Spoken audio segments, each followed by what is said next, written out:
Chapter 499. Erin also had a smile on her face, but what she said almost made Reynolds laugh to death. "Leon, you're not dead yet?"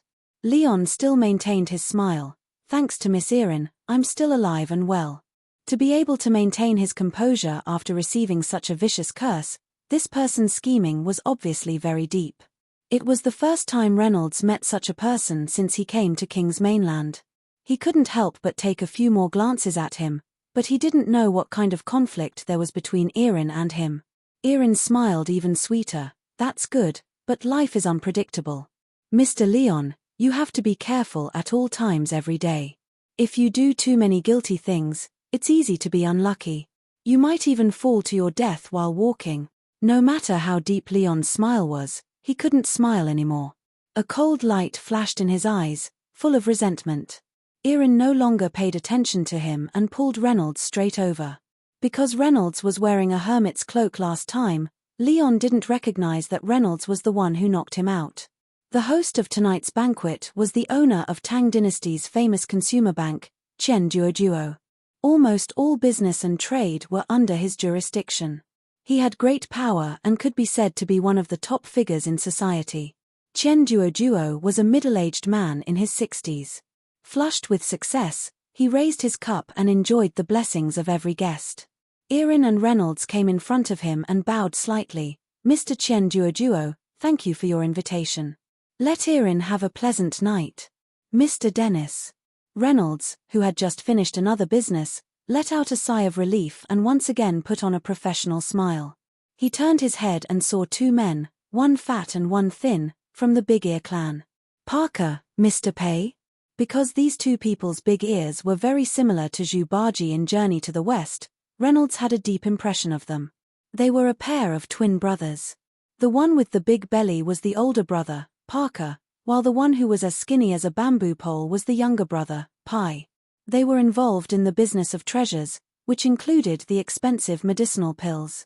Reynolds remembered that he had talked to them before and they were very happy. They were very satisfied with the terms of the deal. He didn't know why they were looking for him again. Parker was all smiles as he said, "Mr. Dennis, it's getting late. I can see that you're quite tired. Why don't we find a place to have some fun and relax?" Payne added, "Yes, Mr. Dennis, I heard that Spartax's Penglai night is very famous. You can find pretty girls from all over the continent there. If you're interested, you can even spend a night there." Obviously, this was what the man liked. Reynolds said without hesitation, "Parker, Mr. Payne, then Dennis will bask in your glory. Go and enjoy yourself. Have a wonderful and unforgettable night." Hey.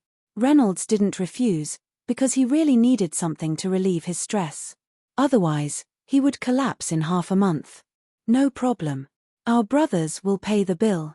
Have fun, Mr. Dennis." Parker and Pai said at the same time. If he could have a good relationship with this merchant who was in possession of rare goods, he would have an unstoppable source of income in the future. Thinking of the gold coins flowing into their pockets like water, the two brothers from the Big Ear race became extremely excited. They laughed together with Reynolds, looking extremely wretched, like three male dogs in heat. Therefore, the business was temporarily abandoned.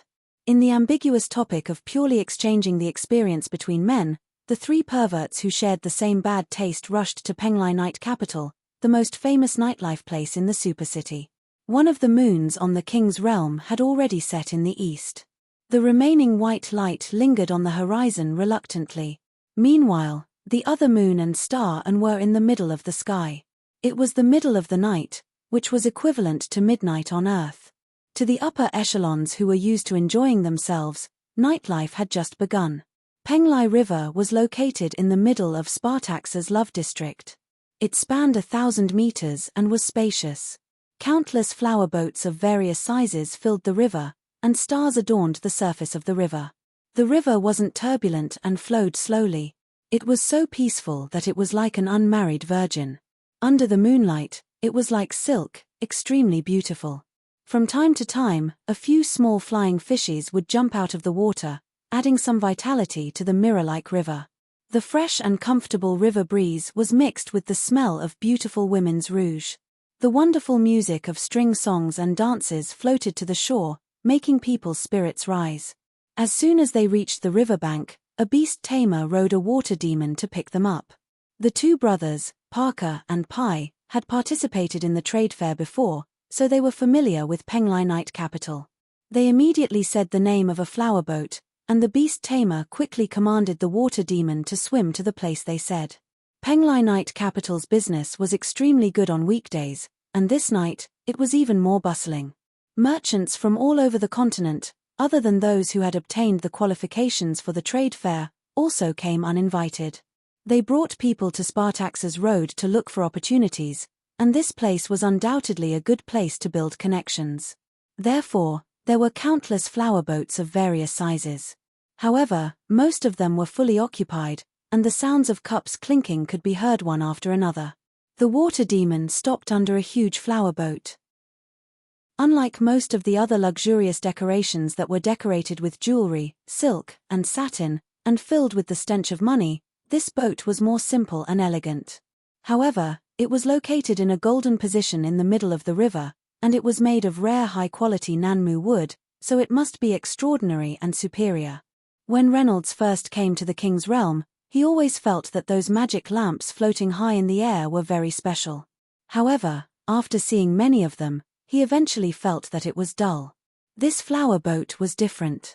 Its lighting tools were purely the most primitive lanterns, which were similar to those on Earth. At this time, Reynolds felt that it was extremely novel.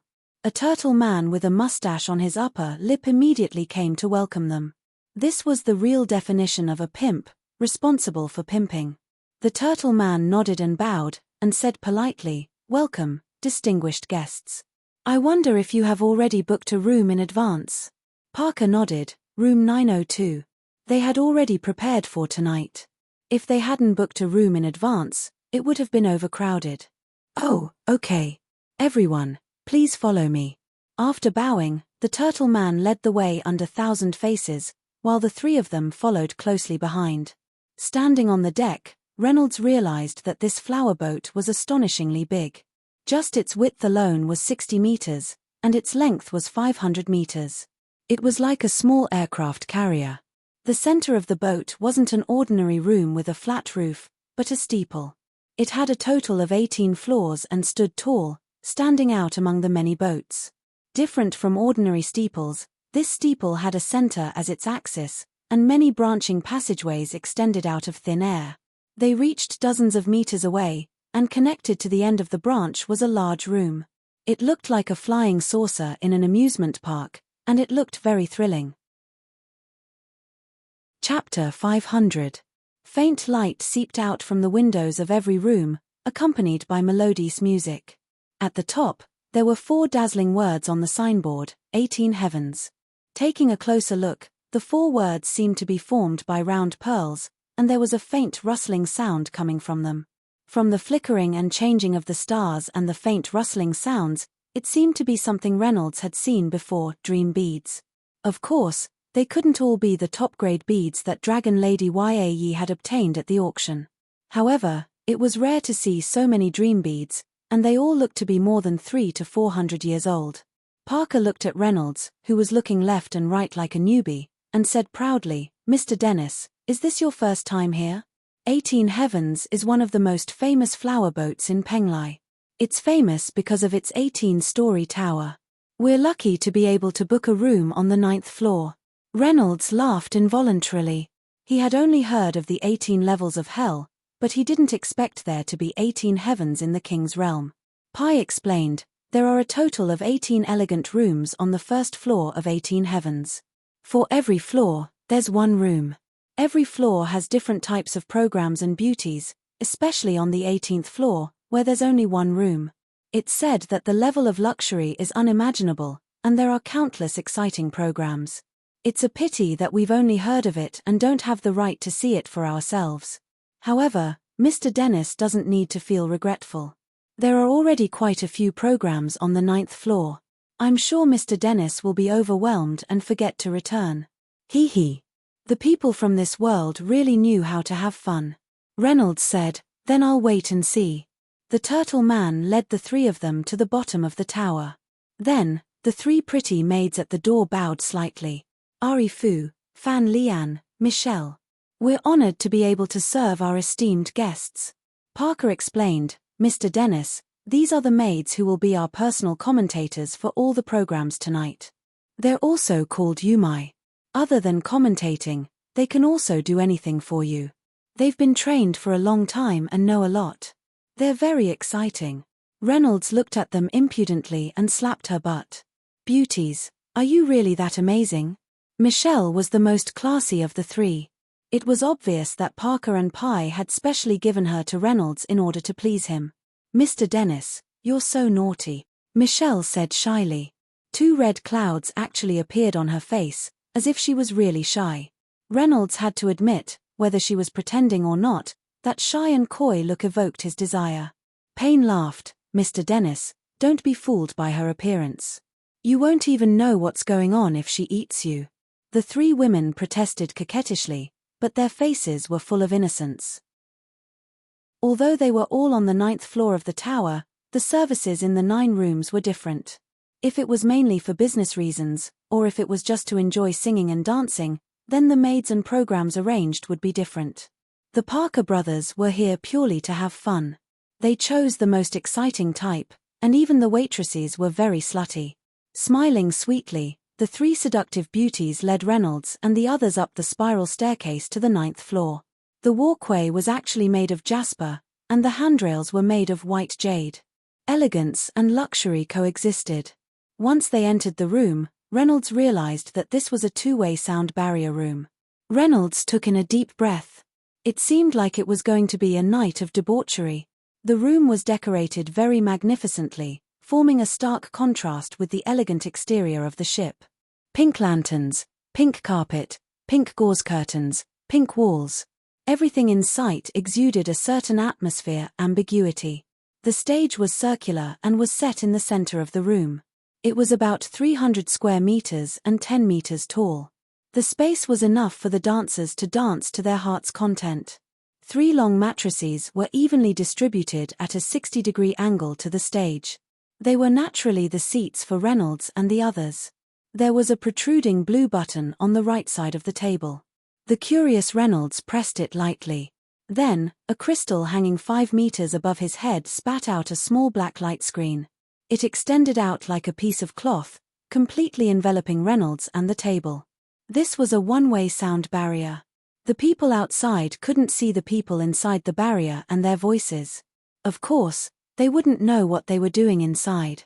Pressing the button again, the black light screen quickly disappeared, and the barrier was removed. There were several pots of sea orchids on the windowsill. The room was filled with the smell of perfume, whetting one's appetite. Parker and his brother couldn't help but touch Yumai's body. However, they didn't go overboard because the best part was yet to come.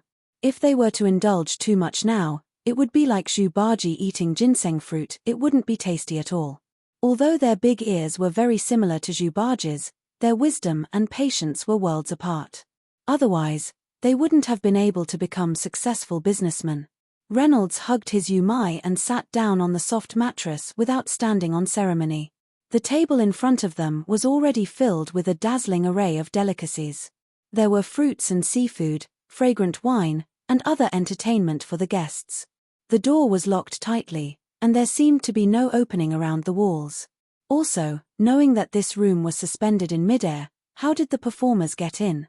Just as Reynolds was feeling puzzled, the stage lit up, and a white pillar of light soared into the sky. Then, the figures of 12 white-clothed women suddenly appeared in front of everyone like a mirage. They gradually became clearer, and when the white light dissipated, they had become real people. Reynolds was enlightened. So it was a transmission array.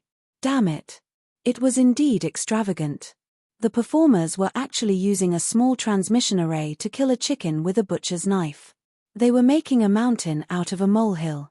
Of course, the guests' interest was also proportional to the rarity of the item.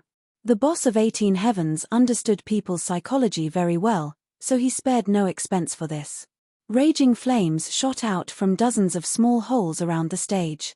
Under the light of the flames, the 12 white-clothed women took off their clothes. Their hair, eyebrows, pupils, faces, lips, nails, and every part of their bodies were snow white. There was even a faint cold mist coming from their bodies. The entire stage. Not long after, the entire room was covered in mist. The mist lingered, and the entire room was like the moon palace where Chang'e lived. It was actually slightly cold. It was different from the usual dancers who smiled sweetly to win the favor of the guests. Their beautiful faces were as cold as ice, and they were extremely arrogant. In contrast to their demeanor, the translucent white clothes on their bodies were faintly discernible, and they were extremely sexy and alluring. Smart women knew that showing 70% of their bodies was the most alluring, and it was even more intimidating than being completely naked. Moreover, their cold and elegant appearance could easily attract men to conquer them. Chapter 501. This appetizer was not bad. Reynolds felt that he was in a daze, but he didn't lose his composure.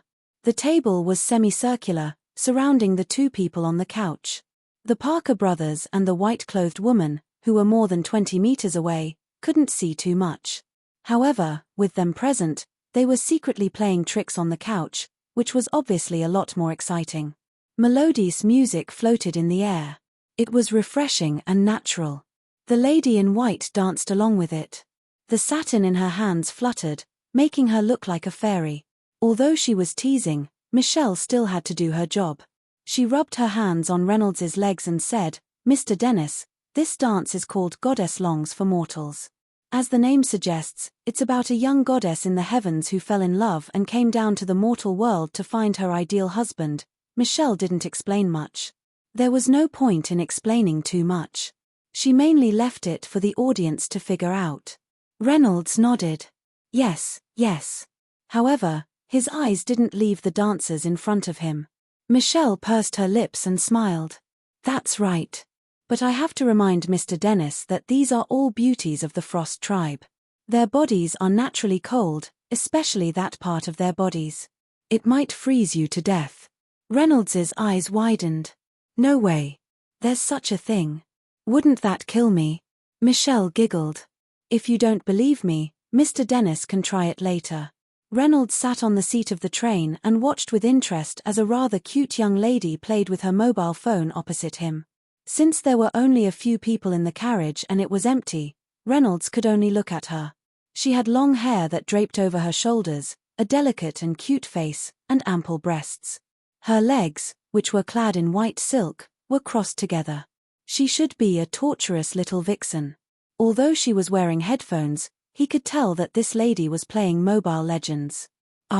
When did this Li Bai come? Damn, why did I die again? Woo woo, brother Li Bai, let me go QAQ, it's my first time playing Sun Shangxiang. I tricked you, sorry. Furthermore, Reynolds had confirmed 3 things. First, she was playing Sun Shangxiang.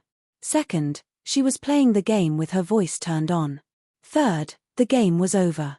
Reynolds couldn't help but smile when he saw the young lady put down her phone and let out a long sigh. Her face was filled with hidden bitterness. I don't believe it. Seeing that she had started another round, Reynolds shook his head and reminded her, "Hey, the train in front has to pass through a cave, and there's also a large area of wilderness.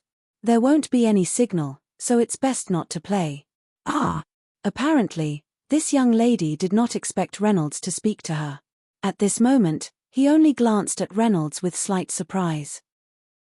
Reynolds also knew that he wasn't the kind of person who looked handsome at first glance. Reynolds knew what he looked like.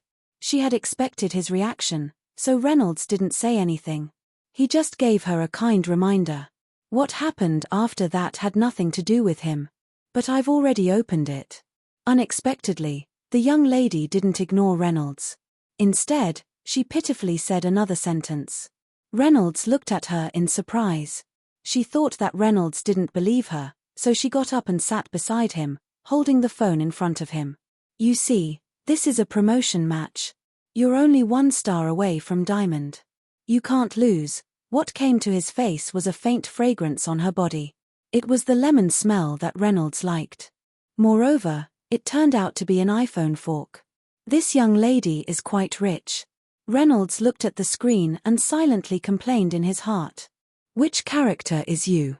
Reynolds looked at the game loading interface and asked. Irene. It's that Wang Zhaojun. Irene. Reynolds took the phone and looked at the screen. Wang Zhaojun was wearing the I Am a Singer skin. The nickname below was indeed Irene, and there was an eye-catching Aristocratic 8 logo next to it.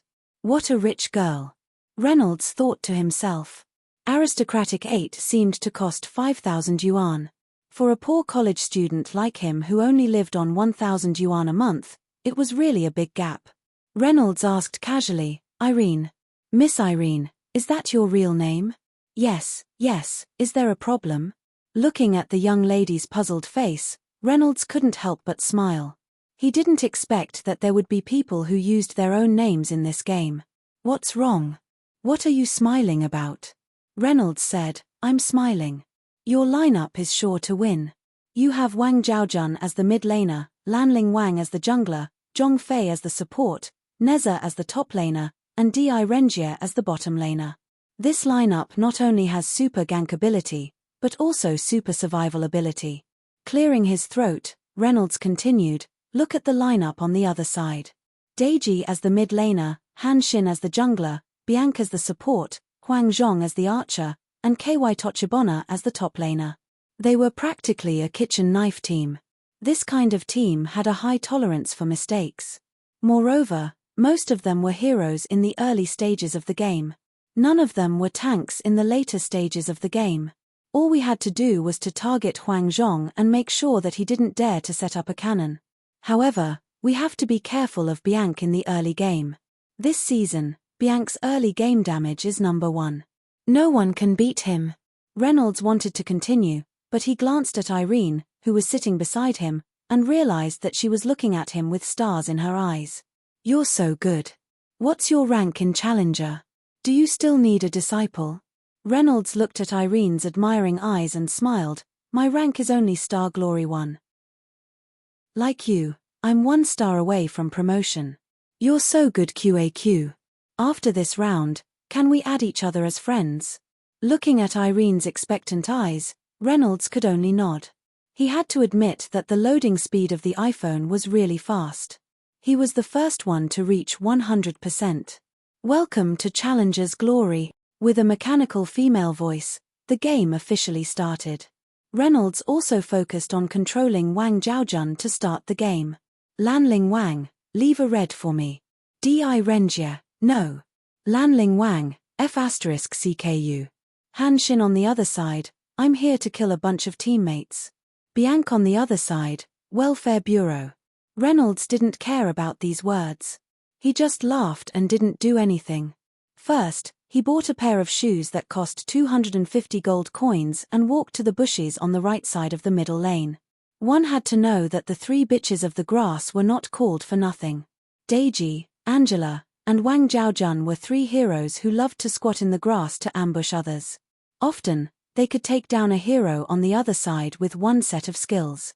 Then, they would hide in the grass, hide their achievements and reputation, and prepare to ambush the next person. Chapter 502. Reynolds knew this very well. Since he had bought the shoes, he would definitely reach the bushes before Deji and get the chance to attack first. As expected, Deji was late. She hid under the tower and waited for a while. After confirming that there was no one around, she carefully came over to clear the troops. Reynolds hid in the bushes and watched Deji clear the troops while keeping an eye on the enemy hero. Hit her! Hit her! Irene could not help but urge him. Reynolds shook his head and said, don't rush. Wait until Deji uses at least one of her skills. You have to use all of Wang Zhaojun's skills. Oh, Irene heard this and obediently shut her mouth. Reynolds walked back and forth in the bushes. When he saw Deji use a skill, he quickly swiped the screen with his right hand and used a second skill at Deji's feet. Reynolds's right hand quickly attacked Deji as he walked towards her. Deji's health bar was dropping at a speed visible to the naked eye. Reynolds had already controlled Wang Zhaojun to walk in front of Deji, almost touching her face. At this time, Deji's frozen status had been removed. She was in a panic and did not have the heart to fight back. She was afraid that someone would sneak up on her and kept retreating. Reynolds had also reached level 2. He immediately used a skill. Shattered ice flowers bloomed under Deiji's feet and Deiji's speed was reduced instantly. Reynolds's right hand did not stop and continued to attack her. Deiji's health was already reduced by more than half. Deiji had no choice but to use a second skill and hit Wang Zhaojun. Crack! The shield on Wang Zhaojun's body exploded instantly. At the same time, Deiji's health was reduced to a critical level. Flash! Deiji was forced to use Flash by Reynolds. While Wang Zhaojun was temporarily stunned, she immediately went under the tower. Reynolds did not care. His right hand also used Flash. A thin golden light flash. Just as Reynolds was about to use Flash to take the first hit, a red 460 delay appeared on the top right corner of his phone. There's no signal. We should be entering the cave soon. Reynolds frowned as he put down his phone and said to Erin. Erin stomped her feet and said angrily, "Broken signal. That was such a cool maneuver just now, how come there's no signal?" So infuriating. Reynolds smiled and said, "Don't worry, it's okay to lose this game. Let's add each other as friends later, and I can carry you in the future." Reynolds naturally wouldn't reject such a beautiful girl. Maybe they could develop some ambiguous things in the future. Erin became happy after hearing Reynolds's words. The train entered the cave at this time, and the carriage immediately became incomparably dark. Although there was light, it was still very depressing. The two of them chatted as they waited for their phones to receive a signal. Reynolds found out that Irene was a university student just like him. She was also taking the train home because of the winter break. The two of them quickly became familiar with each other and memorized each other's phone numbers. By this time, the train had already left the cave, but the scenery outside the window was getting more and more desolate. Although it was daytime, Reynolds could feel a chilling aura. Moreover, the train had already left the cave for quite a while, and there was still no signal. He didn't even have 2G, let alone 4G. It directly showed that it was not within the range of receiving information. Reynolds felt a little strange. After all, he often took this train home, so he was very clear about whether there was a signal on the road or not. Just as he was feeling strange, Irene patted him and asked carefully, "Did you notice that these two trains are getting slower and slower?" Reynolds was startled and looked out of the window. The train was really getting slower and slower. The two of them looked at each other and looked at the scenery outside the window. Their expressions became more and more frightened. Because, unknowingly, it was no longer the wilderness outside the window, instead, it was a large pile of broken corpses.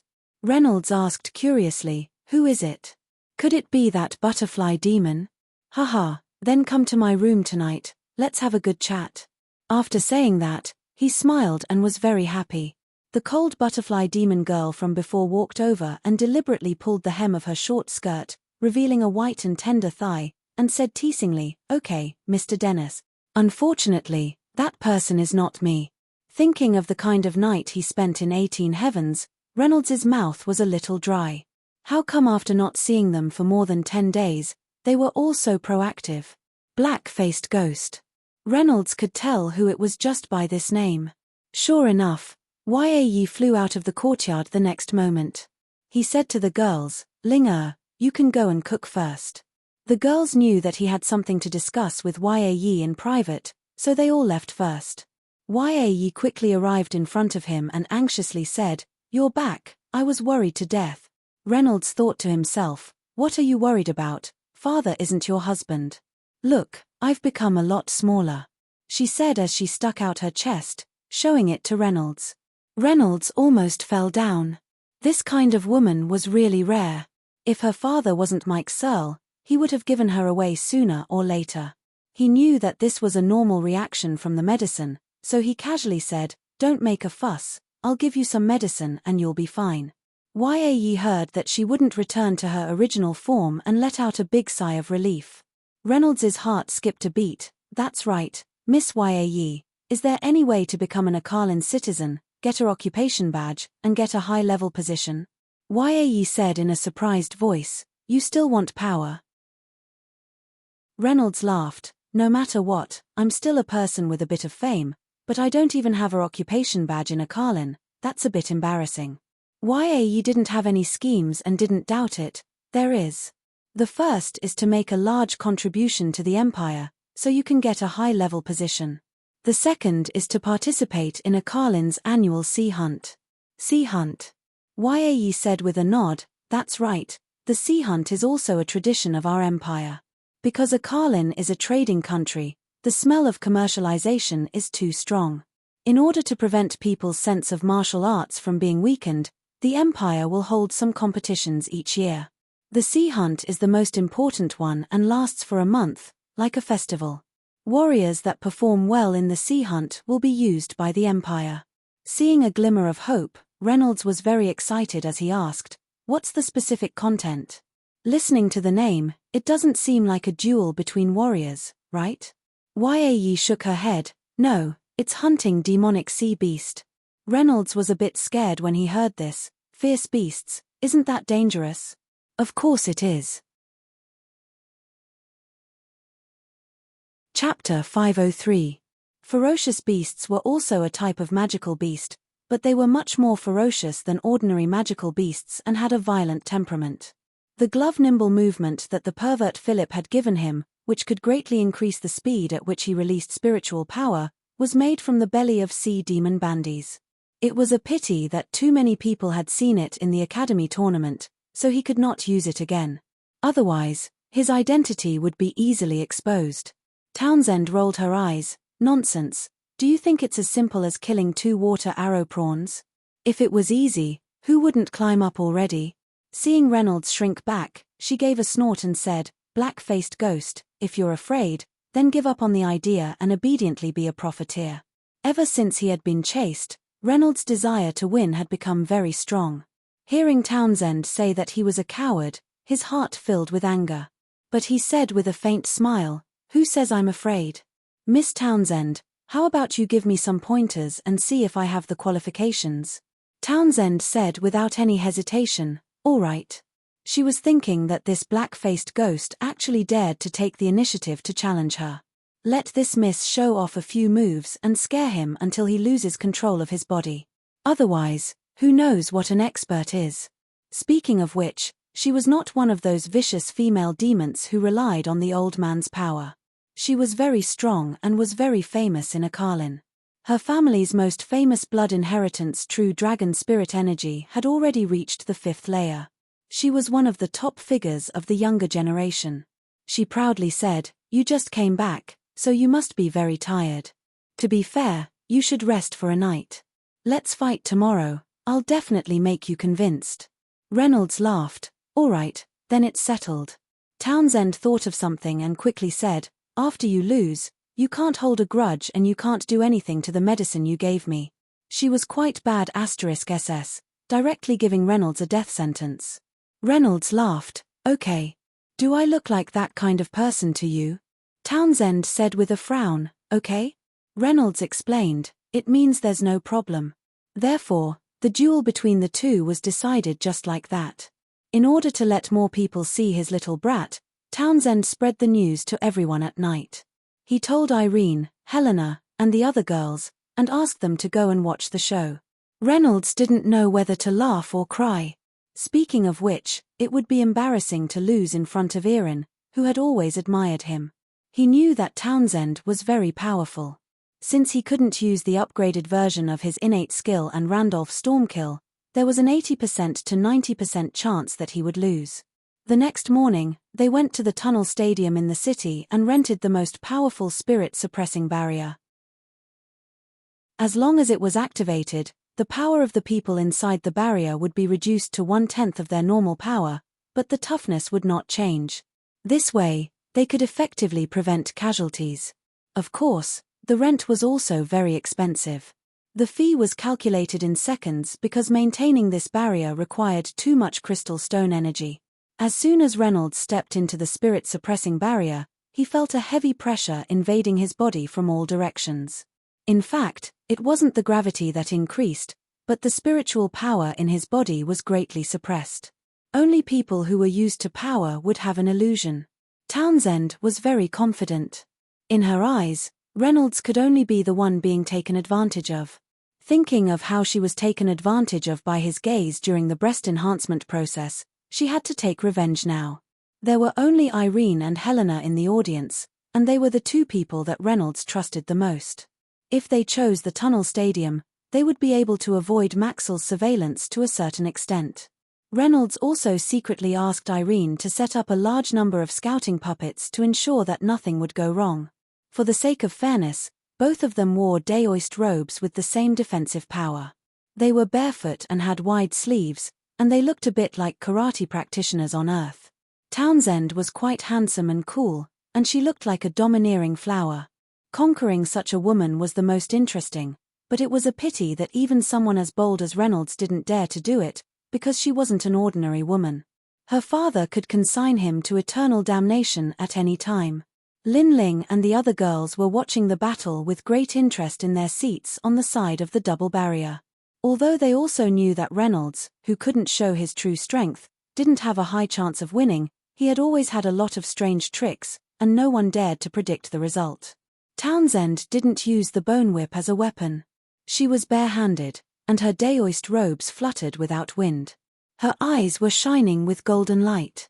This was the sign of the second level of the true dragon's spiritual power, the fearless golden dragon. This was the limit of what she could do under the spirit-suppressing barrier. Townsend didn't know how to hide her strength and bide her time. She just wanted to defeat Reynolds in one fell swoop. She quickly got into position. "Let's start." Reynolds laughed and said, "Don't worry, I'll do some preparatory exercises first." Then he slowly twisted his neck and loosened his bones and joints, but there was an endless catcher sound. He hadn't fought for a long time, and his body was almost rusty. Townsend was obviously an impatient person.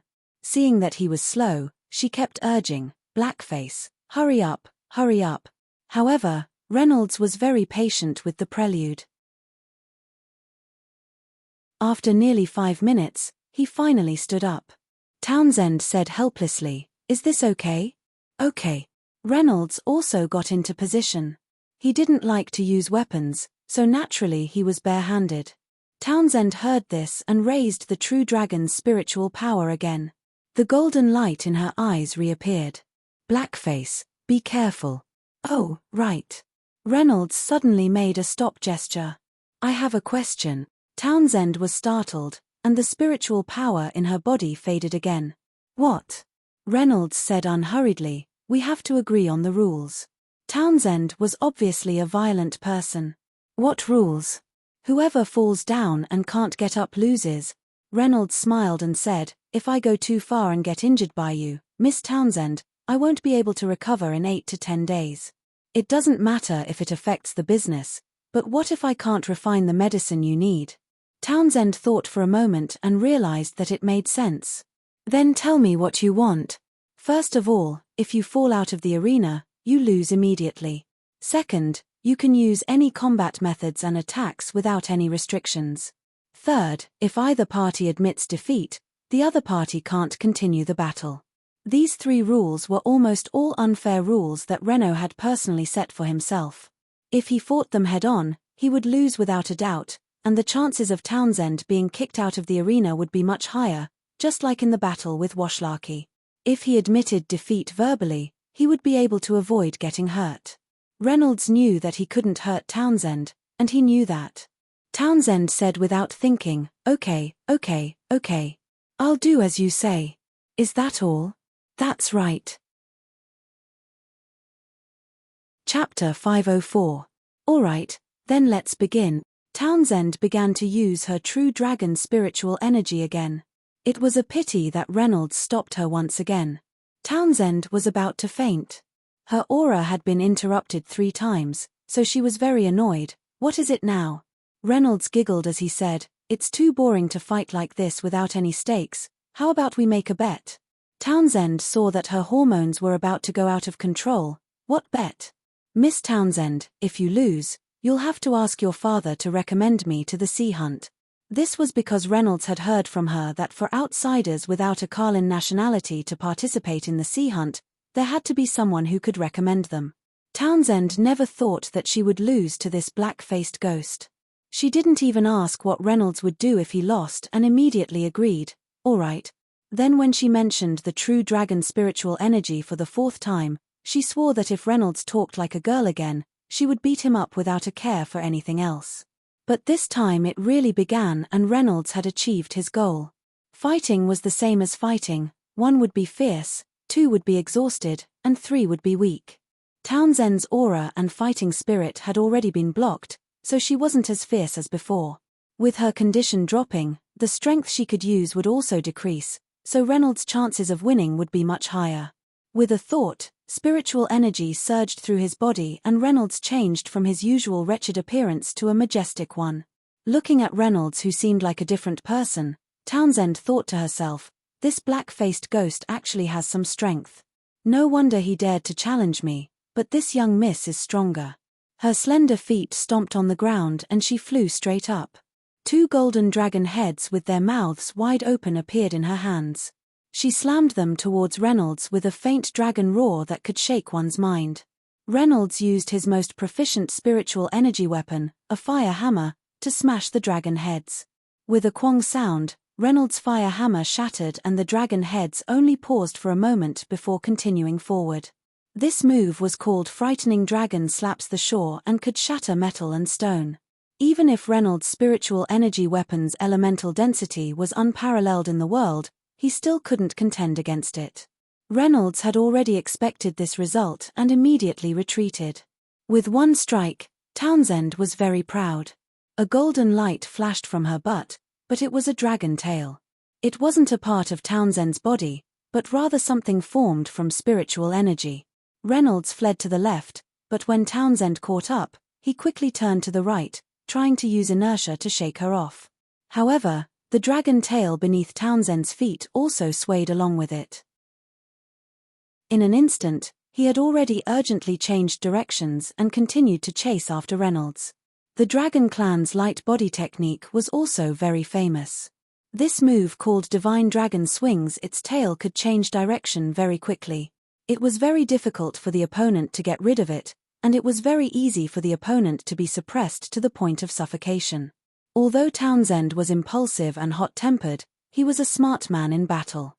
He knew that Reynolds' spiritual power was not as good as his, so he used Frightening Dragon Slaps the Shore and Divine Dragon Swings its tail to force Reynolds to fight. It was also a common tactic for the strong to bully the weak, just like Voshlarki.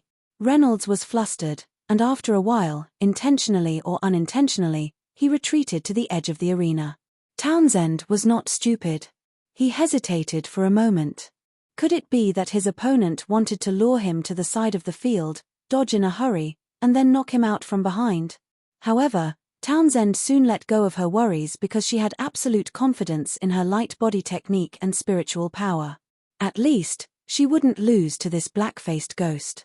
Reynolds stretched out a fire sword in each hand and cut down the golden dragon head in the dragon girl's hand. Townsend was overjoyed when he saw this. This black-faced ghost was really stupid. He knew that it was an egg hitting a rock, but he still did such a stupid thing. If he dodged, there was at least a 10% chance. The dragon head in her hand continued to hit Reynolds' shoulder. She didn't dare to attack his chest, so as not to injure him seriously. Reynolds showed a sinister smile. When the fire sword was about to collide with the dragon head, it quickly softened and then turned into a fire whip. It wrapped around Townsend's wrist and pulled up forcefully. Townsend's Frightening Dragon Slaps the Shore flew over Reynolds' left and right shoulders. Townsend was caught off guard by this strange move. The middle door was wide open, and she couldn't stop it. She crashed straight over in a scream. She reacted fast enough. She immediately covered her whole body with the golden body protection dragon aura, trying to knock Reynolds out of the field. Reynolds let go of the whip in his hand, but grabbed her right arm and turned around. His back was to Townsend. It was a taboo in battle to give one's back to the enemy like this. It was the first time Townsend had seen such a strange move. However, she soon found out the role of this move, borrowing force to fight force. Spirit Bind Shoulder Throw. In the spinning sky and earth, Townsend's strength was used by Reynolds instead.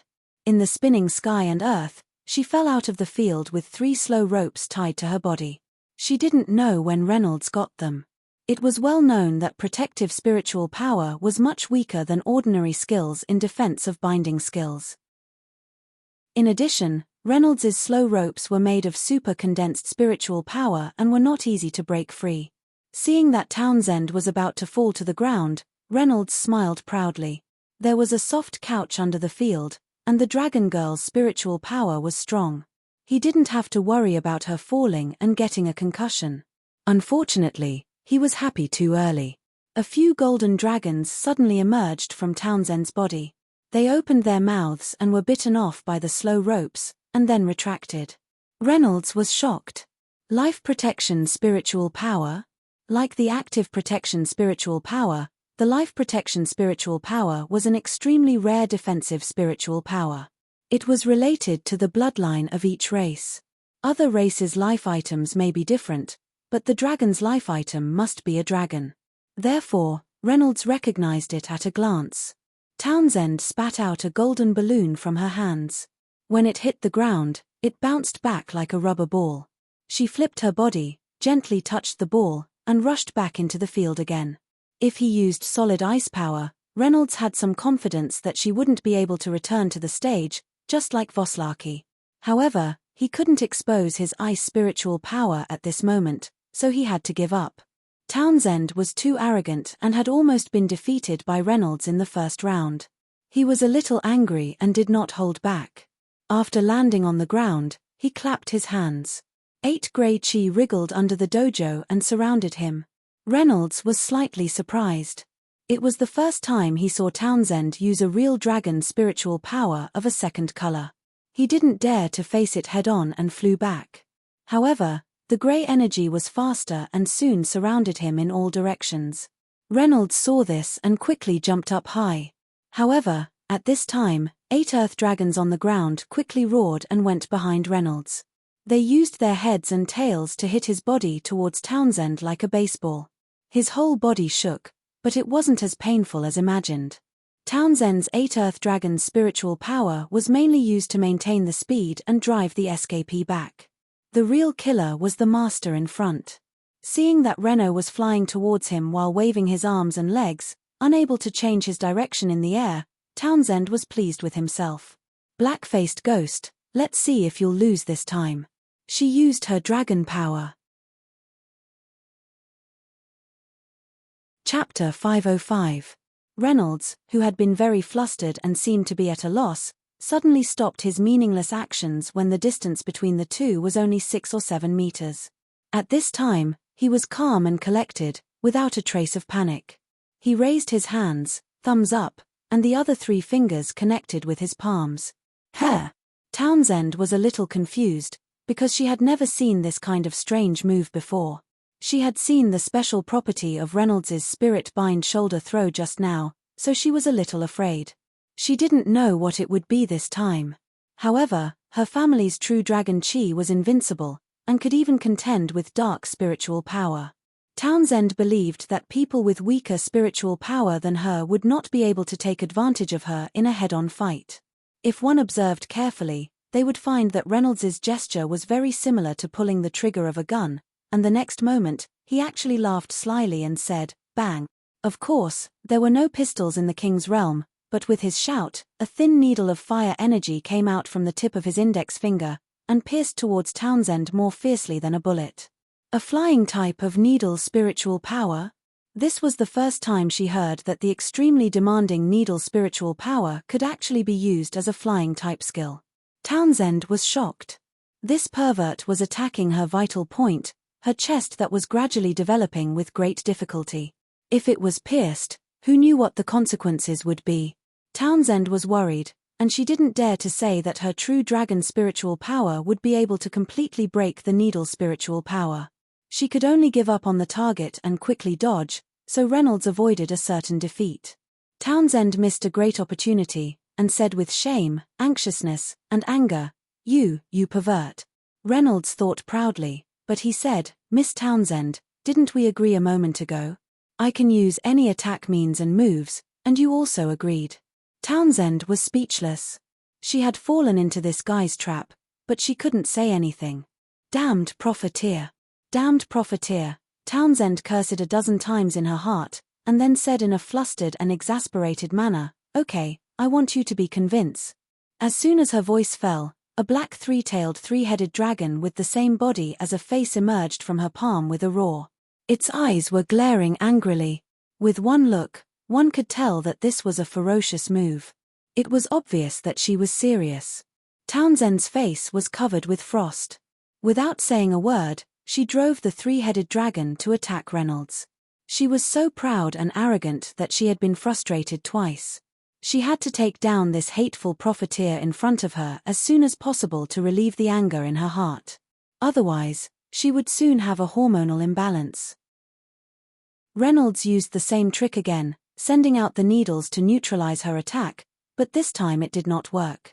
The speed and flexibility of Townsend's three-headed dragon was comparable to that of an earth dragon. With a sweep of its tail, it had already swept away the two spiritual needles, and its power was also as strong as the frightening dragon hits the shore. Reynolds couldn't compare to Townsend in terms of strength, and he couldn't use all sorts of unimaginable ice elemental skills. Furthermore, he also couldn't use magic blast and tornado kill. Reynolds was also unhappy about this. Otherwise, he might have been able to contend with Townsend. After all, he was once a rising star of Blue Moon. He wasn't much weaker than Townsend, and he might even be stronger. But now, he could only be forced into a corner by this shrewish woman. When Townsend saw that he could not resist, she became even more unforgiving and attacked him like a storm. Finally, she saw that Reynolds had stopped moving, and she hesitated. Once this guy showed an abnormal situation, it was very likely that there was something strange going on. Of course, Townsend could not give up such a good opportunity. She focused all her attention and drove the three-headed dragon to fly towards him. Seeing that her ferocious move was getting closer and closer to Reynolds, Townsend was overjoyed. However, at this moment, Reynolds loudly said, "I admit." Townsend forcibly stopped her attack and walked towards Reynolds. She said with a proud expression, "Admit defeat?" Reynolds had a strange smile on his face. He spread out his hand, and a bag of white powder immediately covered Townsend. The dragon girl was caught off guard and immediately took it all. She closed her eyes and exclaimed, "Dennis, what are you doing?" Reynolds laughed and said, "I didn't admit defeat. I just wanted to say, I'm serious, be careful." Townsend was furious. "You cheated." At this time, Reynolds had already slipped away like a thief. Townsend, who was in a rage, was about to use her true dragon spiritual power when she suddenly felt itchy all over, as if she was bitten by insects. The situation was the same as Leon's that day, but the effect was much weaker. Townsend did not know what this was, but she endured the itch and chased after it. Unfortunately, her spiritual power was too chaotic, and her power was greatly reduced. Reynolds easily dodged left and right, and he even provoked her, "Miss Townsend, you should admit defeat. If you admit defeat, I will give you the antidote." Townsend was about to explode with anger. She gritted her teeth and chased after this profiteer without saying a word. However, it did not take long for the itch to spread all over her body. Townsend finally could not bear it and used her hands to scratch her body. Reynolds saw that the victory was in his hands, but he did not take the opportunity to attack. From afar, he said, "Miss Townsend, you should admit defeat. You can suffer less." However, Townsend was stubborn and refused to admit defeat. Under his shameless means, she was unwilling to say the two words "admit defeat." Reynolds couldn't bear it anymore. Just as he was about to give the man some face and let her go, he heard a "pa" sound. Townsend's Taoist robe and underwear were torn apart by her too much force. Her pair of small white bunnies suddenly popped out. Townsend was stunned, so was Reynolds. Lin Ling and the other girls watching the battle were also stunned. For a moment, the training hall was so quiet that a pin drop could be heard. A woman's pride and her private parts appeared in front of a man without any concealment. The dragon girl's private parts were so white and flawless. Below the left one, a heart-shaped cinnabar mole was particularly eye-catching. After at least 5 seconds, Townsend reacted. She pulled up her torn clothes to cover the important parts and said in a trembling voice, What did you see?" Reynolds answered stupidly, "Mole." Then he realized that he was too stupid. He coughed and said, "No, I didn't see anything. I mean, you are a very, very ambitious girl." He seemed to be a little incoherent and did not know how to deal with the situation in front of him. Dragon Lady's last bit of hope was shattered, and she started crying. Reynolds suddenly panicked and hurried to her. He took out a bag of antidote from his arms and handed it to her. "I admit defeat, Miss Townsend, you win." At this point, no matter how shameless he was embarrassed to take advantage of the situation. Townsend took the antidote from his hand. When she let go, the clothes on her chest fell down again. At close range, it was a super close-up. It was more stimulating than human body art. Reynolds's nose was about to bleed. Chapter 506. Townsend was filled with shame and anger. She slapped him while crying, "Black-faced ghost, I hate you." Then she quickly ran to the changing room in the training hall. Reynolds covered his burning face and couldn't get angry. He was more ashamed and uneasy. He didn't think that things would get out of hand and it would be hard to clean up. Lin Ling and the other girls looked at each other. After a while, they came over and said, "Dennis, Mr. Dennis, are you all right?" Reynolds said dejectedly, "I'm fine." But his heart was filled with worry. If Townsend ran home to tell on him, then everything would be over. Not to mention a meteoric rise, he wouldn't even have a place to stay in a Carlin. The perfect plan that had been drawn up a long time ago, the smooth road and the blueprint that he had imagined, suddenly shattered into pieces like fragile glass. When Reynolds returned home, he didn't see Townsend. Reynolds's heart became even more worried and he began to consider if he should run away. Thinking about how Dragon King Mike Selk, who loved his third daughter Townsend, would use the 10 greatest tortures of the Qing dynasty to cut him into 17 or 18 pieces and throw him into the sea to feed the fish, Reynolds's body trembled. However, to give up the foundation that he had worked so hard to build and run away to start all over again, this was easier said than done. After 3 days of fear, Reynolds was absent-minded and had a tasteless meal in the inner court when Townsend suddenly appeared. Her eyes were red like she had been crying for 3 days. Reynolds threw his bowl down and went up to her.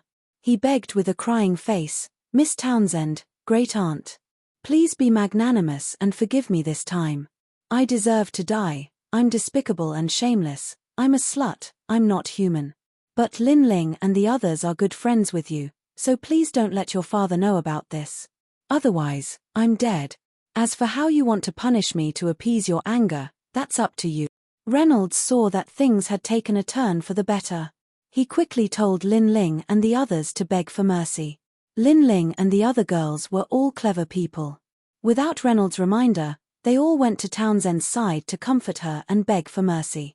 After the girls finished speaking, Townsend pointed at Reynolds and slowly said, "I want you to marry me right now."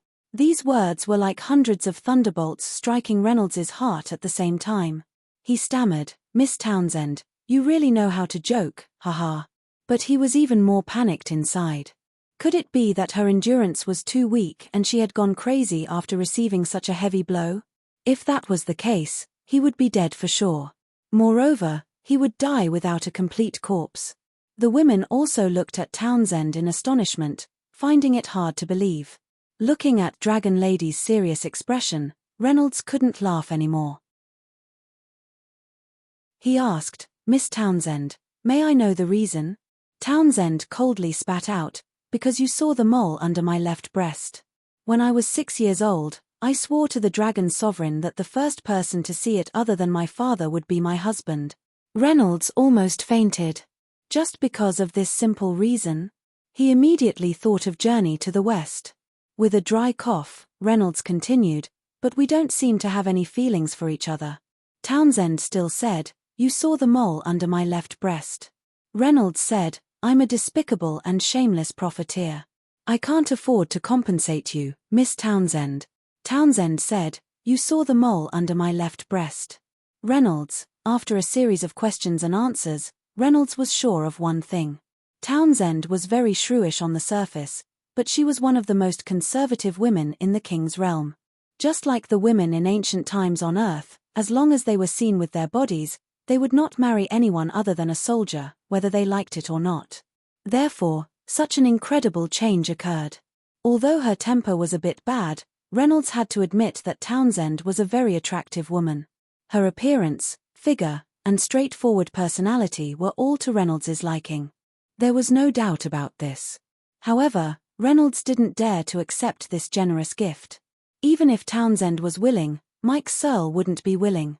As the master of the Dragon Clan, how could he let his daughter marry a dirty businessman who started his business by selling inferior drugs? He would only kill him to protect his daughter's innocence. Townsend's expression was cold. "I'll give you two choices. The first is to marry me, and the second is to let my father castrate you. I can guarantee that Lin Ling and the others will be fine." Reynolds shuddered and said in a trembling voice, "Miss Townsend, let's talk things over. Don't be impulsive."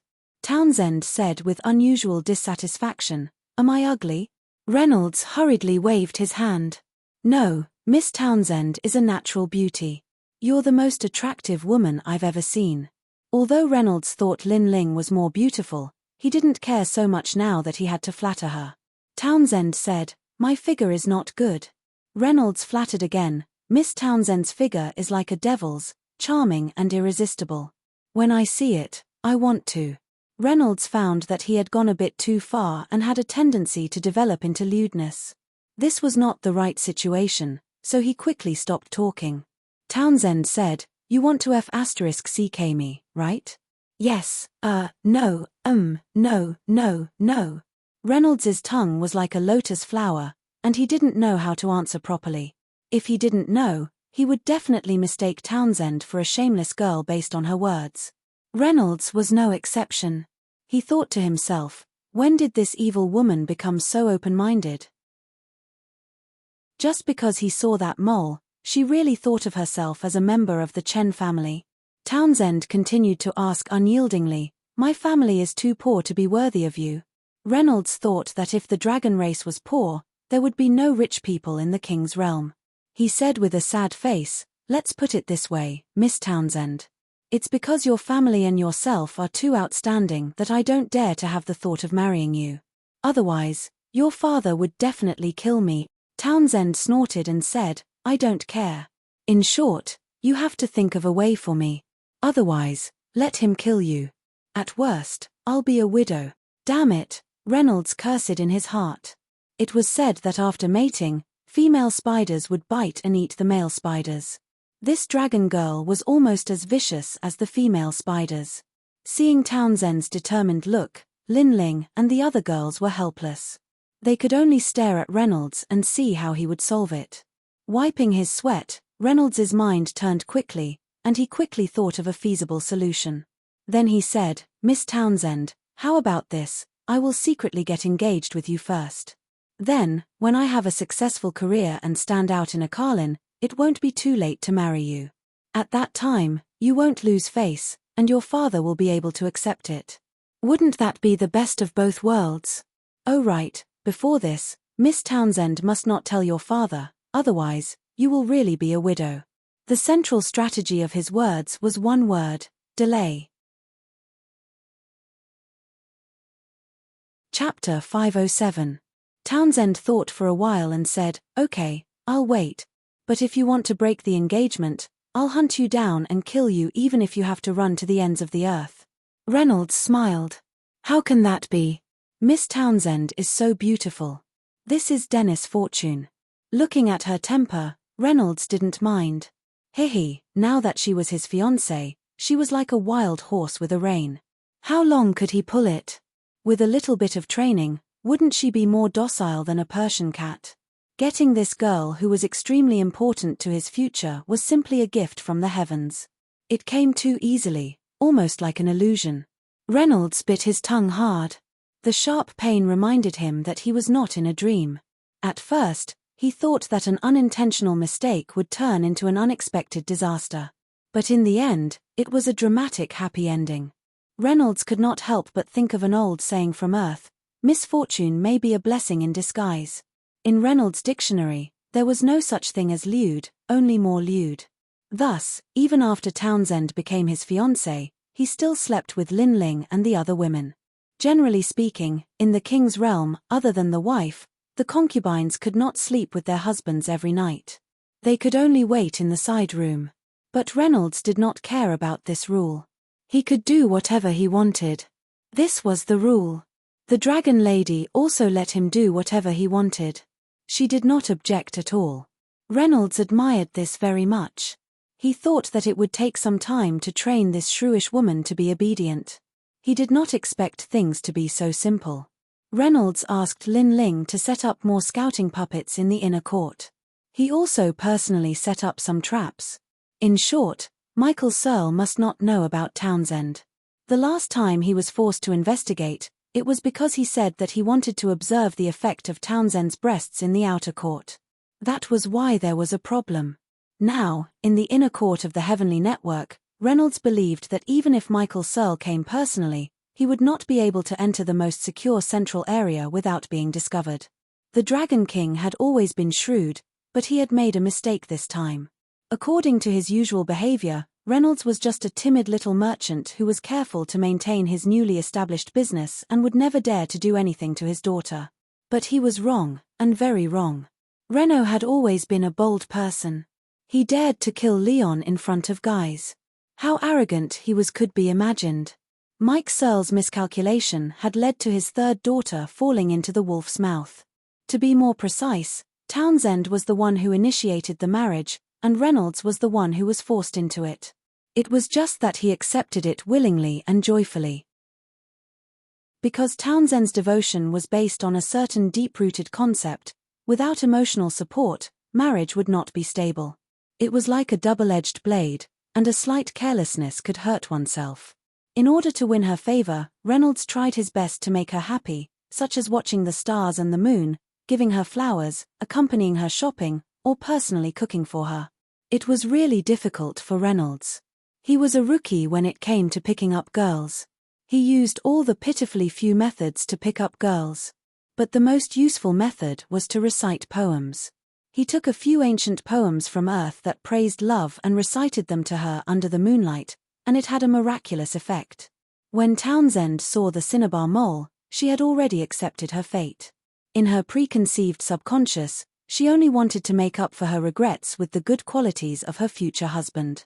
Then, she was pleasantly surprised to find that Reynolds was not just a profiteer who knew how to sell dirty things. He had many good qualities. For example, he was humorous, meticulous, considerate, and romantic. Most importantly, he was a very literary person, just like her father whom she worshipped. Thus, she slowly fell for him. Let me tell you, black-faced ghost, no matter how many women you find, I will make them big. Otherwise, I will teach you a lesson, humph. Townsend pinched Reynolds's nose to threaten him. As the Dragon King had hundreds of wives and concubines, Townsend, who was deeply affected, had long been numbed by the concept of men being romantic. The only thing she could fight for was a position among Reynolds's women. But then again, she was very surprised that Reynolds only had 1 or even 2 women. For his wealth today, even 10 women were not enough.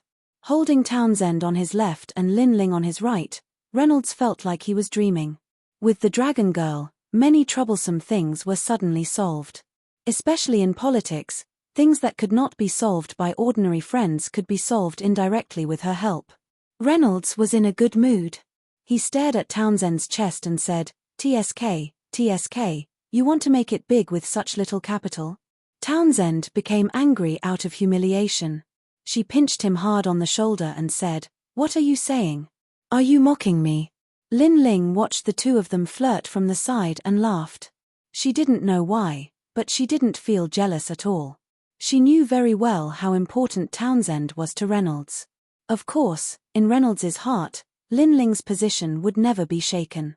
If Townsend was jealous and behaved atrociously towards Lin Ling, he would not hesitate to divorce her and offend the Dragon King. Helena and the other women were already asleep. The business had continued to increase, and they were too tired. Townsend said unhappily, "Ling, don't laugh. Help me teach him a lesson.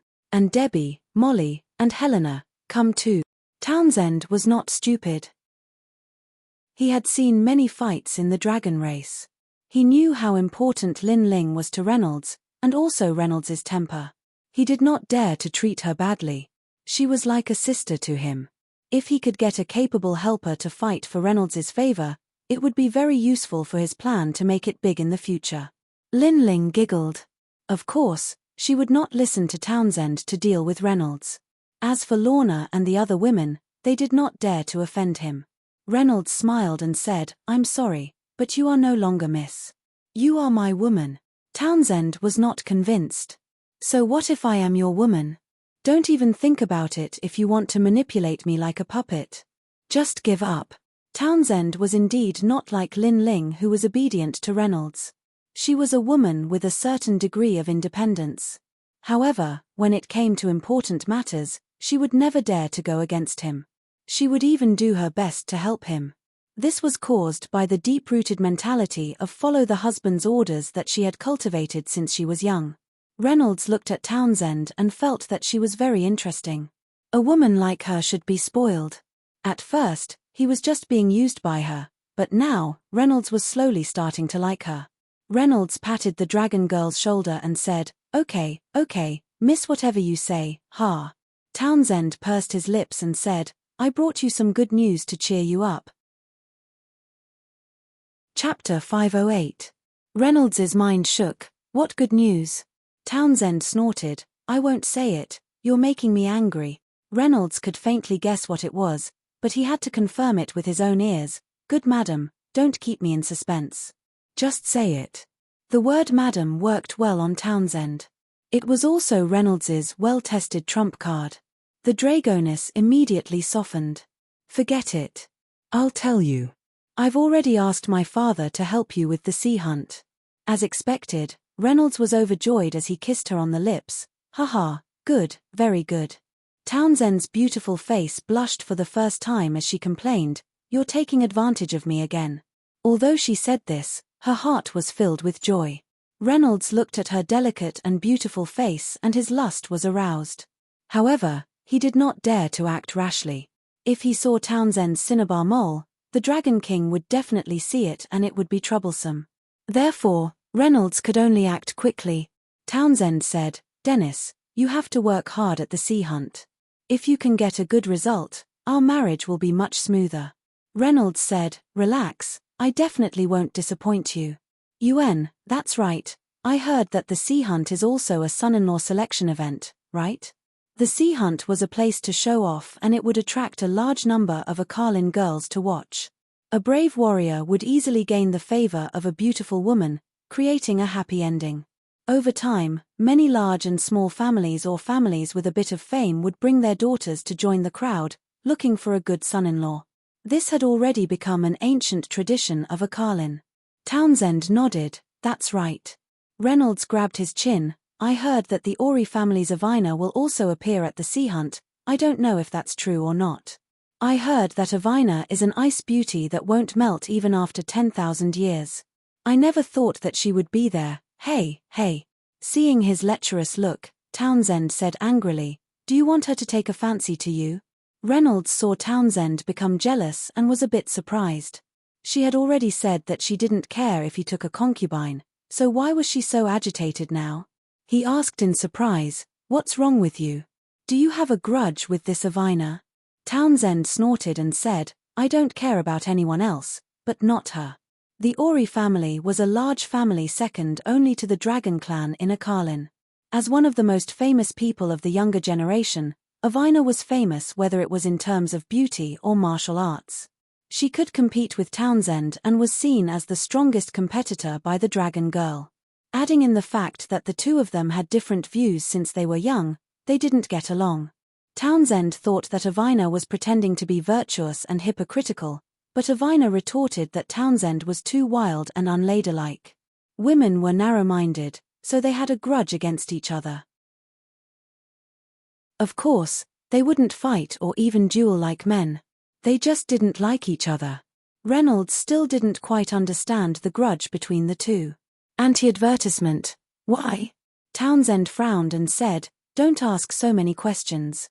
In short, I won't share a husband with that woman. Do you want her or me? You tell me." Reynolds thought to himself that women were really unreasonable when they got jealous.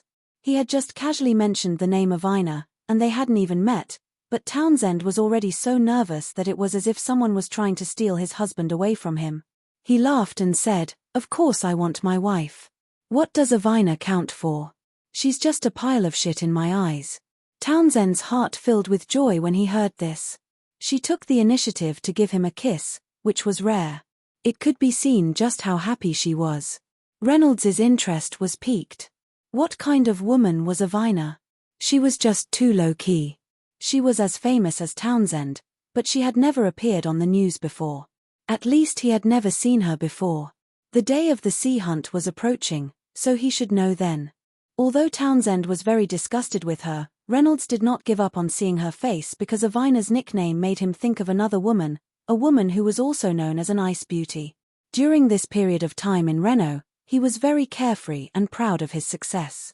First of all, the business negotiations in the various countries of the continent went smoothly. Chain stores sprung up like bamboo shoots after a rain, quickly growing. Not long after, at least a third of the countries in the King's realm had the Plaque Rejuvenation Hall. The huge profits were like a flood that couldn't be stopped. It rolled in and the growth was extremely fierce. In Akalin, he continued to develop a good relationship with other high-level people. Although he never appeared on the news, there weren't many people who didn't know the name Dennis.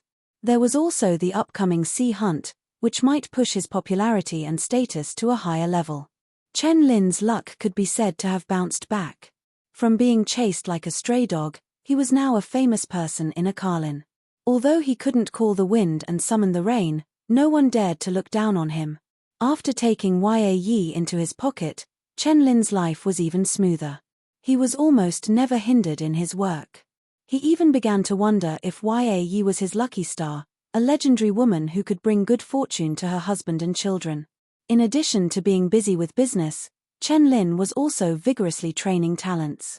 The first batch of people was his large group of servants because they were the most pitiful people, but also the ones with the most clean backgrounds. These women all had low self-esteem and were numb.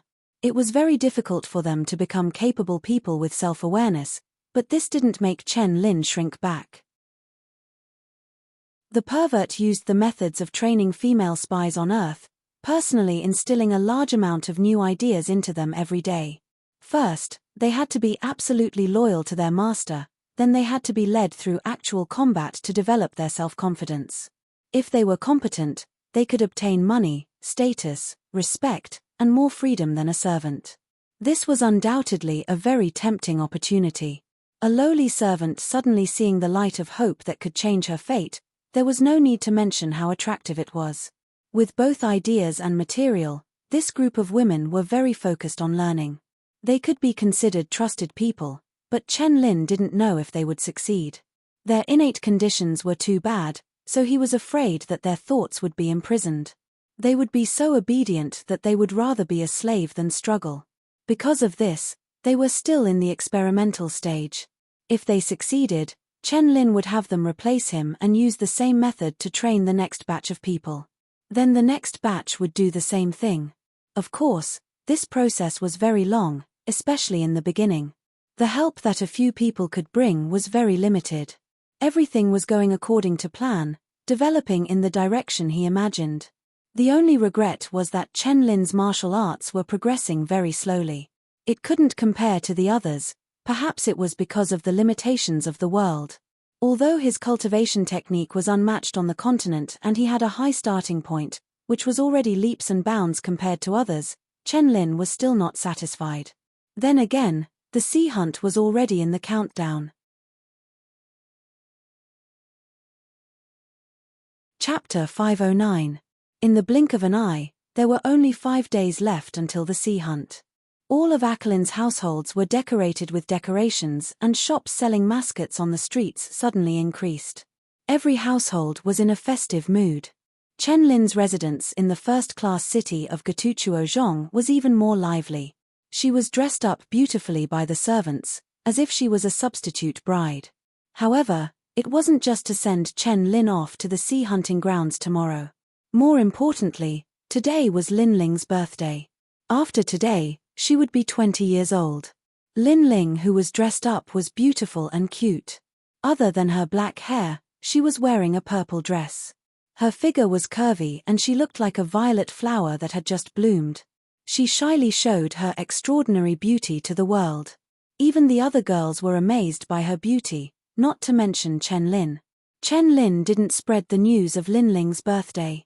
He just celebrated it on his own. However, he had many female servants, and all of them were very lively and indulgent under the love of Chen Lin, a master who didn't have a strict sense of hierarchy. 2 women made a play, and 3 women made a street. Chen Lin had received at least 20 women as gifts. Including Helena and Yi, it was like a market. It was lively enough. Everyone gave Lin Ling their blessings and gifts. Among them, Yi's most valuable gift was a water avoidance bead.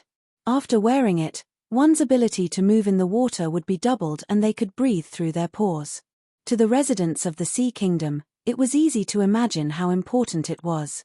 The water avoidance bead was formed after the death of a 1,000-year-old water-type monster, the ice avoidance bead. There weren't many magic beasts that died naturally, and there were even fewer that could be formed, showing how precious it was. Yi was a member of the dragon race and was naturally good at swimming. She could also breathe in the water, so the water avoidance bead wasn't very useful to her. However, to give away such a precious treasure was already very generous. This was because she knew that by building a good relationship with Lin Ling, she was indirectly grabbing onto Chen Lin's heart. The Dragon Girl's plan was very well thought out. Of course, the crafty old fox Chen Lin wouldn't not understand her crafty thoughts, but as the saying goes, if the family is harmonious, everything will prosper. Since Yi was so smart, he didn't need to be taught to understand this truth, which was even better. All the servants and attendants of the Chen Lin estate were gathered together in the elegant garden in the inner courtyard. In the center of the garden was a large round stone table with 6 layers of cake placed on it. The rich and mellow smell of butter mixed with the fragrance of flowers in the garden, making it even more attractive. Green leaves of agate fruits decorated the cake even more exquisitely. 11 small candles of different colors were emitting a beautiful light. This cake was completely made according to the method on Earth, and it was the first one in the king's realm. The number of candles represented Lin Ling's age. This ceremony was very special and novel for everyone. Even the experienced and knowledgeable Yi hadn't seen it before. She pinched Chen Lin's arm and said, "When it's my birthday, you must also make a cake like this for me." The more she came into contact with him, the more she found that Chen Lin had a lot of new tricks up his sleeves. For a dragon girl who likes strange things and can spend a lot of money for useless things, the temptation is naturally very strong. Unknowingly, Yi has been deeply attracted to Chen Lin from the time when she was willing to follow him. Chen Lin was pinched by her and felt pain. He nodded again and again, "Okay, as long as young miss says." Yi was satisfied and let go of his hand. Chen Lin looked at the place where he was pinched just now and saw a red patch. Those shortcomings of the dragon girl, many times in Chen Lin's eyes, were very cute. Unfortunately, she liked to pinch people for no reason, and she didn't hold back. Looking at the party Chen Lin had carefully prepared for her, Lin Ling's excited little face turned red under the candlelight. Chen Lin smiled and said, "Come, Ling close your eyes and make a wish. If you can blow out all the candles in one breath, your wish will come true." Lin Ling happily said, "Dennis, really?" Although she still called Chen Lin like this, Yi already knew that they weren't blood-related siblings. Chen Lin nodded, "Really?" Profiteering was like a flood that couldn't be stopped. It rolled in, and the momentum of growth was extremely fierce. In Akalin, he continued to develop a good relationship with other high-level people. Although he never appeared on TV, there weren't many people who didn't know the name Dennis. There was also the upcoming Sea Hunt, which might push his popularity and status to a higher level. It wasn't an exaggeration to say that Chen Lin's luck had bounced back strongly. From being chased like a stray dog to becoming a famous person in Akalin, although they didn't dare say that he could summon the wind and rain, no one dared to look down on him. After taking Yi into his pocket, Chen Lin's life was even smoother. He was almost never stopped doing things. He even began to wonder if Yi was his lucky star, the legendary top-quality woman who could bring good fortune to her husband and children. Other than being busy with business, Chen Lin also vigorously cultivated talents, and the first batch of people was his large group of servants. Because they were the most pitiful people, they also had the most clean background. These women were all very inferior and numb. It was very difficult for them to become decisive and capable people with self-awareness, but this didn't make Chen Lin shrink back. The pervert used the methods of training female spies on Earth, personally instilling a large amount of new ideas into them every day. First, they had to be absolutely loyal to their master, then they had to be led through actual combat to develop self-confidence. If they were competent, they could obtain money, status, respect, and more freedom than the servants. This was without a doubt a very tempting opportunity. For a lowly servant to suddenly see a ray of hope that could change her fate, there was no need to mention how attractive it was. With both thoughts and material, this group of women was also very focused on learning. They could be considered as trusted subordinates, but Chen Lin didn't know if they would succeed. Their innate conditions were a bit too bad. What he was most afraid of was that their thoughts had already been imprisoned. They were so obedient that they would rather become slaves than struggle. Because of this, they were still in the experimental stage. If they succeeded, Chen Lin would have them replace him and use the same method to train the next batch of people, and then the next batch would do the same thing. Of course, this process was very long, especially in the beginning. The help that these few people could bring was very limited. Everything was going according to plan, developing in the direction he imagined. The only regret was that Chen Lin's own martial skills were progressing very slowly. It couldn't compare to others, perhaps it was because he was limited by worldly affairs. Although his cultivation technique was unparalleled on the continent and he had a high starting point, already advancing by leaps and bounds compared to others, Chen Lin was still not satisfied. Not to mention, the sea hunt was already in the countdown. In the blink of an eye, there were only 5 days left until the sea hunt. All of Achelin's households were decorated with decorations and there were many stores selling mascots on the streets. Every household was in a festive mood.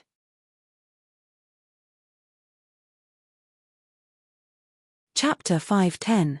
Reynolds' mansion in the first-tier city of Katuta was even livelier. The servants dressed her up to the nines, making her look like a surrogate bride. However, it wasn't just for the sake of sending Reynolds off to the sea hunt tomorrow. More importantly, it was Elaine's birthday. After today, she would be 20 years old. Elaine was beautiful and adorable under her splendid attire. Aside from her black hair, she wore a purple muslin dress that accentuated her curves. She looked like a violet that had just bloomed, bashfully showing off her extraordinary beauty to the world. Even the other girls were amazed by her beauty, let alone Reynolds. Reynolds didn't spread the news of Irene's birthday, and just celebrated it on his own. However, he had many female servants, and all of them were very lively and indulgent under the doting of Reynolds, who didn't have a strict concept of hierarchy. 2 women were a play, and 3 women were a street. Reynolds had received at least 20 women, and including Helena and Avina, it was like a lively market. It was lively enough. Everyone gave Elaine their blessings and gifts. Among them, Avina's most valuable gift was a water-repellent pearl. After wearing it, one's ability to move in water would be doubled. One could also breathe through one's pores. One could imagine how important it was to the people of the Sea Kingdom. The water-repellent pearl was formed after the death of a 1,000-year-old water beast, the ice-repellent pearl. There were very few diamonds that died of natural causes, and even fewer that could be turned into pearls. Avina was a member of the dragon race. She was naturally good at swimming and could breathe underwater. The water-repellent pearl wasn't very useful to her, but it was generous of her to give away such a valuable treasure. She knew that by building a good relationship with Elaine, she would indirectly win Reynolds' heart. The dragon girl's wishful thinking was very good. Of course, the sly Reynolds wouldn't fail to understand what she was thinking. But as the saying goes, if the family is harmonious, everything will prosper. Since Avina was so smart, she didn't need to be taught to understand this principle, which was even better. In the elegant garden of the inner courtyard, all the servants and attendants of Renault's mansion were gathered together. In the center of the garden, there was a large 6-layer cake on a round stone table. The rich aroma of butter mixed with the fragrance of the flowers in the garden made the cake even more attractive. Green agate fruits decorated the cake, and 11 small candles of different colors were emitting a beautiful light. The cake was made completely according to Earth's method. It was the first of its kind in the world of kings. The number of candles represented Elaine's age. This ceremony was very unique to everyone. Even the knowledgeable Avina had never seen something like this before. She pinched Reynolds' arm and said, "When it's my birthday, you have to make me a cake like this too." The more she interacted with Reynolds, the more she realized that he had a lot of new tricks up his sleeves. For a dragon girl who liked strange things and was willing to spend a lot of money on useless things, the temptation was very strong. Unknowingly, Avina had gone from being willing to follow fate to being deeply attracted to Reynolds. Reynolds was in pain from her pinch, but he nodded and said, "Okay, I'll do as you say." Avina was satisfied and let go of him. Reynolds looked at the place where she pinched him and saw a red patch. The dragon girl's shortcomings were often cute in Reynolds' eyes, but it was a pity that she liked to pinch people for no reason, and she didn't hold back either. Looking at the party Reynolds had prepared for her, Elaine's excited face flushed red under the candlelight. Reynolds smiled and said, "Come, Linger. Close your eyes and make a wish. If you can blow out all the candles in one breath, your wish will come true." Elaine said happily, "Dennis, really?" Although she still called Reynolds that way, Avina already knew that they were not blood-related siblings. Reynolds nodded and said, "Really?" Elaine closed her eyes and clasped her hands together with a smile. After more than 10 seconds, she opened her eyes again. Then, she puffed out her cheeks and blew out all the candles on the cake. Everyone cheered loudly. Although there weren't many people, the atmosphere was lively. Reynolds hugged her slender waist and said, "What did you wish for, Linger?" Elaine glanced at Reynolds and said, "H, I'm not telling you." Avina interrupted, "Dennis, you miser, I don't think you've given Elaine a gift yet, right?" Elaine was satisfied and helped Reynolds out of the situation. "Dennis prepared this special cake for me. Isn't that the best gift?" Reynolds nodded seriously and said, "Don't worry, I've already prepared it." He took out a small crescent necklace from his pocket. The material was strange, orange, and translucent. Its smooth surface gave off an ancient feeling, but it was neither bright nor shiny. Avina snorted and said, "What kind of gift is this? It's so shabby." Reynolds smiled and said, "This thing isn't very useful, but I've been wearing it since I was born. It's called amber, also known as the beast soul. It was produced in ancient times and symbolizes purity and eternity. It's said that it can ward off evil and protect one's body. I'm not bragging, but you won't be able to find a second one in the entire continent." On Earth, amber was a fossil from a prehistoric pine tree. It had been formed for 40 to 60,000 years. It was a question whether the king's realm had such a long history. This was the only thing Reynolds' mother had left him. However, on this day, he gave Elaine his love, which showed how much he loved her. Avina had also seen the amber necklace around Reynolds' neck. She thought it was an ordinary ornament, but now she knew that it was something he had been wearing since he was born. It was very likely to be a family heirloom. Just this meaning alone was no small matter. It was more precious than any valuable or useful treasure, not to mention that there wouldn't be a second one in the entire continent. Avina, who had originally despised it, suddenly felt a little jealous. Elaine naturally knew the meaning of this unremarkable necklace. She was so excited that she didn't know what to say. Reynolds unbuckled the necklace and put it on the girl's swan-like white jade neck. "Happy birthday, Elaine." He didn't know if it was an illusion, but when the amber came into contact with Elaine's body, it suddenly flashed like a light bulb. However, it was almost undetectable. Just when Reynolds thought his eyes were playing tricks on him, Elaine's kiss fell on his lips. The touched girl had let go of her reservations and boldly expressed her love in front of other girls. Adulthood meant a lot of things. It seemed that he could do more things that he couldn't do before. Reynolds was drunk. This time, he was really drunk. He had drunk at least 2 jars of the 100 Men Fall that Avina had stolen from the Dragon King's treasury. Even an iron man would fall down. He was so happy that he couldn't control himself. He had witnessed Elaine grow from a weak little girl with no fighting ability to survive to the powerful and confident spirit envoys she was today. He was very gratified. At the same time, he was also glad that he didn't use the fleeting time given by Randolph in the wrong place.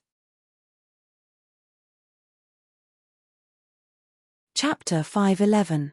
The bright red morning sun slowly rose from the sea, sprinkling the first rays of the morning on the water. The entire ocean sparkled with golden waves, beautiful and full of vitality. Diligent seagulls were soaring in the sky, struggling to find the food they needed for the new day. They were so elegant in the sea breeze.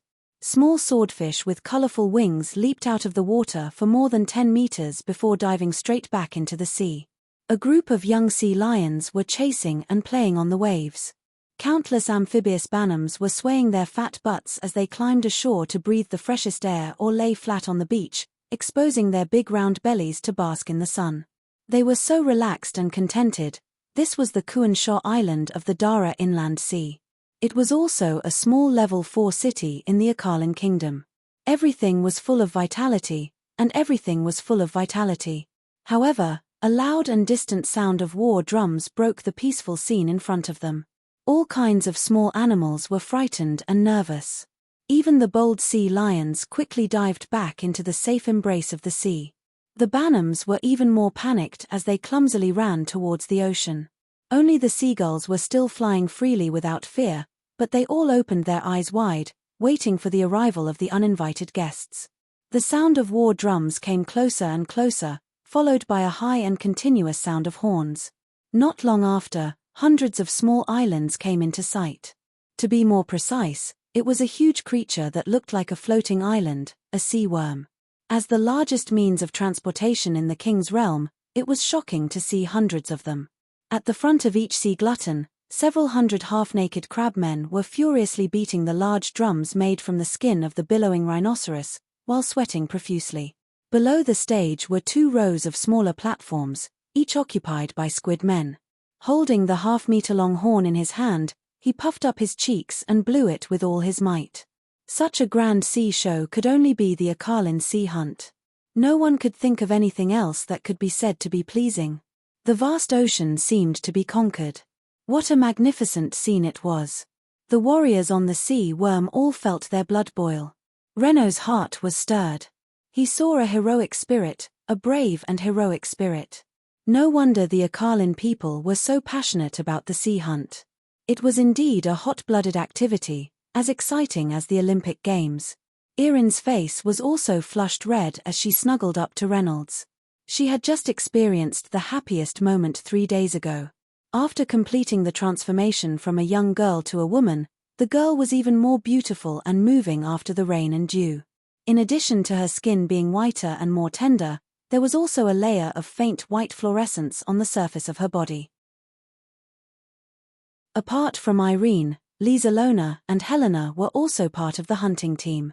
As Reynolds' family, they naturally had to come and cheer for him. Avina was summoned back home by the Dragon King. Although she was reluctant, she had to put her family first during such an important festival. Each of the hundreds of sea glutes could carry around 2,000 to 3,000 people. Altogether, it would be 200,000 to 300,000 people. This was a large number of troops. Other than the Akalin Kingdom, there were more than 10 other sea countries like Neverending Gadi, Fakenra, Lagona, Eichels, Israel, and other empires that had joined the hunt. In addition, it attracted a large number of people from all over the continent who came to watch the battle out of interest. Of course, the hunting ground wasn't a peaceful level 4 island like Kuan-Shaw or even Akalin. Instead, it was an island on the border between the Dala Inland Sea and the South Asian Philippine Ocean, Atlantis. Atlantis was even larger than Spartax, a level 1 city in Akalin, but no one lived there because it was called Ghost Island. Apart from the ferocious sea beasts that often came ashore to look for food, the worst thing was that the weather was extremely bad. Frost, rain, snow, and strong winds could descend at any time. The power of nature was awe-inspiring and unstoppable, even more ruthless than the magical beasts. The area around Atlantis had also become a deserted area. The Dead Sea area, the bone-devouring area, the life-killing area, the soul-summoning area, and the resurrection area were all formed by the 6 areas. The spirit of the sea hunt was to challenge the eternal enemies of mankind. The magical beasts challenged themselves, and even the heavens. The mighty army carried countless confident and well-prepared warriors towards the forbidden area. Reynolds, who was enjoying the refreshing sea breeze at the edge of the sea glute's tail, felt that his confidence had reached an unprecedented peak. Generally speaking, confidence was proportional to one's strength. The large increase in spiritual power had long given Reynolds unprecedented confidence. A wind-splitting prawn, who seemed to want to test Reynolds' strength, just happened to jump out from the sea 7 meters away. It waved its pincers, and 2 wind arrows shot towards Reynolds. Reynolds didn't put such a low-level sea demon in his eyes before, let alone now. He slightly opened his right palm and pushed forward. There was no flame, no ice, and no sign of any attribute spiritual power. However, the fierce wind arrows suddenly stopped in the air, and the wind-splitting prawn followed suit. It was as if it was imprisoned by something invisible. There was nothing supporting it, but it was fixed in the air as if it had escaped from gravity. Reynolds's palm suddenly closed, and the small square space where the wind arrows and the wind-splitting prawn were at suddenly twisted strangely. With a ding sound, like glass being hit by a hard rock, a crack appeared in the space, and then the crack quickly spread to other twisted places. The sea demon's body was torn apart along with the space that was torn apart, and it immediately died. When it fell back into the sea, it had turned into white demonic energy and was absorbed by Reynolds. If other people were present, they would definitely be inexplicably surprised. They had only heard of space magic, but had never heard of space spiritual power.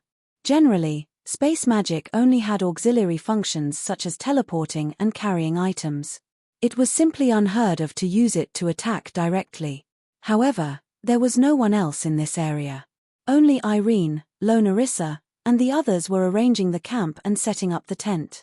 With the sea demon's speed, it would take about 3 days to reach Atlantis, which was not a short journey. On the night of Irene's birthday, the 2 of them lost control of their spiritual power, and finally, both of them fainted under the impact. However, when Reynolds woke up, he found that his spiritual power had soared to a new level, and a new kind of spiritual power had been produced. The same thing happened to Irene, but it was slightly different. Reynolds had also been intimate with many women, but it was the first time that something strange had happened. In the end, he thought of the 2 strange pills. After he and Irene took them, their bodies had some mysterious changes. That night, it was very likely that the 2 forces of the same origin had mutated through the 2 of them. Just as Reynolds expected, the demonic energy pill had the self-awareness of demonic energy and the docility of spiritual power. Usually, it was no different from spiritual power under the control of one's mind.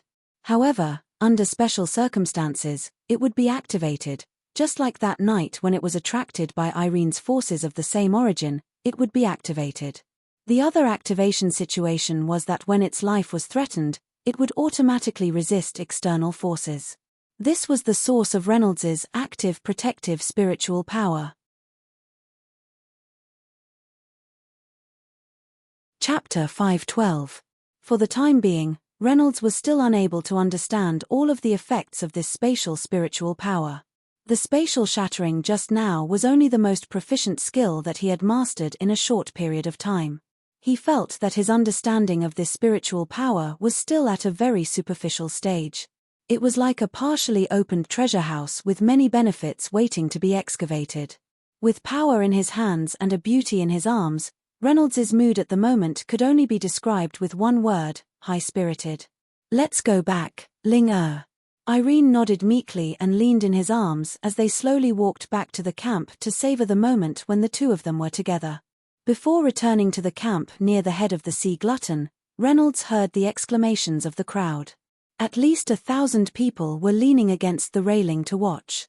Reynolds curiously followed their gazes and saw a green figure in the distance walking on the waves, like a goddess flying towards the Sea Glutton. When the green figure came closer, the crowd was surprised to find that it was the 3rd princess of the dragon race, Avina. They had long heard that the dragon race's water movement technique, waterless, was unparalleled in the world. It really lived up to its reputation. There were many strong people who could float on water, but it was rare to see someone as relaxed and elegant as her. It was as if she was taking a leisurely stroll, effortlessly. The sea lion came from a long distance, and there were very few people who could rely on the lightness technique in one breath to reach this level. Seeing the dragoness like a fairy flying over with the wind and making a big show of herself, Black Oil and the crowd exclaimed in admiration. Reynolds was proud, and a sense of accomplishment arose spontaneously. This kind of woman was actually in his hands. If he wanted her to go east, she wouldn't dare to go west. If he wanted her to go north, she wouldn't dare to go east. If he wanted her to go east, she wouldn't dare to go west. If he wanted her to go north, she wouldn't dare to go north. And he only relied on a packet of itching powder to do it. When Avina was only 30 meters away from the sea glutton, the water in front of her suddenly broke open, and a purple man-eating sea glutton suddenly drilled out. Its 4 limbs were wide open, and like a piece of cloth, it pounced towards Avina. A faint cold light could be seen flashing faintly. This was the man-eating sea glutton's unique hunting method. As long as one was caught by it, one would be pierced full of holes by the countless sharp teeth inside, and then be torn into pieces. It was very cruel. Everyone exclaimed. Man-eating centipedes could only be regarded as ferocious sea beasts at best. They were still far from the level of vicious beasts. However, the purple centipede had a lifespan of at least 150 years and could not be underestimated. Avina came here after a long journey, and her spiritual power was exhausted. Even Erin covered her mouth. On the other hand, Reynolds's expression was calm, as if he didn't see his fiancée in danger. Almost at the same time, more than a dozen figures flew out from the sea. All of them were men, and most of them were between 12 and 16 years old. Warrior, archer, assassin. Judging from their armor and weapons, as well as their courage to rush 50 meters away to save someone, they must be the young heroes of Akalin. Reynolds's sea glutton was exceptionally huge and was one of the best of its kind. A large number of experts gathered on it. Those with average strength or fame, and those who weren't family members of experts, couldn't occupy a spot, let alone ordinary people. After the dozen people in front reacted the fastest, there were quite a few young men that flew out. They all shouted with a sound wave expansion technique, "Miss Avina, please don't panic, I'll be there immediately." They all wanted to show off in front of the crowd, and if they were lucky, they might even be able to win the heart of the beauty. They rushed forward one after another, like an arrow leaving a bow. It didn't seem like they were trying to save someone, but rather like beasts trying to steal their mate. Although Avina's fiery temper was well known, she was also famous for her beauty. She was also the Dragon King's favorite daughter, so if he could become the Dragon King's son-in-law, his future would be limitless. Moreover, the feeling of conquering the young miss of a rich family was also very good. The fastest was an elf clan male thief. This position was known for its speed, so this person was very famous. One of the Akalin 10 heroes, the Wind Shadow Thief Alex. His family's secret wind shadow technique was only a bit weaker than the Dragon Clan's traceless wave treading, so he was very popular among the newcomers. The elves were handsome and Alex purposely showed off his elegant figure. His beautiful golden hair fluttered in the wind, looking very cool. Everyone on the sea boat cheered for him, as well as the screams of quite a few young girls. The beasts behind him all secretly felt that it was a pity, letting this brat take the lead. Alex was very proud in his heart. He took out a polished dagger and stabbed it at the man-eating Kai. He said in a very elegant voice, "Miss Avina, don't worry." Avina had just dodged the man-eating Kai's first wave of attacks. With a snort, her hand trembled and a long bone whip appeared in her hand, which she suddenly threw out. "Mind your own business." Alex, who was fantasizing about whether the beauty would repay him with her body, was shocked to find that Awina's bone whip was swinging towards him. The man-eating fiends in front of him also turned around and attacked him together. As a result, the pitiful thief was caught off guard and could only hastily dodge the combined attack of the man and beast. Part of the forceful spiritual energy left its trajectory and was greatly disrupted. He could no longer maintain his elegant figure and fell into the water with a splash. The other beasts behind him were scared by Avina's disregard for friend and foe, so they quickly slowed down. They looked at each other in blank dismay, considering whether or not they should help. They didn't need to hesitate any longer. Avina's purple light turned green and the spiritual energy that couldn't be used suddenly increased. The dragon girl stood on the water's surface as light as a feather, without a trace of panic. Her hand whipped down and the man-eating armadillo gave a pitiful cry as it was split in half, turning into demonic energy. At this moment, Alex adjusted his spiritual power and leaped out of the water.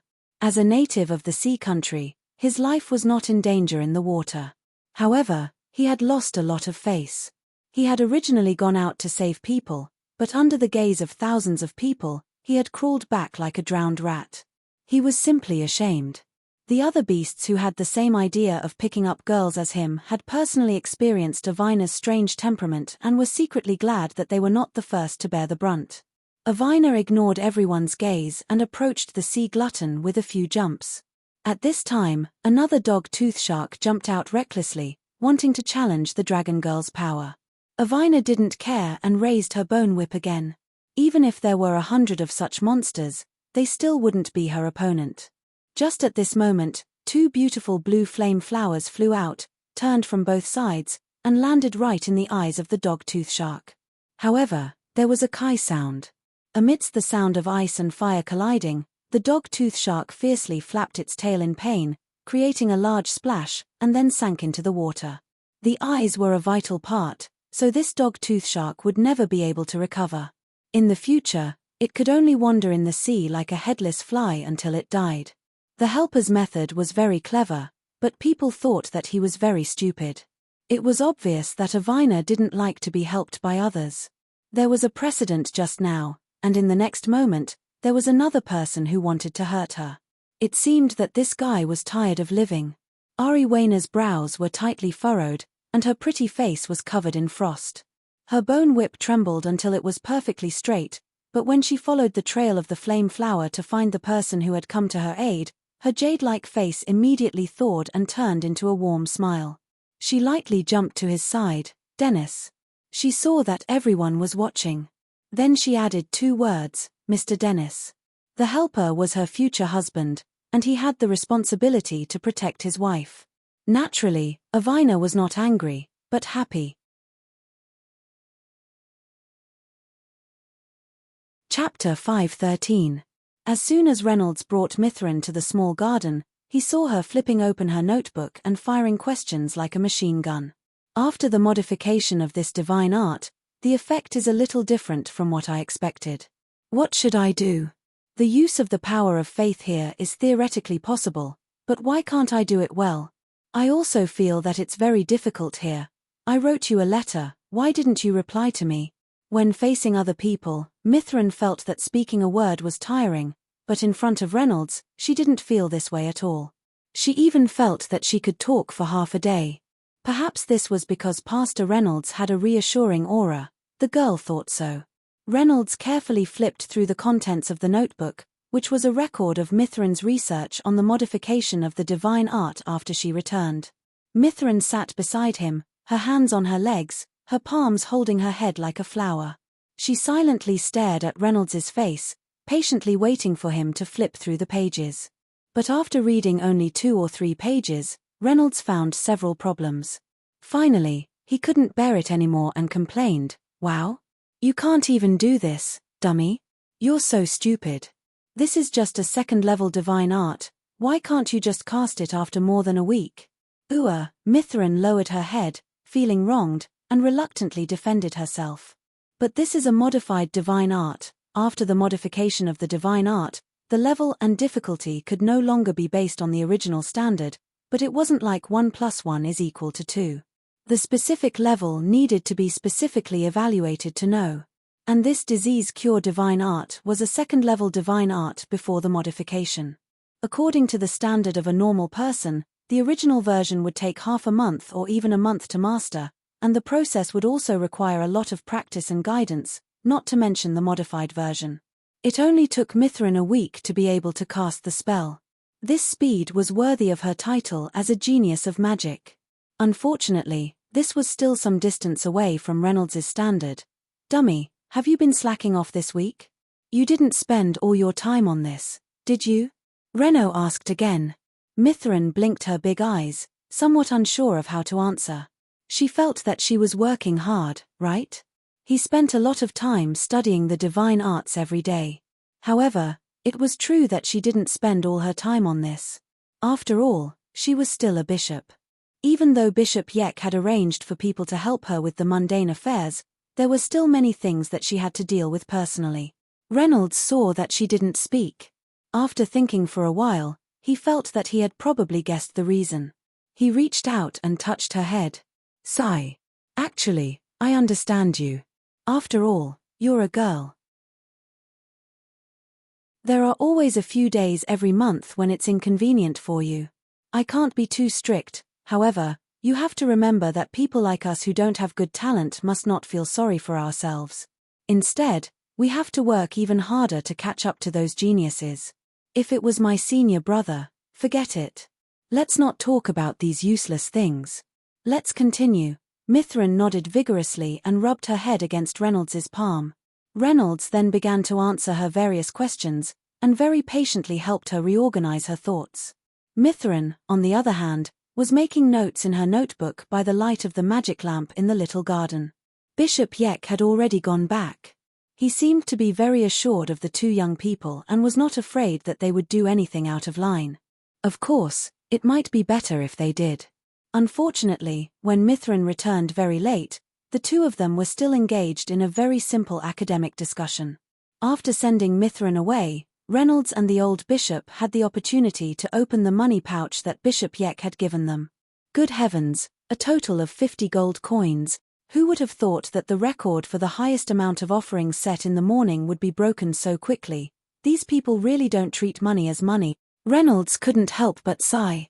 "Don't forget, this is just the money for a random ceremony," the old bishop reminded him. Reynolds then asked, "So now, we're considered rich, right?" The old bishop nodded. "That's good. I'll go to the market tomorrow and buy beef, mutton, and fish, buy vegetables, plates, and milk for the kittens. I'll buy until I'm full," Reynolds said excitedly. Just like that, Reynolds experienced the life of a rich person the next day. He chewed so much beef that his teeth hurt. Although there were still no believers in the church today, and the church was still very quiet, he felt very fulfilled. Is this the life of a rich person? It's so simple and unpretentious. But that night, an unfamiliar guest came to the door. It was a fat middle-aged man with a hairline that was on the verge of collapse. He wasn't a believer here, nor was he a neighbor nearby. He was just wandering around in boredom. When he passed by the church, he wanted to come in and vent his frustrations. This kind of thing was very common in the sinless city. The prosperity here brought convenience and enjoyment to the people, but it also brought heavy pressure. People habitually went to the church to seek comfort and psychological counseling. The normal clergy wouldn't reject them. Even if they weren't believers, they would still listen and comfort them. If they were comforted well, they might take the opportunity to join the church. Therefore, Reynolds didn't reject him and led him to the confession room that had been converted from a confession room. The middle-aged man sat in the narrow confession room and felt a little strange. The confession room here was very small, much smaller than the other churches. It felt more like a detention room. It was fine to go in, but it would be very troublesome to come out later. Maybe it was because the church was very small to begin with. He didn't think too much about it. However, he soon heard the clanking of chains and the sound of locks being locked. The door that he had entered through had been firmly locked by Reynolds. "Why did you lock the door?"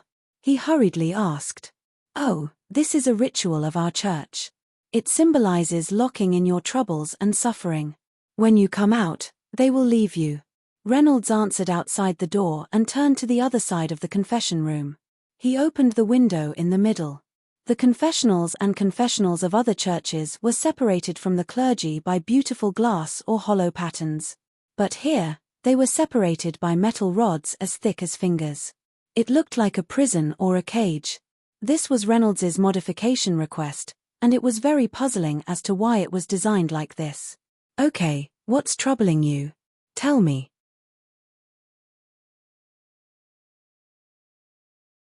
Chapter 5:14. As Reynolds spoke, he handed him a cup of tea through the cell window. The middle-aged man took a sip of tea and did not speak. It was as if he was still thinking and organizing his words, but it was also as if he found it difficult to speak. This was also human nature. Not everyone could pour out their heart to a stranger.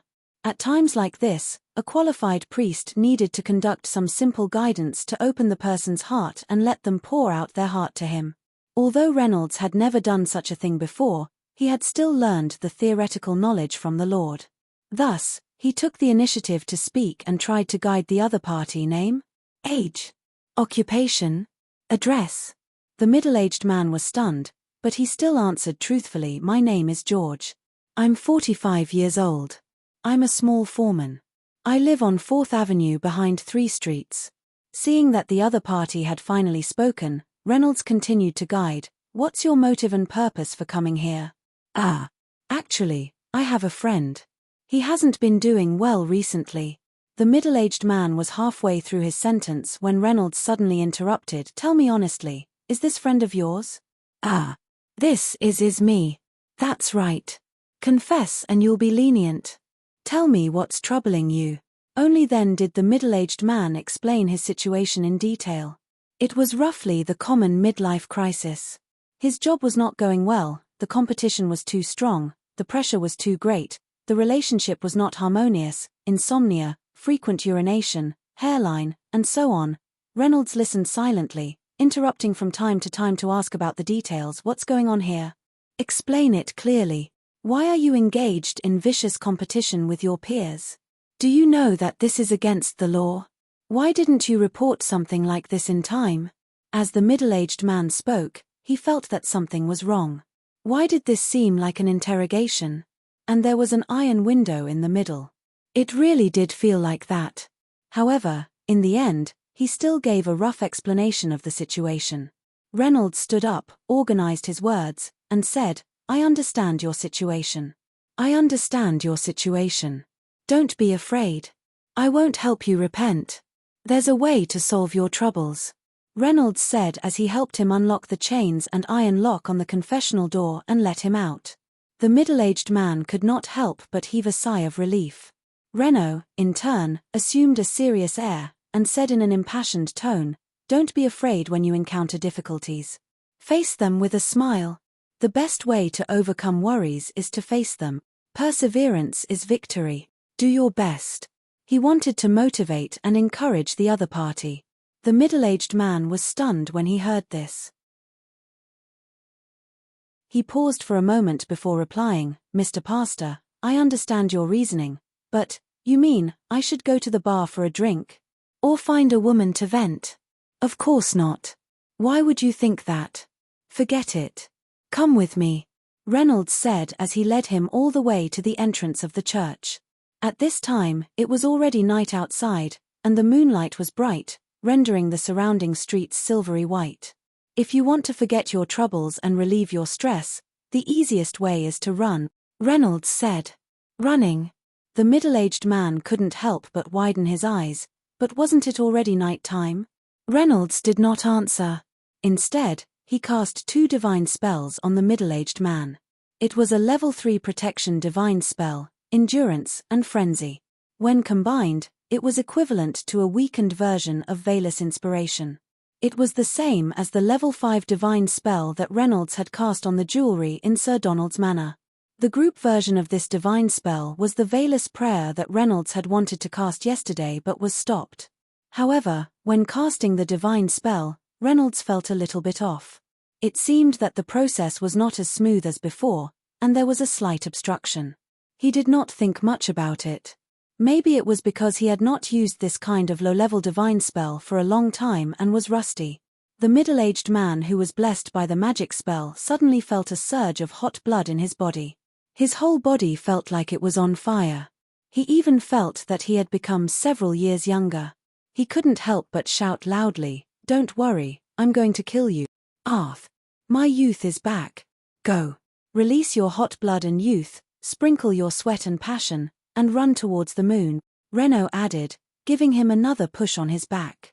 The middle-aged man immediately spread his legs and began to run wildly along the street. Although he was extremely excited, he did not lose his rationality and could still control his actions. He could even feel the changes in his heart, so he would not lead to the tragedy of the bishop. This was also because Reynolds did not cast any divine spells that affected people's emotions and thoughts. As he ran, the middle-aged man did not feel tired. Instead, he felt more and more relaxed. The heavy burden in his heart seemed to have been expelled from his body along with his sweat. His whole body felt comfortable and relaxed. Just like that, he ran for 2 hours straight. By the time he returned to the entrance of the church, the duration of the divine spell had also ended. Immediately, he felt fatigue and soreness wash over him like a tide. He had no strength left in his body, and he could not even stand properly. He could only sit down at the entrance of the church, leaning against the wall as he panted. But even so, he still found a touch of relaxation and refreshment that he had not felt for a long time. He actually forgot the pain and frustration that had accumulated in his heart. After hearing the noise outside, Reynolds came out with a kitten on his head. He was training these kittens just now. "Mr. George, are you okay?" Reynolds asked. "Very tired, but very refreshed and relaxed." "I feel great." George's face showed a very natural and relaxed smile. "Do you need any help?" "No, just let me sit for a while." "Hehe, to tell you the truth, when I was young, I was the best runner in the village. I ran faster than a dog. Many girls liked me because of that." "Ha ha ha ha," George said very happily. Compared to the gloomy look he had when he first came in, it was as if he had become a different person. Reynolds kindly poured a cup of tea for him. He gulped it down and felt that his body had recovered some strength. He could now move on his own. "Thank you so much, Mr. Pastor. If it's possible, can I come again tomorrow?" "Of course." "Ah, right, I almost forgot." As George spoke, he hurriedly searched his body for some money, but to no avail. "Sorry, I seem to have forgotten to bring money today. Can I bring it to you tomorrow?" "Of course," Reynolds replied with a kind smile on his face.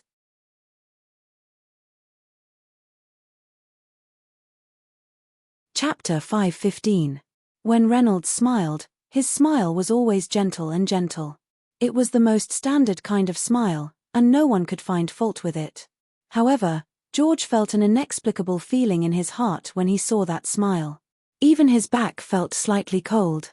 "Maybe I'm too tired that I'm hallucinating. This young priest is such a good person. Anyway, I'll come over tomorrow morning to donate the money before I go to the construction site. I can't lie to a good person like him." George did not think too much about it. He said goodbye to Reynolds and limped back to his house. That night, he slept soundly. It had been a long time since he woke up, and he was not disturbed by nightmares at all. So he quickly packed up and rushed to Mia's church with the money. Truth be told, he did not have to go to the church at all. After all, services like confessions were free in name and donations were all voluntary. Besides, he was not a follower of Mia's cult. Even if he did not go, no one would say anything about it. However, he instinctively felt that if he did not keep his promise, something bad might happen to him. And he really did not want to lie to the kind priest. When he arrived at the church, he saw that the young priest was training the kittens. He forced them to form a line and waved a paddle in his hand, making the kittens follow his rhythm and meow. Cats can be so obedient too. George was a little confused, but then he thought about it. There was no lack of sorcerers in the world who used cats as their magical pets or familiars. So it was not surprising that priests, who were as mysterious as sorcerers, had mastered similar skills. Besides, this young priest was really something. Before yesterday, he did not believe that a simple jog could make him relax and fall asleep peacefully. When Reynolds noticed that there were guests, he ended his morning training and encouraged the kittens. "You guys have to work hard. We don't have many people here, so we're counting on you guys to help us out. In my hometown, cats are very magical creatures. They can cook, clean, mine, and fight with terrifying dragons. They can even send their severely injured owners back to their campsites on handcarts. They can even transform into cute, beautiful girls. So, you have to believe in yourselves. As long as you work hard, you can do it. Didn't someone with such poor talent like me learn the divine arts? After Reynolds finished speaking, he waved his hand to signal for the kittens to disperse and walked towards George.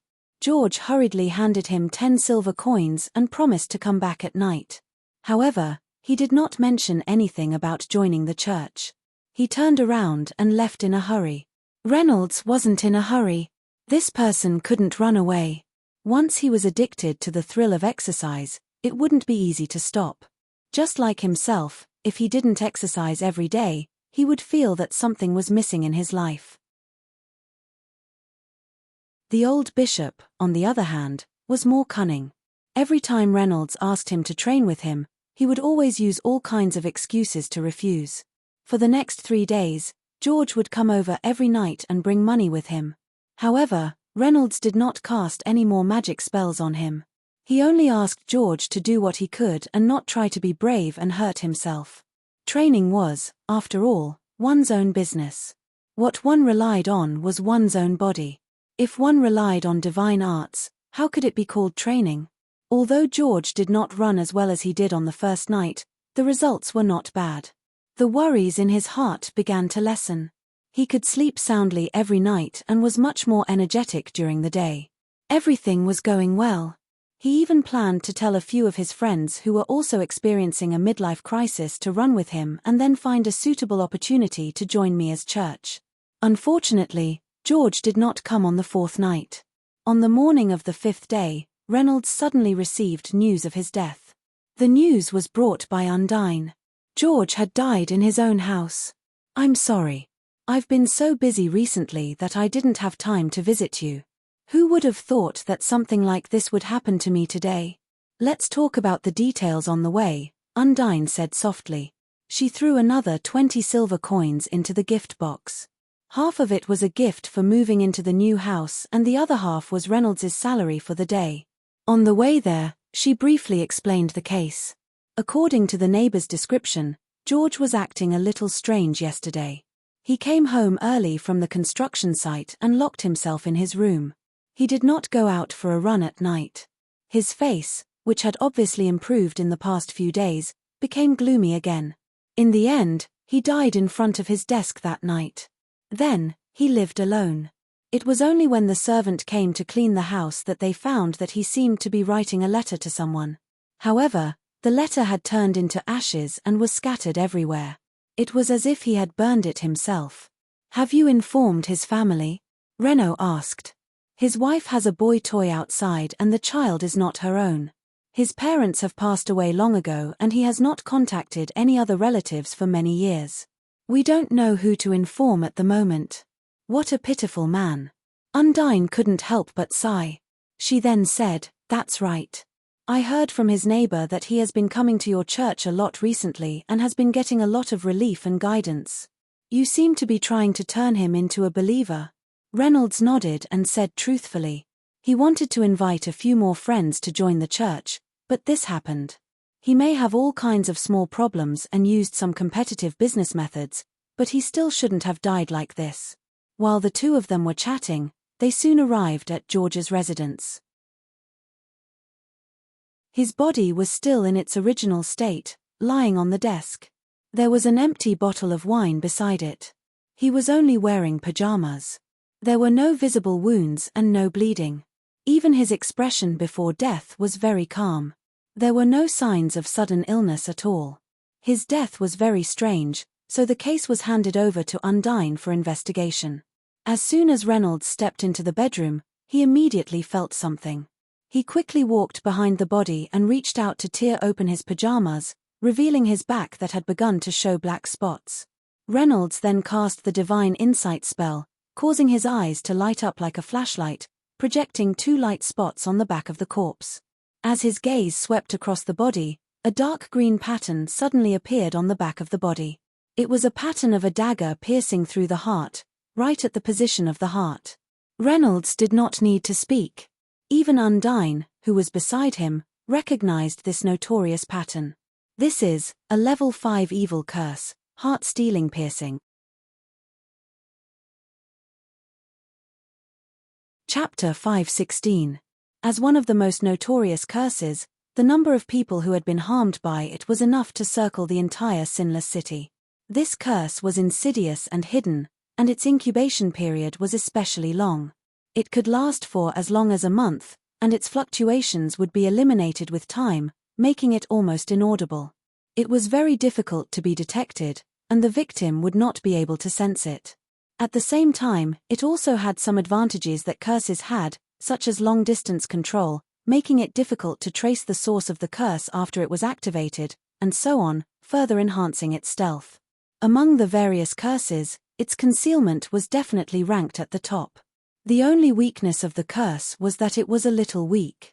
It could only cause cardiac arrest once.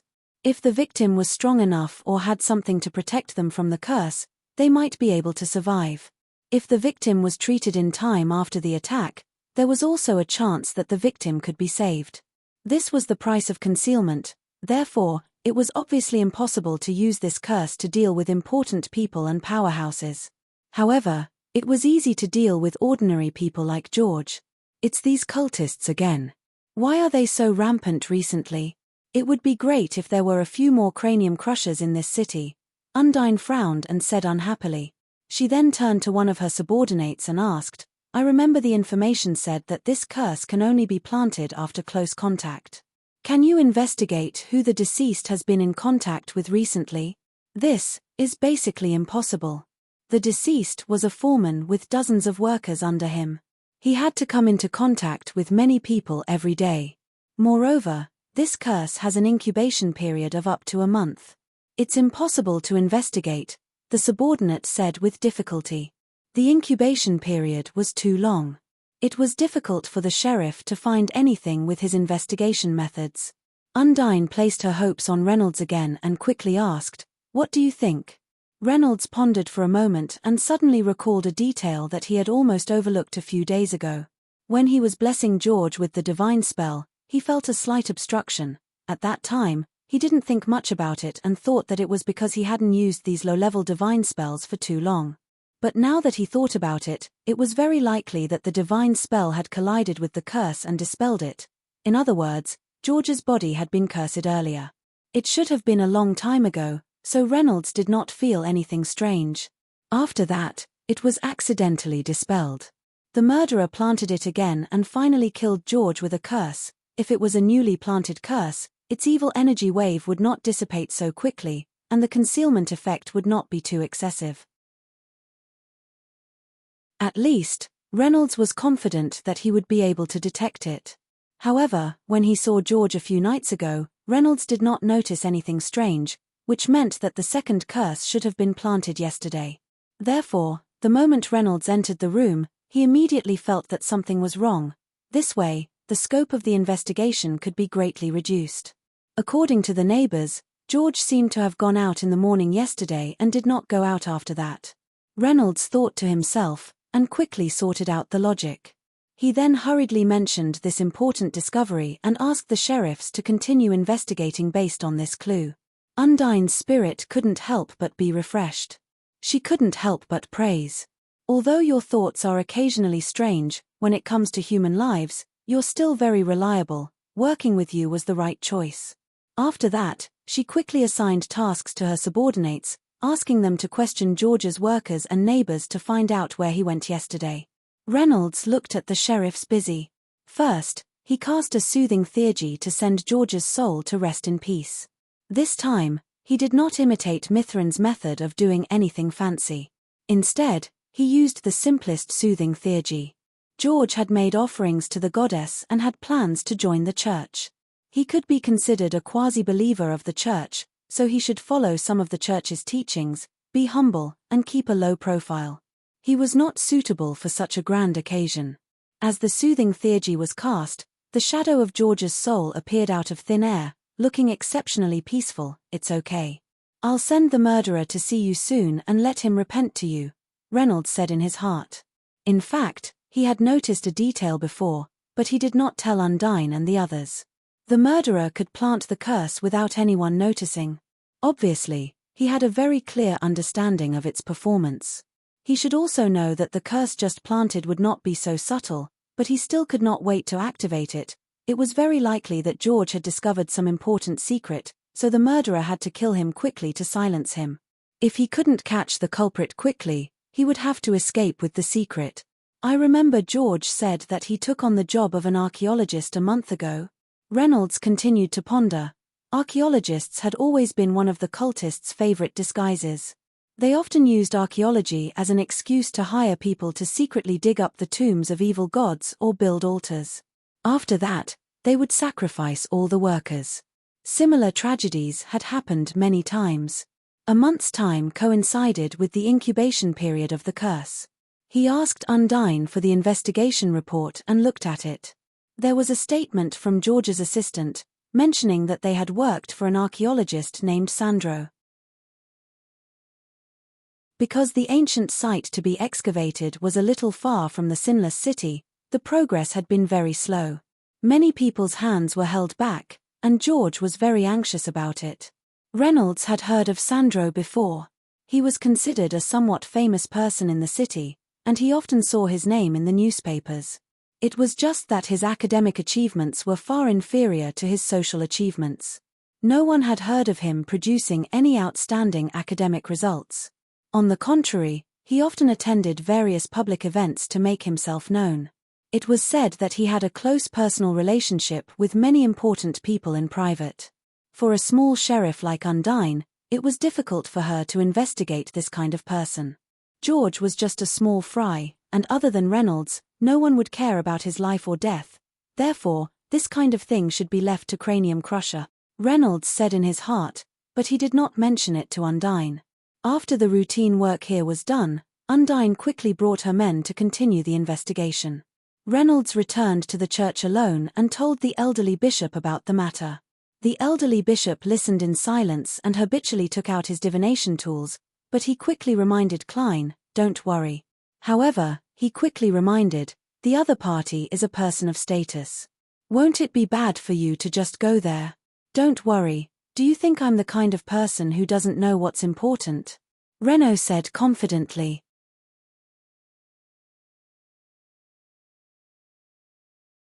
Chapter 5:17.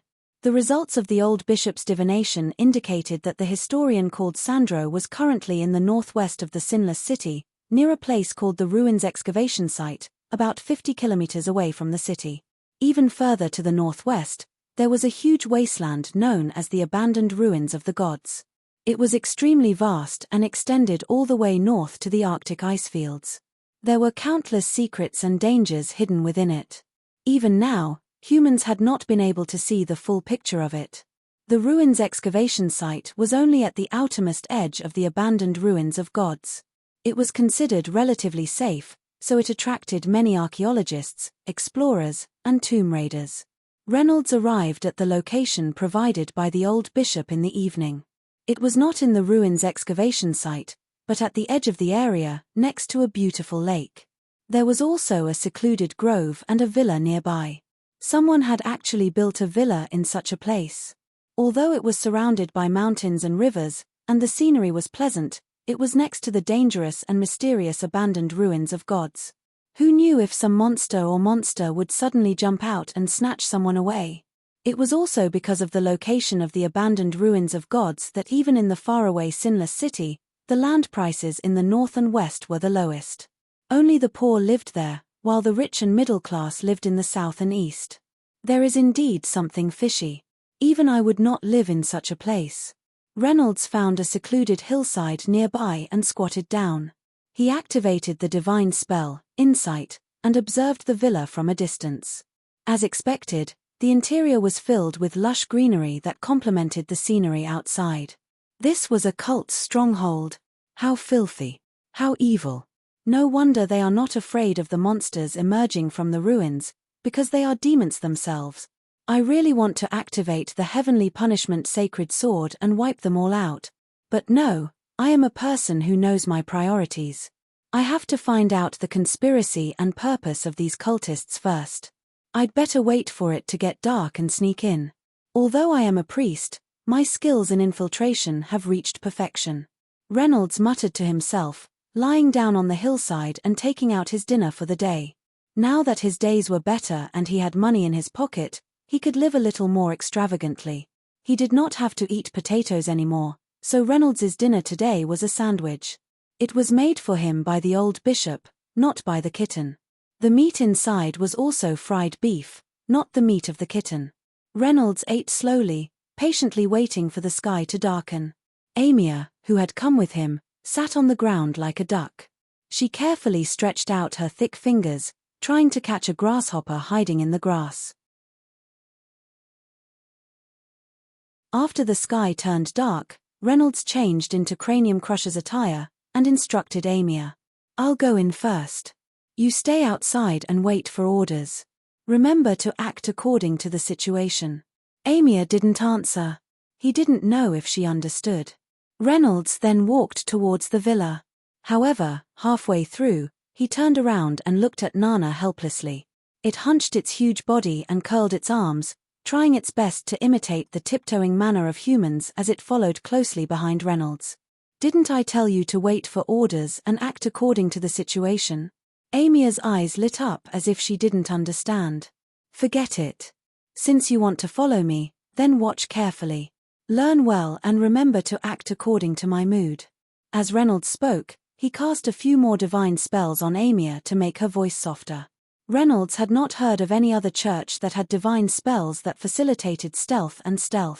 He didn't know what kind of divine spell it was, but it was definitely not a healing type. He didn't know where the old bishop had found it.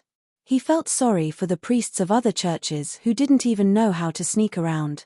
Reynolds brought Amia and sneaked up to the outer wall of the villa. With a sudden push of his feet, he leaped over the wall. Amia didn't know how to jump, so she maintained her sneaky posture. She smashed her head through the wall and tiptoed inside. The commotion of crashing through the wall naturally attracted the attention of the guards. Something's not right. Who is it? Damn it, I was discovered so quickly. I shouldn't have brought Amia along. She was too big of a target and her movements were too rough. Reynolds couldn't help but feel regret. However, the two pike-wielding guards directly rushed towards him and asked in a stern voice, "What are you doing? Who are you? Why are you trespassing on private property? Wow. Why is your mule so big? Sigh, since I've been discovered, there's nothing I can do. You forced my hand."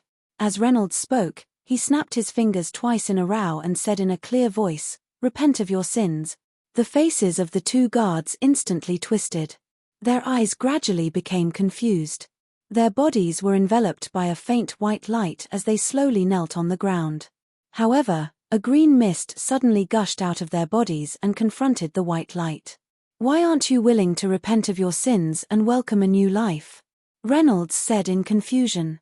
He then snapped his fingers a few more times. The white light on the guard's body suddenly shone brightly, suppressing the green fog in an instant, and the two people's faces gradually became calm and peaceful. In the next second, their heads suddenly exploded. Yellow, red, and white matter scattered on the ground like a broken dye vat. Although you resisted and repented, you still have some awareness.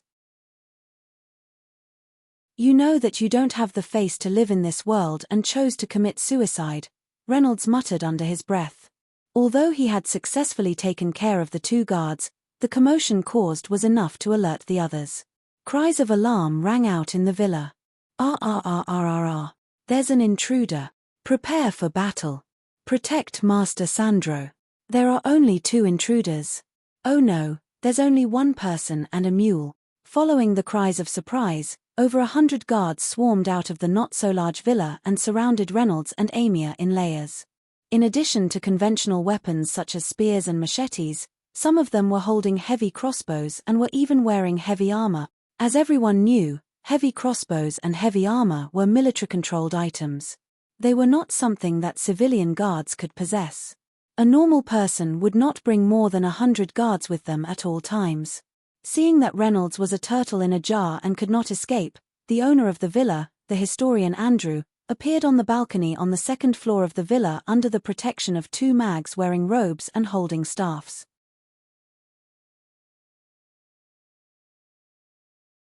Chapter 518. Sandro, the archaeologist, looked to be in his 40s. He was dressed in the most fashionable gentleman attire in the city and held a short staff inlaid with skulls. He was looking down at Reynolds with the attitude of a victor. Ha ha ha ha ha. He looked at Reynolds, who was surrounded and had given up resisting, and laughed heartily, thinking that victory was already in his hands. Cranium Crusher, ever since I heard of your deeds, I expected you to come to me sooner or later, so I made all kinds of preparations half a month in advance. I didn't expect you to come knocking on my door. Me. I knew there would be a mole. You got the news from him, so you came knocking on my door, right? Unfortunately, you came too late. Today, our plan is about to succeed, and you can't do anything anymore. Reynolds listened and felt a little strange. What plan? What half a month in advance? Who is the mole? Is this guy talking to me or not? Sandro saw that Reynolds did not reply and thought that he had been scared, so he continued. Who told you about our plan? If you are willing to tell me, I can consider giving you a dignified death. No. Why do I feel like this guy has misunderstood something? Reynolds cursed in his heart, but he did not have time to think too much.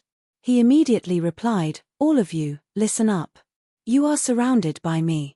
I advise you to put down your weapons and surrender immediately, repent your sins. There was a burst of laughter from the surroundings. Sandro also showed a disdainful sneer. He, I didn't expect the legendary Cranium Crusher to be a lunatic. Talking to a lunatic is a waste of time. Kill him. The guards stopped laughing, raised their spears, and stabbed at Reynolds as if they wanted to stab him into a beehive.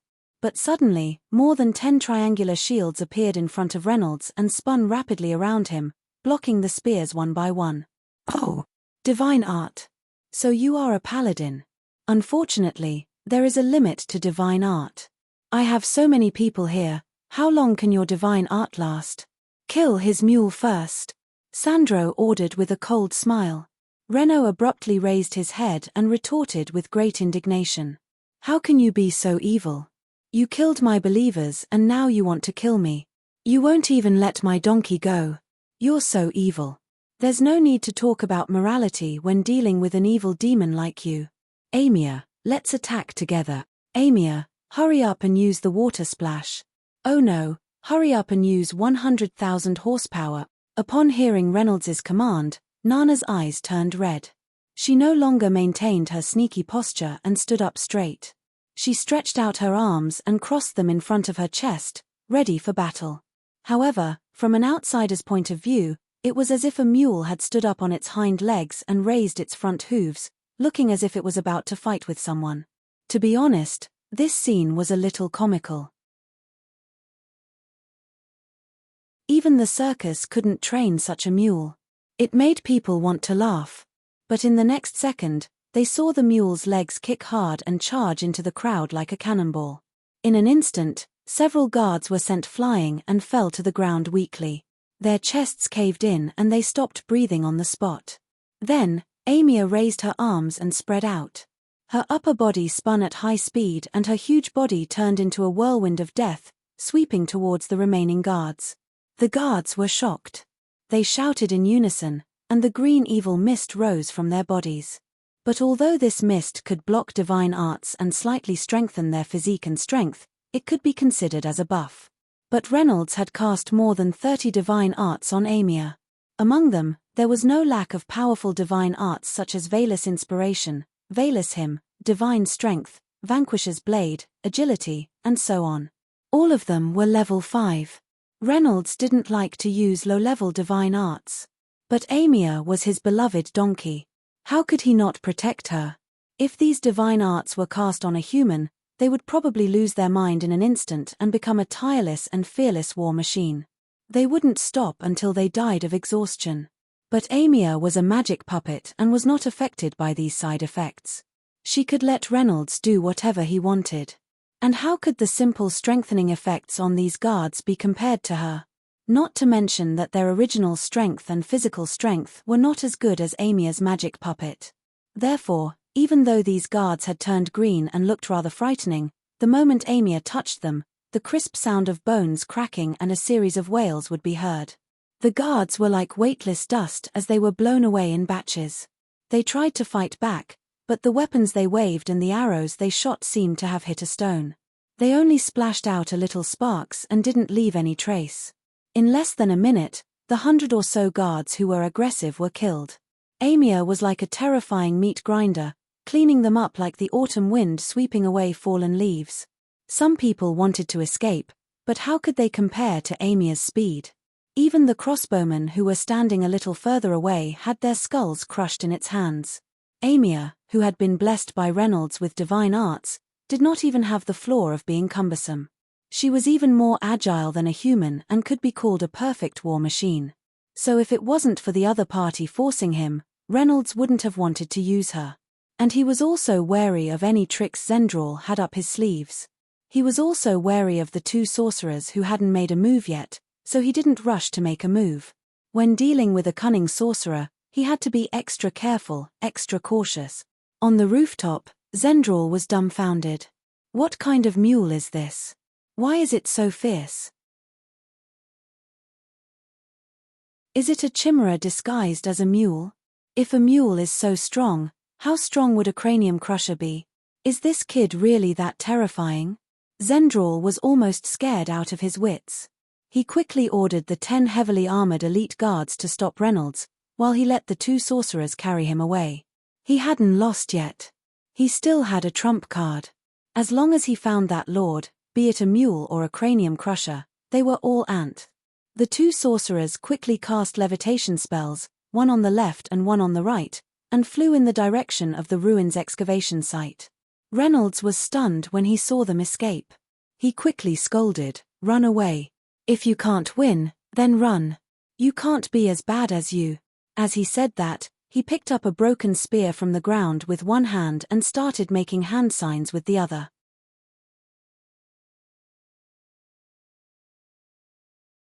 Chapter 519. With the release of the divine spell, the broken spear in Reynolds' hand burned with a pure white holy flame, looking like a holy torch.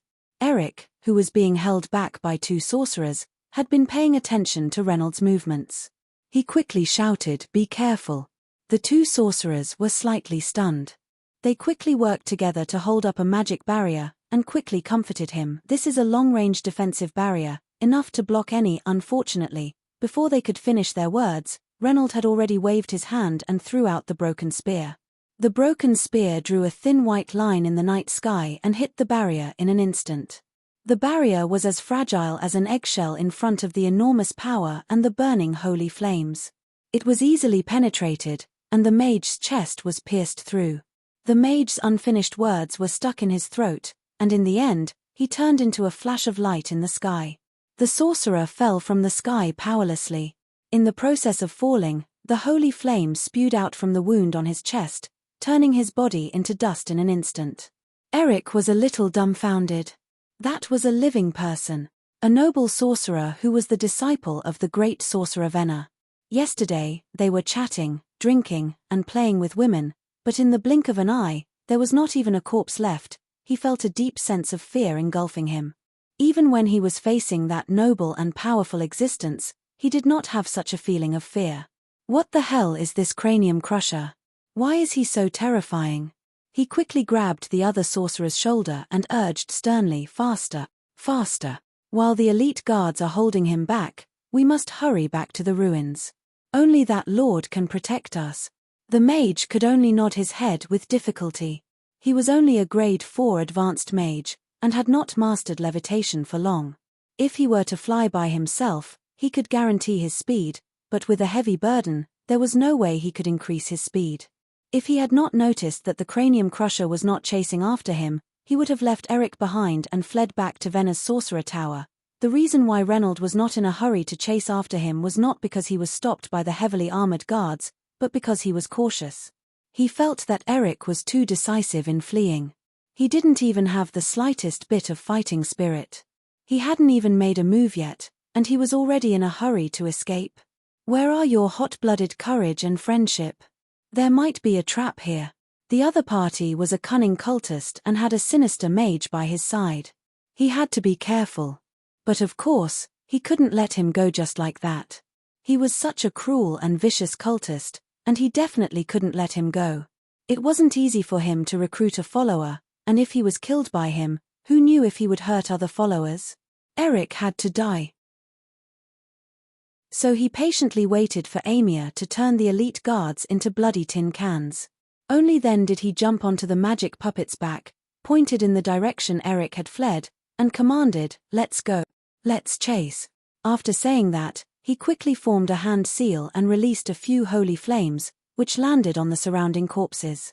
The holy flames would automatically pursue evil and burn it to ashes. This villa that was full of filth and evil was its fuel. It would quickly clean up the scene to avoid any misunderstandings. Amir also took large strides and ran at high speed. Before the holy flames burned the entire villa, she ran out with Reynold and chased after Eric in the sky. He's flying so slowly. It's like he's purposely luring me to chase after him. There really is an ambush on the way. We must be more careful. I'll cast some divine spells on you. Reynold looked at Eric, who was flying slowly in the sky. He chased after him while casting divine spells on himself and Amir. Just like that, he kept a safe distance until he saw Eric and Amir land in an excavation site. He hurriedly fled in. It looked like they were digging an underground tomb. There were a few mine-like holes in the surroundings that led to the excavation site. Reynold watched Eric escape into the hole and carefully looked inside. He wasn't in a hurry to chase after him. "Amir, you must remember. Don't go in caverns with complicated terrain like this. It's likely to be a trap set by the enemy. Countless powerful female knights and female elves have mistakenly entered caverns like this and fell into traps. In the end, they ended up as captives of the orcs and goblins. Their fates were horrible, so in this situation, the best way is to dismantle it." After saying that, Reynold made the magic puppet retreat slightly. He lit up his eyes and searched around the excavation site. He quickly found what he was looking for. It was a large cylindrical stone mill. It was probably used by the workers to flatten the surrounding roads. He quickly walked in front of the stone mill and tried to lift it. It was indeed very heavy. He could only lift it a little. "Sigh, I'm just a priest. Strength is not my forte," Reynold said as he cast a divine power on himself. His strength instantly increased by several times. He could easily lift the stone mill above his head. "At times like this, I guess I'll have to rely on the almighty divine spells." Carrying the stone mill, he walked to the top of the excavation site. According to the directions of the caves, he roughly estimated the location of the excavation site. He then drew a circle on the ground and began to make a series of hand seals. He was ready to cast a Tier 7 divine spell of punishment, Divine Might. This was also a divine spell that was not circulated in the outside world. It was more special. It was mainly used to deal with fortifications and besiege cities. It was very suitable for the current situation. Why would the elegant and easygoing Church of MIA keep such a divine spell? However, this did not stop Reynold from feeling sorry for the priests of other churches. When they were hunting down enemies in the future, it would be very difficult for them to escape into bunkers or caves. As Reynold's hands moved up and down, the stone mill began to emit a faint white light. It was getting brighter and brighter. It looked like there was some kind of energy gathering inside it that could explode at any time. Reynold cast 3 divine might on the stone mill. When he felt that it was enough, he raised it above his head again and began to chant a modified prayer. "Goddess, please give me strength. This enemy is worth fighting. Let him feel your divine might. Takizawa Laura." He let out a strange cry and threw the stone mill towards the circle that he had drawn on the ground.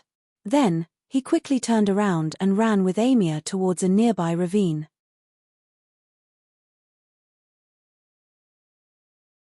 Chapter 520. Then, a thunderous boom came from behind him. The stone roller fell to the ground, and the divine spell on it was fully activated. The ground began to tremble as if there was an earthquake. With the stone roller as the center, cracks appeared on the ground and quickly spread in all directions. Accompanied by a series of loud booms, the ground began to sink rapidly. The surrounding rock walls began to collapse and crack, forming a huge crater in the ground as if a meteor had crashed into it. It looked as if the ground could no longer bear the weight of the stone roller. Reynolds intended to use this divine spell to collapse the entire underground excavation site and bury Eric alive. According to the old book that recorded this divine spell, it could distort the surrounding gravity and destroy the internal structure of a building. It was originally used to attack fixed fortifications such as castles. Generally speaking, it needed to be used in conjunction with siege weapons such as catapults. According to the book, this divine art was classified as a war divine art. It was a special classification that other churches did not have. Although it was only at the 7th level, Reynolds practiced it slower than other 7th level divine arts. It took him 5 days to learn it. This time was second only to the heavenly punishment sacred sword. He felt that this was because he had always been gentle, easygoing, and kind to others. War divine spell, on the other hand, sounded very violent and did not match his style. That was why he took so long to learn it. This divine spell could not make people repent and atone for their sins. It was also inconvenient to kill people. It was not very useful. Today was a special occasion, so he used it to try. This way, I can bury that despicable Eric alive, right? His traps won't be of any use now. Amia, did you learn it? Reynolds poked his head out from behind the mountain wall and looked around. He was satisfied with the power of this divine spell. Just as he was about to use the divine spell, Eric, who had escaped into the tunnel, was running with the sorcerer toward the deepest ancient altar. That was the biggest secret of this excavation site. In order to protect this secret, he had hired several engineering teams and had them dig in the wrong direction to create a complicated underground maze. Other than himself, no one would be able to find their way in. He believed that this underground maze would be enough to stop Skullcrusher and buy him enough time to summon his trump card. As expected, Skullcrusher did not chase after him. He was probably stopped by the maze, allowing him to reach the ancient altar safely. The altar was located in an underground cave. The walls around it were engraved with images of various monsters.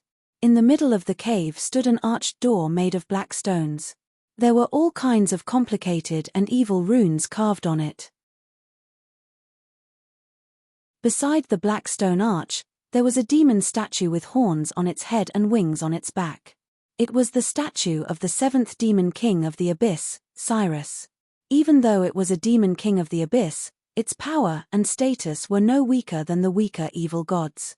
Legend had it that it was the 5th son of Eace, the mother of Desire, and had countless gigolos. At the same time, it was also the father and elder brother of the Tree of Moros, the Pillar of Lies. The rich circle is really messy. Eric knelt down and prayed to the statue. He soon received a response. The demon king promised to send his best men to help him. The runes on the black arched door lit up one by one, and a thick green mist rose from the door. It kept twisting and turning, vaguely forming a certain shape. It looked as if something was going to pass through the door and descend into the human world.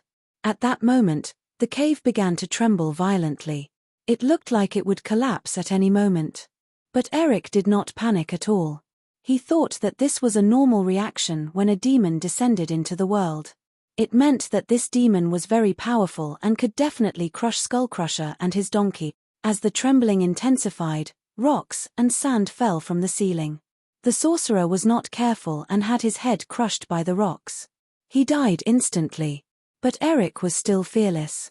He continued to kneel in front of the statue and recite the name of the Demon King. Finally, a huge and ferocious body emerged from the black stone arch. It was 3 meters tall and had a terrifying head that looked like both a wild boar and a crocodile. Its mouth was wide open, revealing rows of fine and sharp teeth. It was wearing a purplish-black armor that was constantly burning with green evil flames. In its hand was a huge chopper that looked like a saw. This was a tyrant demon, the most violent, bloodthirsty, and cruel demon in the abyss of hell. Not only was it strong and had thick skin and flesh, it also had a decent level of magic. Even among high-grade demons, it was one of the strongest. Legend had it that a tyrant demon could easily slaughter an entire human army and destroy a city. It was the embodiment of destruction and disaster. The earth trembles beneath my feet. The world trembles because of me. The tyrant demon roared in the demon language. It completely ignored the collapsing cave and looked at Eric, who was kneeling on the ground. It then switched to a less standard human language. Are you the one who summoned me? Worm. Eric raised his head slightly and quickly said, Hey, watch out. The tyrant demon was taken aback. It quickly looked up and saw a huge stone mill coming down on its face. The mill emitted a thick and disgusting holy aura. Ouch! The tyrant demon could not dodge in time. The stone mill, which had become as heavy as a mountain, smashed into its face. Its head was instantly smashed into mush. Its body was also crushed by the gravitational force around the mill. It was reduced to a pile of mush in an instant. Mighty as a mountain, even though the tyrant demon was known for its thick skin, it could not take it head-on. Eric was dumbfounded by what he saw. He did not even brag for more than 3 sentences. How did it end so quickly? When the effects of the divine spell ended and the tremors stopped, Reynolds and Amir climbed to the edge of the crater that was more than 100 meters in diameter to check the situation below. He discovered the strange black arched door and the demon statue next to it. They were actually unharmed in this calamitous catastrophe. The stone mill was stuck in the middle of the stone arch. It looked like it had completely blocked it. The glowing runes on the stone arch were extinguished. It was quiet. Reynolds quickly slid down the wall of the crater. He wanted to see how the stone arch and the statue could be so sturdy. But when he got close to the statue, he heard a wail. He looked down. Eric was pressed down by a huge rock. He was lying on the ground, gasping for breath. Although he was still alive, he was barely alive. He had completely lost the ability to resist and escape.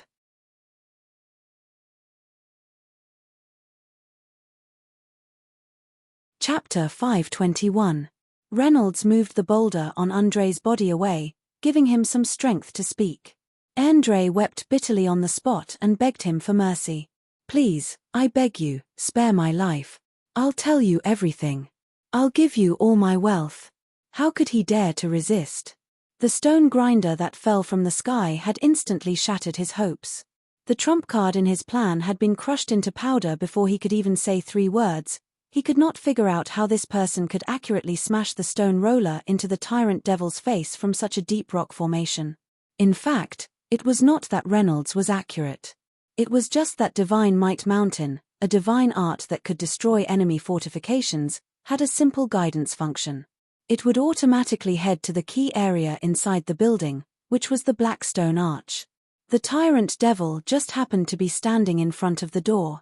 Reynolds was not in a hurry to ask. Instead, he looked at the statue beside him. He had a strange feeling that the statue seemed to be alive and was looking down at him from above. It was as if a powerful existence from afar was observing and sizing him up through the statue. Reynolds remembered that the old bishop had once explained to him that this was a method called the descent of consciousness.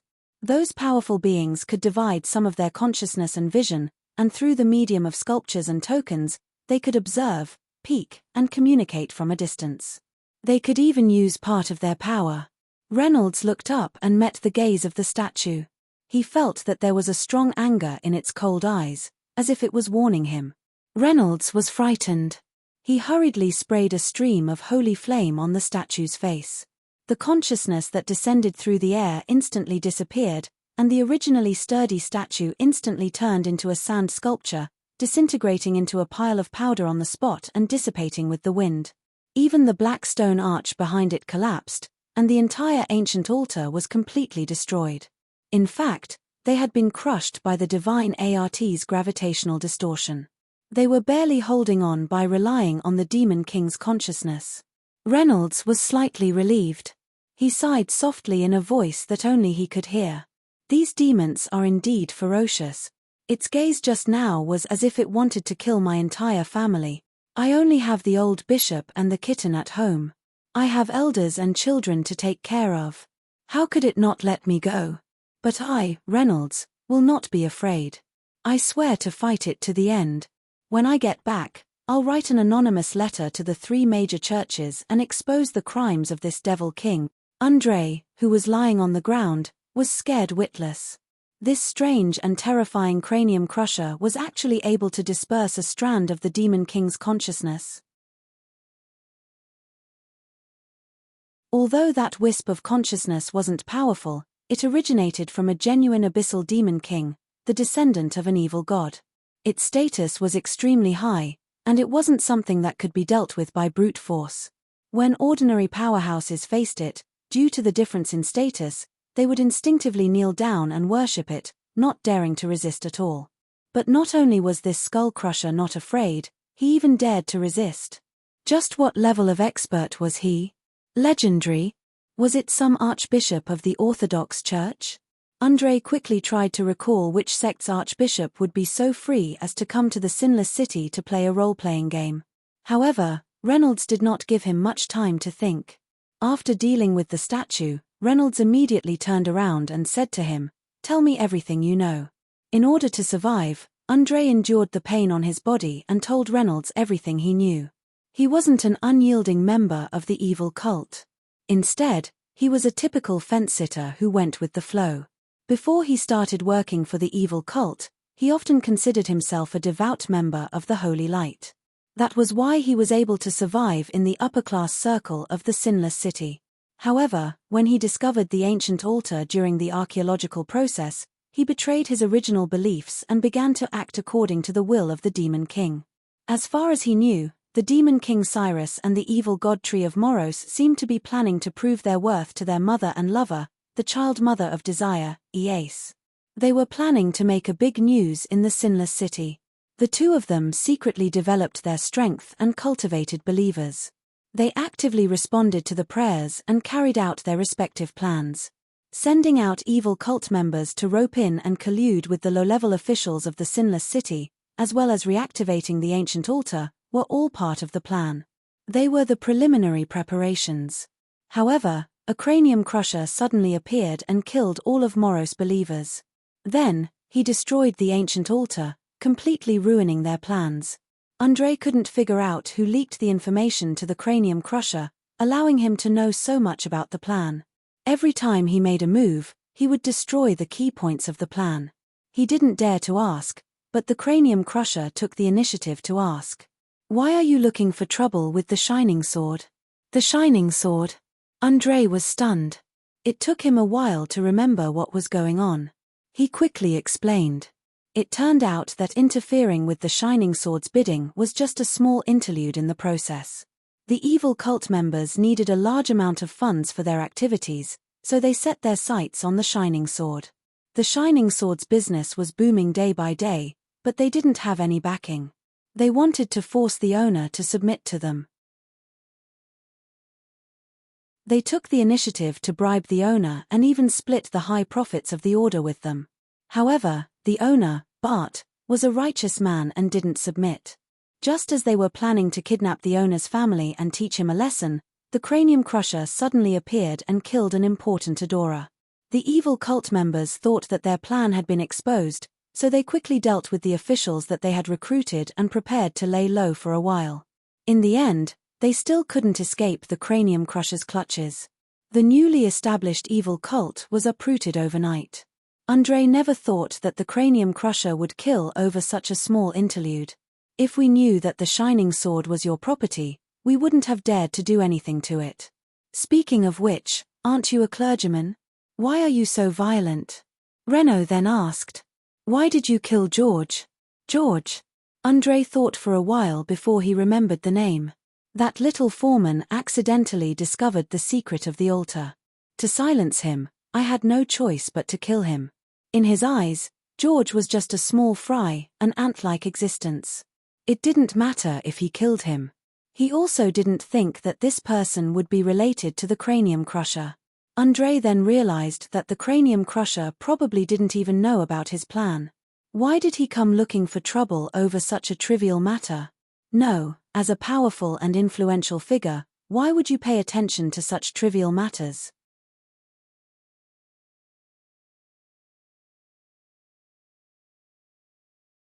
Chapter 522. Andrei did not understand why Cranium Crusher would go on a killing spree over such a trivial matter. He did not know the predicament that Mia's cult was in. Up until now, Mia's cult had a total of 9 followers: John and his son, the old carpenter, the shopkeeper's family of 3, 2 old folks who lived in the countryside, and a traveling merchant who was rarely seen. If George had been the last to join the cult, the number of followers would have broken through the double digit. It was a shame that Andrei had ruined such an important progress. They had lost 1/10 of their followers, which was a heavy blow. It was only natural that Renaud would seek revenge. Of course, Renaud would not explain this to his enemy.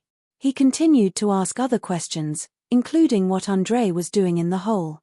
When he heard that Andrei had summoned a tyrannical demon to deal with him, his eyes behind the mask glowed. "You are too despicable. Too shameless. Where is that tyrannical demon? I will not allow this demon to wreak havoc in the human world. I will stop it even if it means risking my life. You crushed it to a pulp as soon as it was born. What do you mean by risking your life?" Andrei was speechless. He pointed at the pile of flesh not far away. The stone mill that had crushed the tyrannical demon to death had also been reduced to dust after the theurgy had lost its effect. It was now mixed with the remains of the tyrannical demon. Renaud hurried over, ignoring the mess on the ground. He lowered his head and rummaged through the remains. What a waste. It was so hard to find a demon, and it was reduced to dust just like that. In the sect's underground library, there was a book that looked like a monster encyclopedia. It recorded high-level demons like the tyrannical devil. Aside from its immense strength, thick skin, and ferocious nature, it was also very valuable.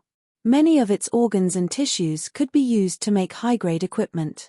A complete tyrannical demon's corpse could be sold for at least 2,000 to 3,000 gold coins. If it was alive, the price would be even higher. Back then, when he was so poor that he could only eat potatoes, Reynolds had always been secretly hoping that some ignorant cult would recruit some high-value demons to improve his life. Although it didn't violate the doctrine, it wasn't a good thing for a demon to descend into the world. Therefore, he only dared to think about it secretly and didn't dare to say it out loud. In the end, he had finally encountered it once, but before he could even see its face, it had turned into a pile of minced meat. It could be said that it was worthless. He couldn't even feed it to the kittens. Renaud immediately felt his heart ache. He scolded Andrei in exasperation. "Since you're already so sinister and vicious, can't you summon a more powerful demon?" "No. Andrei was at a loss for words. Fortunately, Reynolds carefully searched for a while and finally found something. He found a piece of purplish-black meat. It was the heart of a tyrannical demon. Although it had stopped beating, it was still intact. The evil aura that should have been there had also been purified by the divine spell. The fact that the heart could remain intact under the powerful gravity field was enough to prove how sturdy it was. It was also the most valuable part of the tyrannical demon's body. Many mags would bid for it. It was worth it. Renaud put the tyrannical demon's heart away with satisfaction. He continued to ask Andrei a few more questions, mainly about whether the father and son duo had any other schemes. Andrei was only a middle-level member. That was all he knew. He had already told Renaud everything. Throughout the questioning, Renaud used a lie detection divine spell, the same kind that Undine used to collect testimonies to ensure that Andrei wasn't lying. "All right, we've more or less understood the situation. You should repent and turn over a new leaf," Renaud said at last. Andrei couldn't help but feel elated. Although this cranium crusher was powerful, he wasn't cruel enough. He actually spared his life. Of course, now was the time to pretend to repent. As long as he could keep his life, he could go back and find his important friends. Unfortunately, before he could think about it, he heard a crisp snap of a finger. After a dull thud, Renaud lowered his head to look at Andrei's corpse and muttered, "That's right." He muttered, "Looks like you know your sins and have chosen to turn over a new leaf." With that, he sprayed holy flames on the corpse to destroy it. Then, he jumped onto Amelia's back and returned to Sinless City. Not long after he left, a few groups of holy knights and crusaders covered a few carriages and arrived at the excavation site. These were the troops of the three major Orthodox churches. The group was huge, and there were at least 1,000 of them. When the tyrannical demon descended, the three major Orthodox churches in Sinless City all received a warning. They quickly gathered their men and rushed over in the middle of the night, ready to fight a bloody battle with the demon. Red-robed Bishop Yek even personally led a team to ensure that nothing would go wrong. Unfortunately, they only saw a clean battlefield. There wasn't even a corpse left. Bishop Yek jumped off the carriage, closed his eyes, and carefully sensed the residual energy waves in the air. After a while, he opened his eyes and said, "There's holy flames. There's the fluctuation of holy flames, and there's also a somewhat unfamiliar fluctuation.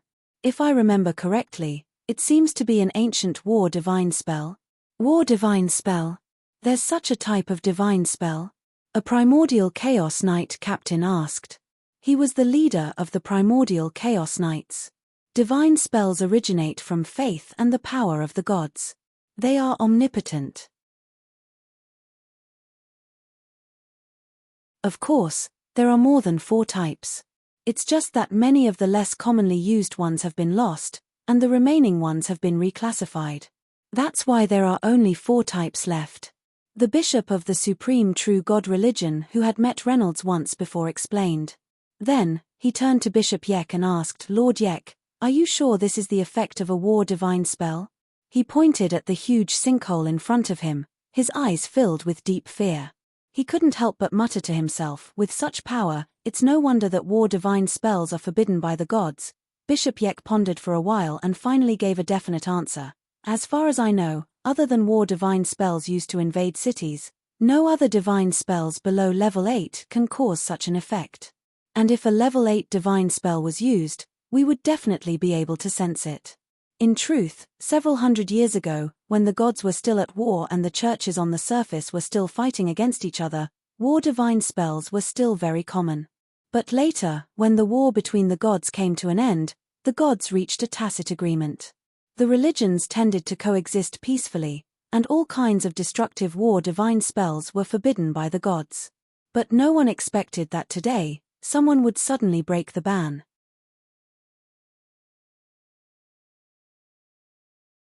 Chapter 523. The reappearance of the divine art of war caused the higher-ups of the 3 Orthodox churches to look serious. This was not as simple as someone breaking a taboo and breaking everyone's tacit understanding.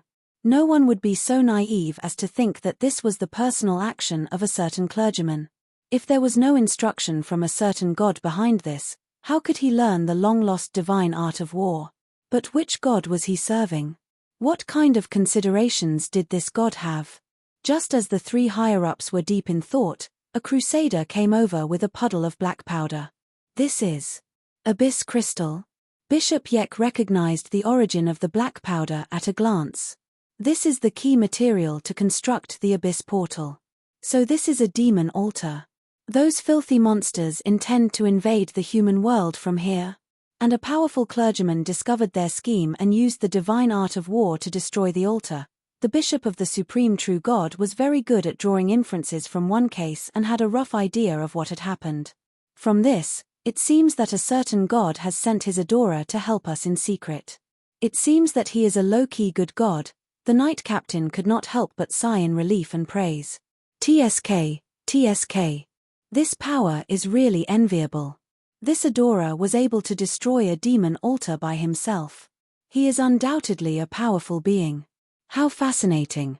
Bishop Yek's expression also relaxed. Since the divine art of war was used to deal with demons, it was fine. Of course, there was no need for tacit understanding when dealing with demons.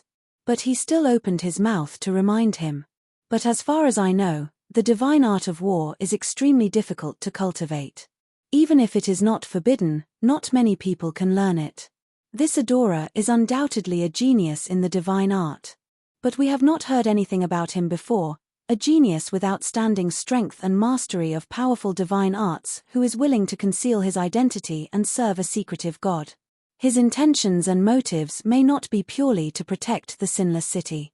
It is difficult to fathom. He may not be an enemy, but we still have to be careful. As he spoke, he could not help but think of Reynolds, whom his niece talked about every day.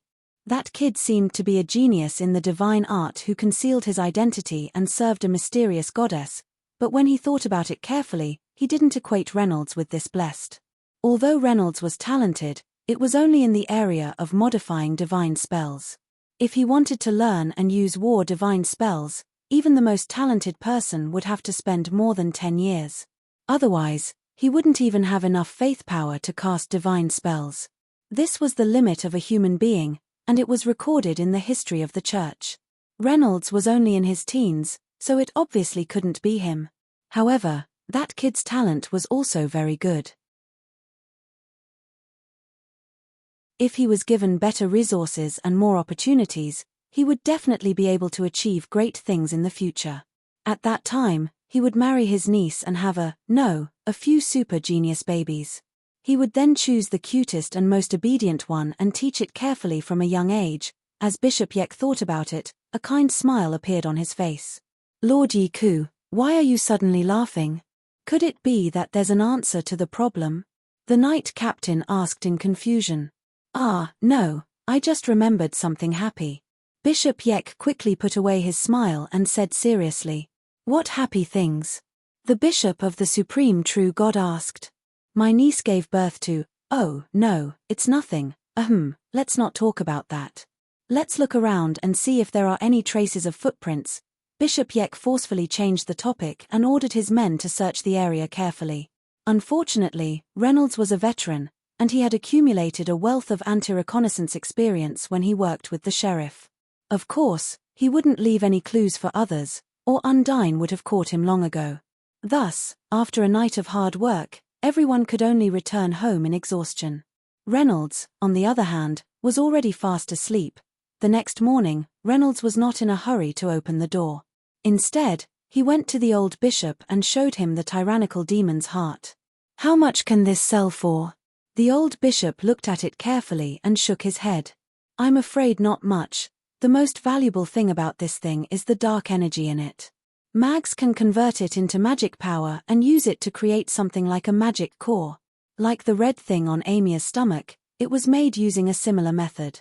But your divine spell has purified the dark energy in it. What kind of divine spell did you use? When Reynolds heard this, his originally raised eyebrows, widened eyes, and upturned lips all drooped down. He replied in a very aggrieved tone, I'm sorry. Divine might. The old bishop almost jumped up. Didn't I say that you can't use that trick casually? I didn't use it casually. That cultist is unusually cunning and vicious. He escaped into the underground tunnel. I didn't dare to risk chasing him for fear of being ambushed, so I could only use this trick to collapse the tunnel. Reynolds spread his hands and explained. No, you. The old bishop was speechless. He thought to himself, with the blessing of the divine spell of protection, you can even deal with the evil god himself, and you're afraid of being ambushed by a mere cultist. Is there something wrong with my way of teaching him? Should I encourage him more in the future? The old bishop could not help but reflect in his mind. But before he could figure out how to adjust, he heard Reynolds ask, then what about the heart? Find a place to bury it. Or feed it to the kittens. They can only drink milk now. The old archbishop said in annoyance, and then replied, oh, I see. Sacrifice this thing to the goddess. Offering sacrifices to the goddess was the duty of a believer. But the MIA cult was too poor in the past and had nothing to offer, and the goddess was good-tempered and gentle, so she did not care much about such things. But if there was a way, they should still make a sacrifice. However, Reynolds still asked worriedly, what's the matter? But didn't you say that the heart is worthless? If we sacrifice it to Lady MIA, she won't blame us, right? The old bishop explained it's worthless to humans, but not to the goddess. It's like money is useless to the goddess, but we need it. This is the heart of a high-level demon after all. It's a rare and precious thing. The goddess should accept it, right? But you'd better find something else of value and sacrifice it together. We're living a good life now thanks to the goddess' protection, so don't make your first sacrifice too shabby.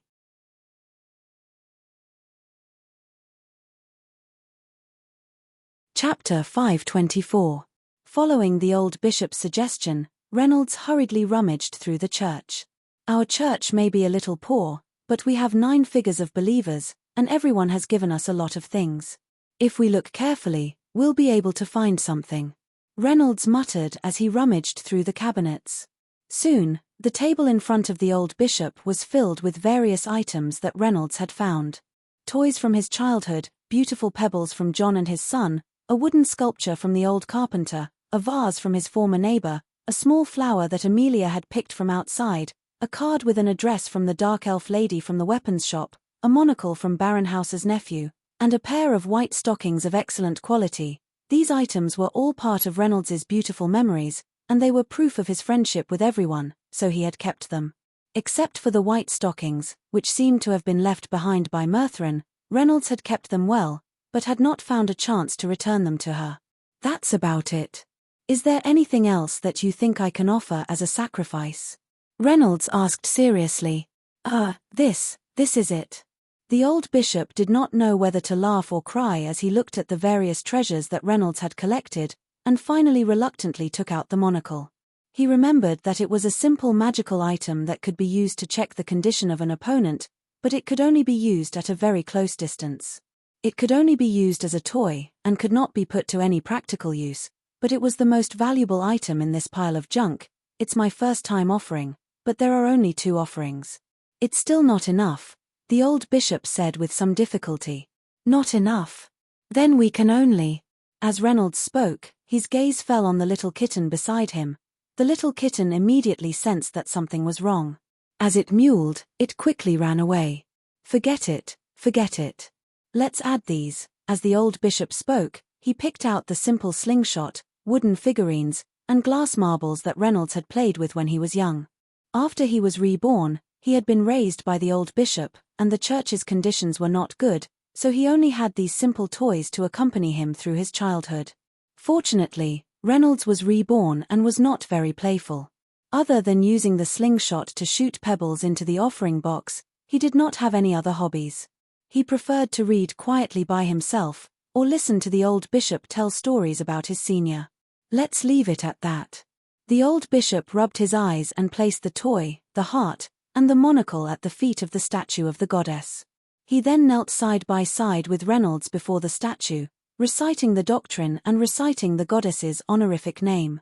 A moment later, the statue emitted a faint white light that enveloped the 3 offerings.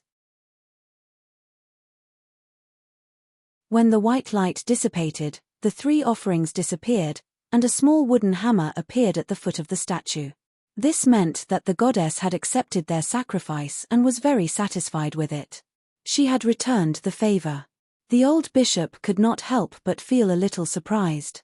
These offerings could actually please the goddess.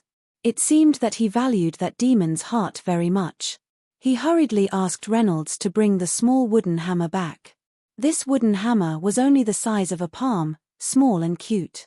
He couldn't tell what kind of wood it was made of. Its surface was very smooth and it felt good to the touch. Moreover, its design was very delicate. One end was a normal hammer, the other was a pick, and the end of the handle was an awl. It could be used to knock, dig, and poke. This is a gift from the goddess, a divine weapon. The goddess gave me a hammer. Reynolds held the small wooden hammer and asked cautiously. The old bishop nodded. In terms of status, this wooden hammer was of course a divine weapon, but he could not see what was so special about it. What does it do? The old bishop tried to ask. Reynolds should not have known the specific use of the wooden hammer, but after thinking carefully, a way to use it suddenly appeared in his mind. You can cast a divine spell on it and use it to make contact with other things to release the divine spell directly.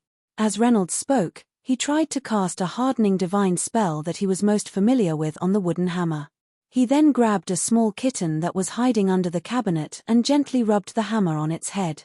The kitten immediately hugged its head with its 2 furry paws, as if it was in pain from the hammer. Then, the soft fur on its body hardened and turned into a small round hedgehog. The kitten immediately looked at Reynolds with sad eyes, as if to say F***CKU. Reynolds hurriedly dispelled the hardening effect and rubbed it hard against his face to appease it. The kitten used the soft pads on its paws to slap his face in revenge. After releasing the kitten, Reynolds played with the small wooden hammer and said with satisfaction, "It's pretty good. In the future, when I go to the weapons shop, I don't need to do it myself. I can just use the hammer to hit it." "No, there's a limit to the number of times." Reynolds carefully thought about the specific use of the hammer. For a simple divine spell like hardening, he could cast it once and the hammer could cast it 10 times. For more powerful divine spells, the number of times would be reduced. From level 5 onwards, he could only cast it once. The divine spell cast by the hammer was the same as the one he had cast himself. It was equivalent to copying the divine spell he had used before. However, a divine spell could only be copied once a day. If the previous divine spell was not used up, it would not be able to add a new divine spell to it. But the most important function of this hammer was that it could fly. And it could be directly controlled with one's mind. And the control range was up to 2 kilometers. Reynolds's mind moved, and the wooden hammer immediately flew up and danced in the air like a bee. This was a very powerful function, which meant that Reynolds could play all kinds of tricks from a distance in the future. As expected of a divine artifact, its function was very powerful. Lady Mia is too generous and too kind. Praise the goddess, Reynolds exclaimed from the bottom of his heart. But compared to the hammer's function, the old bishop was more concerned about the message the goddess wanted to convey. "I've also taught you before that every action of a god has a deep meaning. The goddess gave you this wooden hammer definitely not as simple as responding to the sacrificial offering," the old bishop said seriously. "You're overthinking it, aren't you? I think the goddess only gave me the hammer to protect myself because she saw that I was not talented enough and that I had to go out on an adventure," Reynolds guessed. The old bishop shook his head, not knowing whether to laugh or cry. "Compared to that, I think it's more likely that she wants you to use this hammer to kill your enemies when they escape into the cave. Don't use divine spells of war to smash the cave." "But you have a point. I shouldn't have guessed the goddess's thoughts. This is my fault. I hope the goddess will forgive me."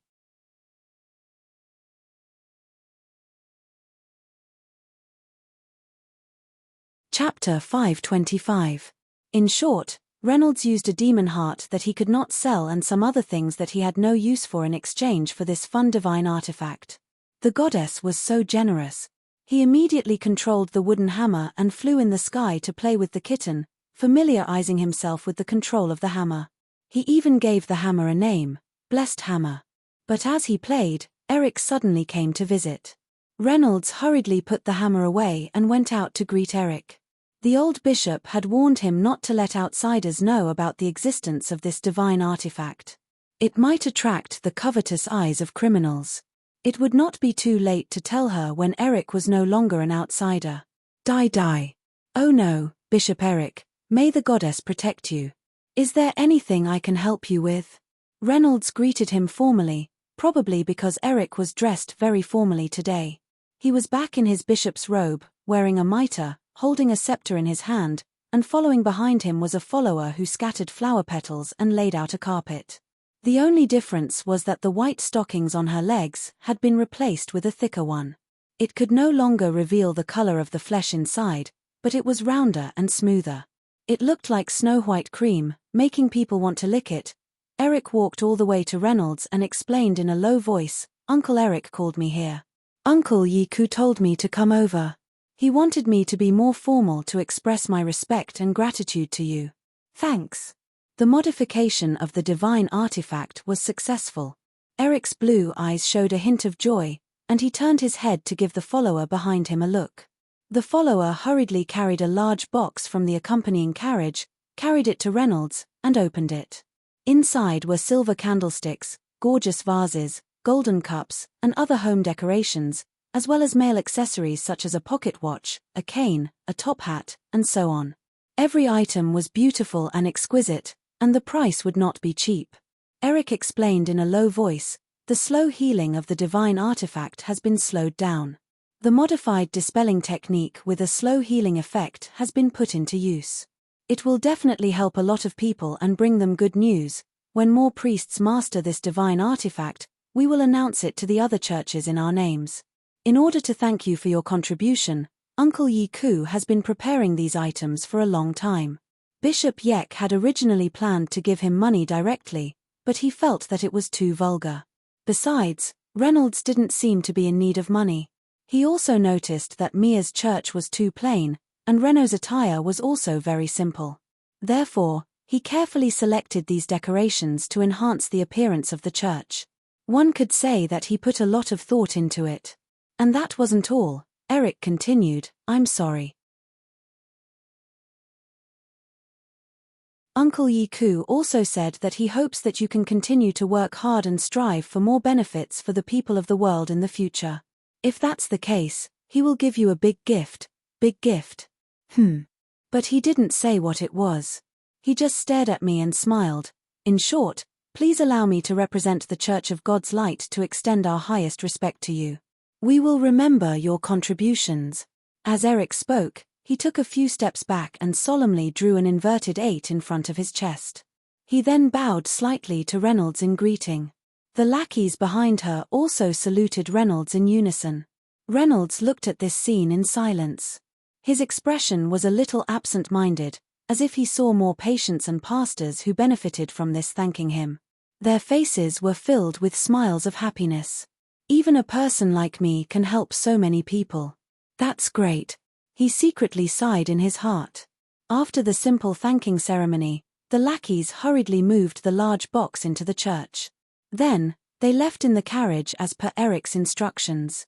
After the others left, Eric heaved a sigh of relief and said softly, That's right.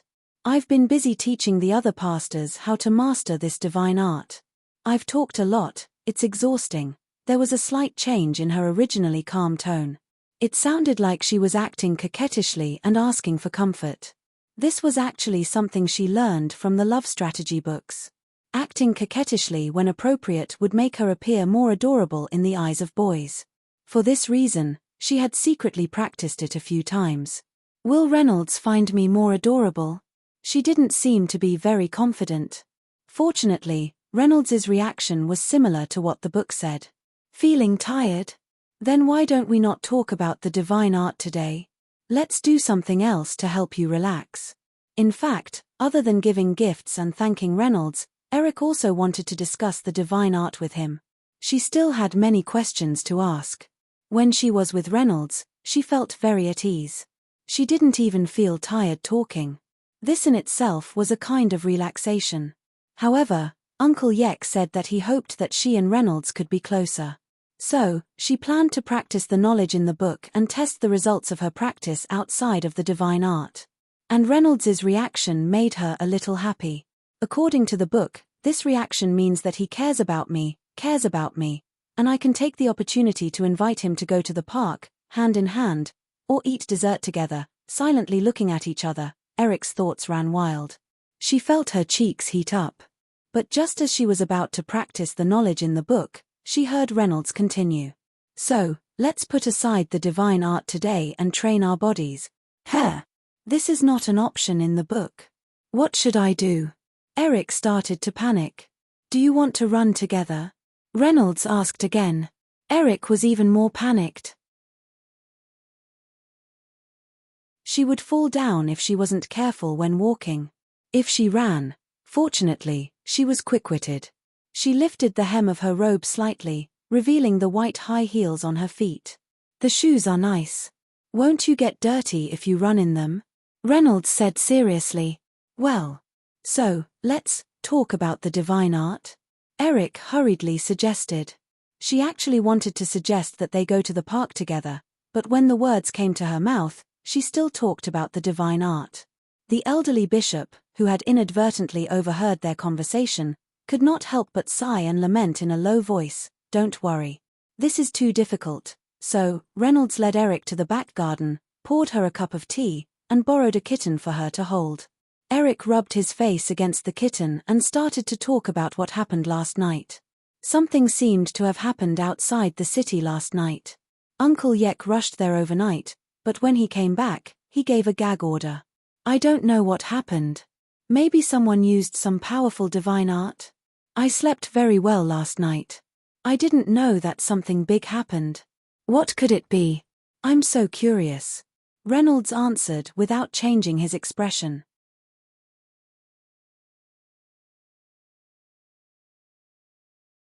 Chapter 526.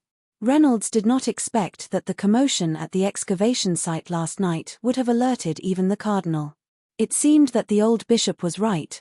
War theurgy should not be used carelessly. Fortunately, I am now a mature cleric. I have learned how to destroy corpses and erase clues.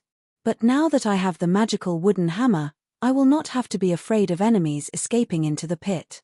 He thought to himself as he changed the topic. Shall we talk about theurgy? Eric nodded, took out his notebook, and flipped it open.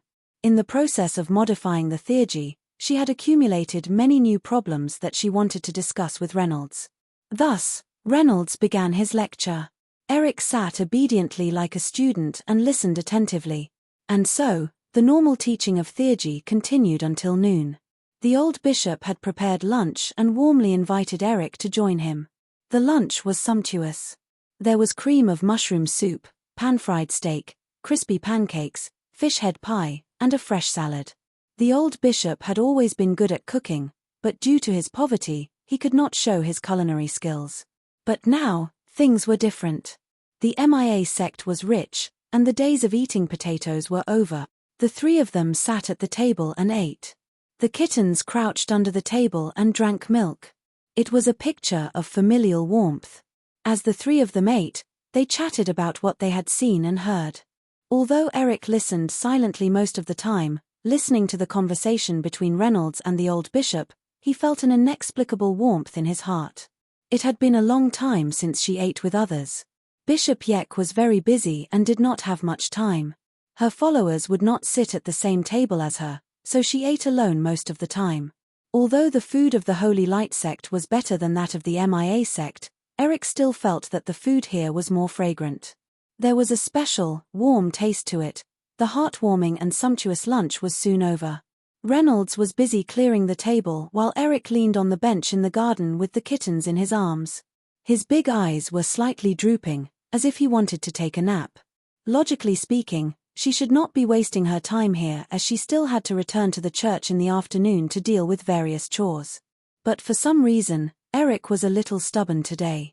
Not only did she not want to go back, she even wanted to sleep on Reynolds's little bed.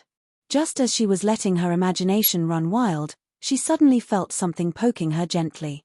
She hurriedly opened her eyes and saw Renault's strong little donkey standing beside her. It had a very strong holy aura around it and was clumsily reaching out one of its hooves to pass something over. Eric hurriedly took it, only to find that it was a butterfly made of grass. "Thank you," Eric hurriedly said. He couldn't help but take a closer look at the donkey. "Have we met before?" She still remembered that she had seen this strange donkey somewhere before.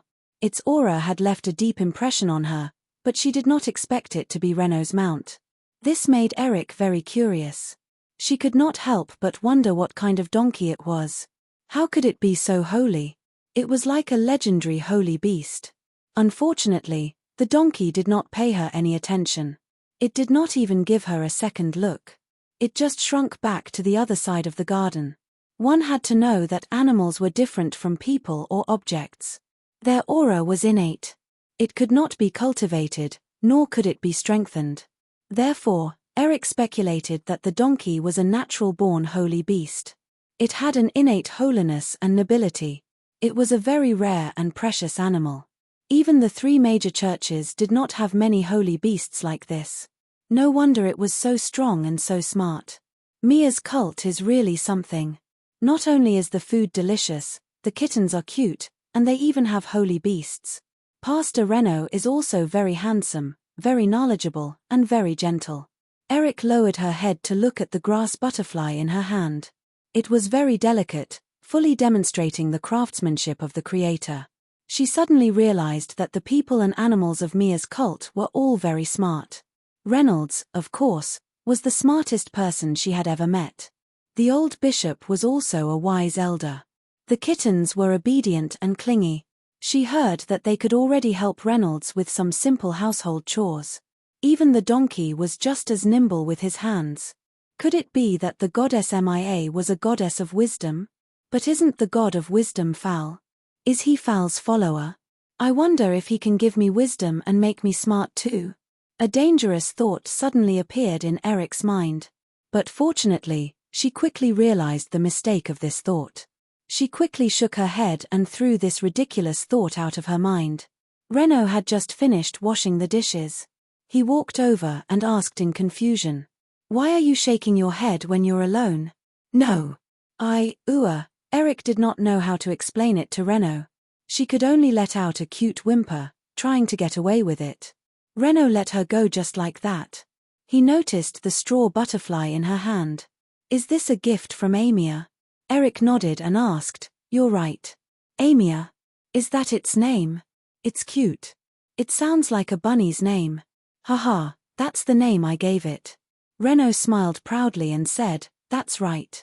It only knew how to weave grasshoppers yesterday. Now it knows how to weave butterflies. Maybe it can weave Tintin Cat tomorrow? Just as Eric was about to ask him where he found the donkey and how he managed to weave it, a visitor came to visit the usually quiet Mia's church. Reno quickly went out to greet them. Eric stayed in the garden to avoid suspicion. It was a group of 4 people dressed like mercenaries. Walking in front was a middle-aged man with a stocky back and a bearded beard. Beside him was an auntie who was even more muscular than Reynolds. The other 2 were an elf dressed like a sorcerer and a caveman archer with a longbow. Reynolds went up to greet him curiously. May the goddess protect you. Is there anything I can help you with? Hello, you must be Reverend Reno. My name is Get Hen. As you can see, I'm a mercenary. Bart introduced me. The mercenary replied politely and handed over a letter of introduction. He was actually introduced by the weapons store.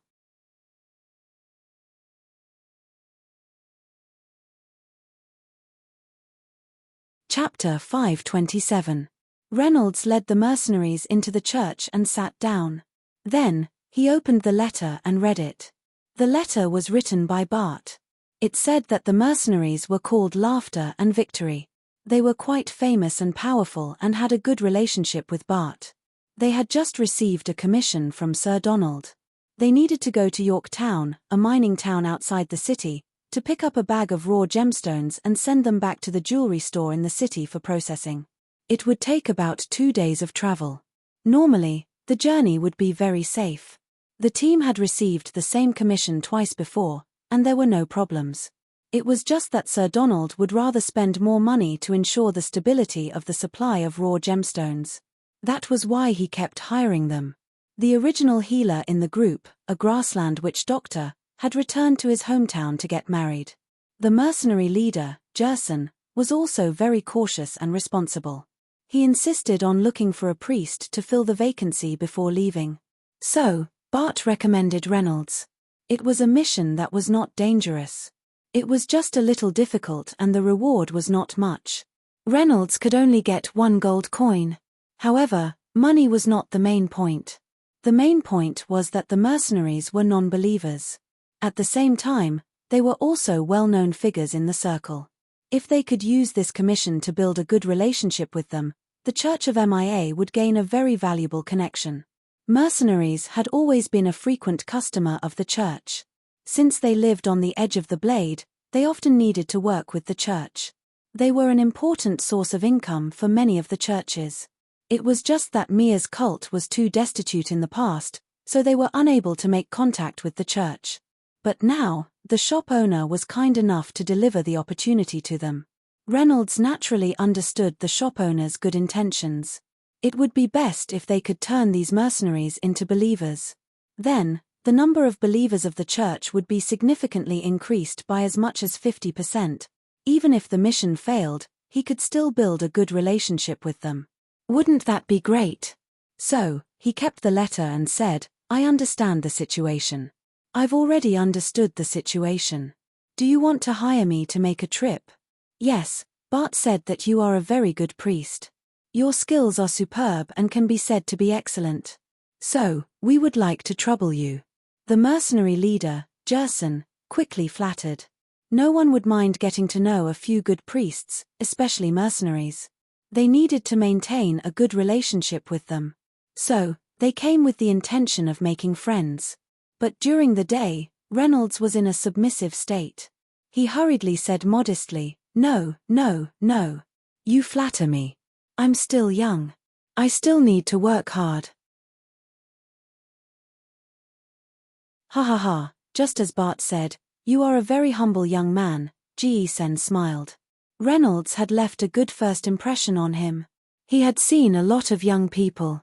Most of them were young and full of vigor, proud and arrogant. Someone like Reynolds, who was modest and cautious, naturally left a good impression on him. "Let me introduce you to my teammates first." As Sen spoke, he introduced the other three to Reynolds. That powerful auntie was his wife. Like him, she was also a grade 5 veteran warrior. Her name was Shana. That caveman was the team's scout and archer. His name was Echelon, and he was also at the 5th grade. The last elf sorcerer was called Shoe Sapling. He was tier 5 and specialized in earth and wind magic. He had just turned 400 years old this year. With a smile on his face, Reynolds nodded and shook hands with them one by one, but he was cursing in his heart. Why were the blind cavemen archers? Were they really going all out? Why does a 400-year-old elf look as young as me? He's even a little more handsome than me, but he's only at the 5th grade at the age of 400. Looks like he's the same as me, a pitiful person with no talent. After Sen finished introducing his teammates, he paused for a moment. He wanted to wait for Reynolds to introduce himself, but Reynolds was thinking too much and did not open his mouth. Sen could only ask in a reserved manner. "Although I've heard about you from Bart, I still want to know what kind of divine art you're proficient in." He saw that Reynolds was young and did not look like a veteran priest who was proficient in healing and redemption divine arts. He might not even have mastered many divine arts. It was his duty as the team leader to understand the condition of each member. Even if this was just a simple and safe mission, he would treat it seriously. The mercenaries who died in simple missions could already circle the Sinless City a few times. "Well, I don't actually have any divine art that I'm particularly proficient in. If I have to say, I'm more proficient in the divine art of protection." Reynolds answered truthfully. "Divine art of protection?" Sen was slightly surprised. Wasn't that the domain of paladins? Although it sounded a little strange, divine art of protection was a good thing, especially in terms of life-saving. Most of the time, it was more effective than healing divine arts. With protection and healing, the safety of his teammates would definitely be greatly guaranteed. So Sen's surprise quickly turned into pleasant surprise. He quickly said, "That's great. Our team needs an expert like you. Welcome to laughter and victory. Although it's only temporary, let us bring laughter and victory to our employer." With that, he took the initiative to shake hands with Reynolds and agreed on a time to depart the next day. Just like that, they temporarily parted ways. This is a good thing. I didn't expect to be able to get in touch with the mercenaries so quickly. I've been worrying about how to get in touch with them. The old bishop who had been listening silently suddenly spoke up. Moreover, they haven't visited the cathedral. They should be non-believers, right? You can also try to preach to them. Reynolds nodded and replied, "Although I haven't preached much, I've seen you do it before. I'm still very familiar with the process. I still remember what you taught before. The key isn't words, but actions." The old bishop smiled and nodded. "That's right. Our every word and action is the best interpretation of the teachings." Reno suddenly asked, "What's the matter?" "But if that's the case, it's fine during the day, but how am I going to explain the teachings to them at night? Are you going to capture a cultist and demonstrate how to make people repent and forget about disputes? But I've never been good at capturing people alive." This, cough cough. The old bishop coughed awkwardly and hurriedly advised, "Everyone will be tired at night. You don't have to explain the teachings. Rest well. It's best to do these things during the day. And if we preach at night, won't it be like a cult? That's not good." Reynolds thought about it and felt that it made sense. Therefore, It was better not to do these things at night and preach during the day. Then, he returned to the garden to look for a viner.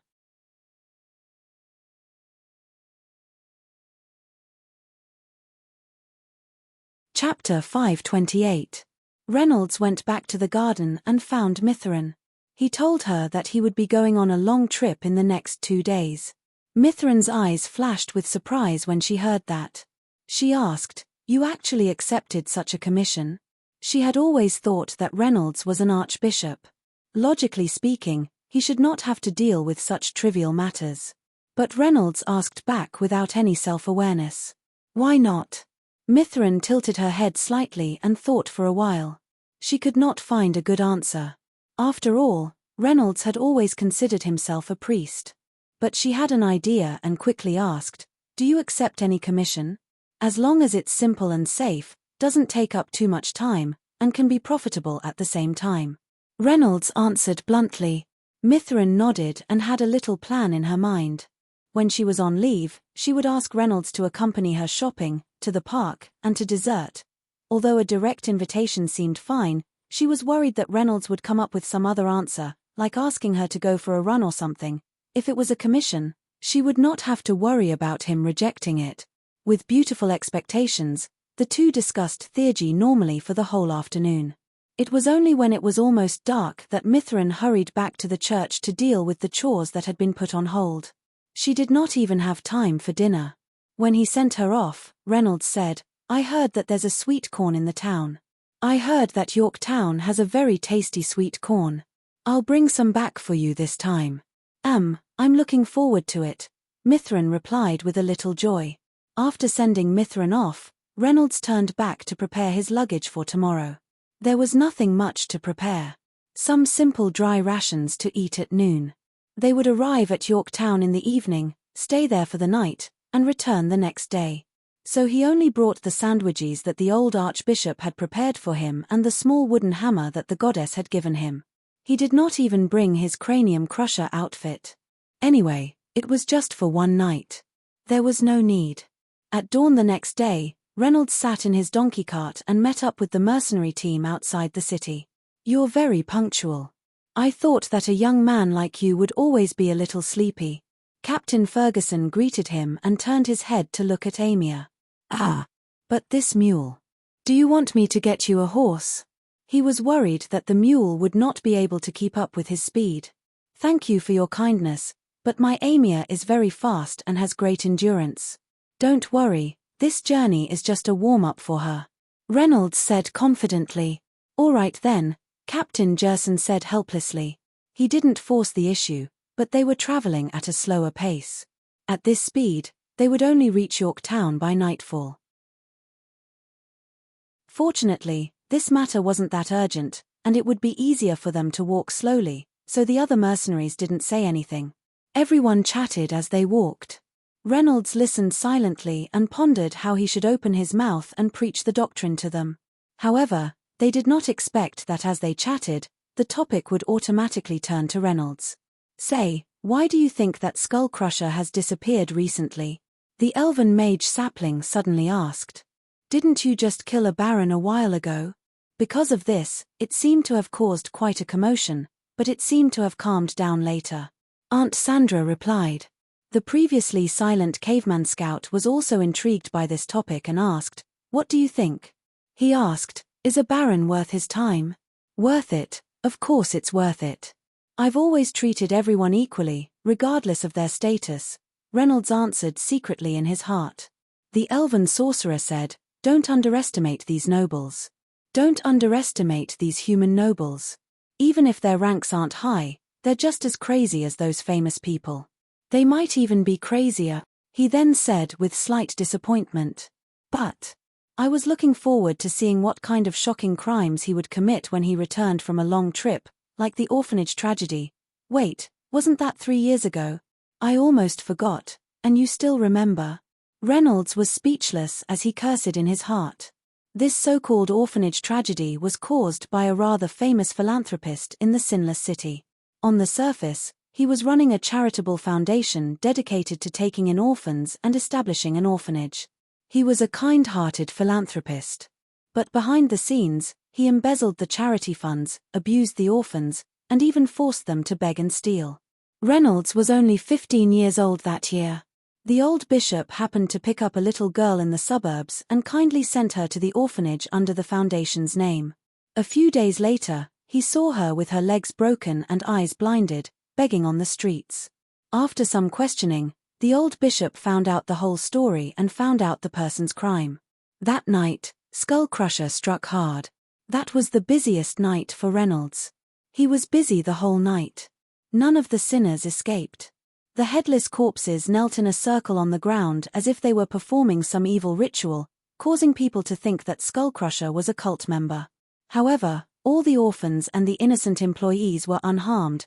After the case was revealed, people knew the hidden evil behind the orphanage and also understood Skull Crusher's righteous act. The orphans were also sent to an orphanage run by a large sect and were properly taken care of. In the next few years, no one dared to do anything similar. It was after this big case that Skull Crusher became famous and attracted his first batch of fans. At that time, Undine, who was in charge of investigating the case and was only a private, was one of them. Although it was 3 years ago, I still feel happy when I think about it now. I wish I was by Skull Crusher's side back then and fought side by side with him. Unfortunately, he's been keeping a low profile recently, the elf mage finally concluded.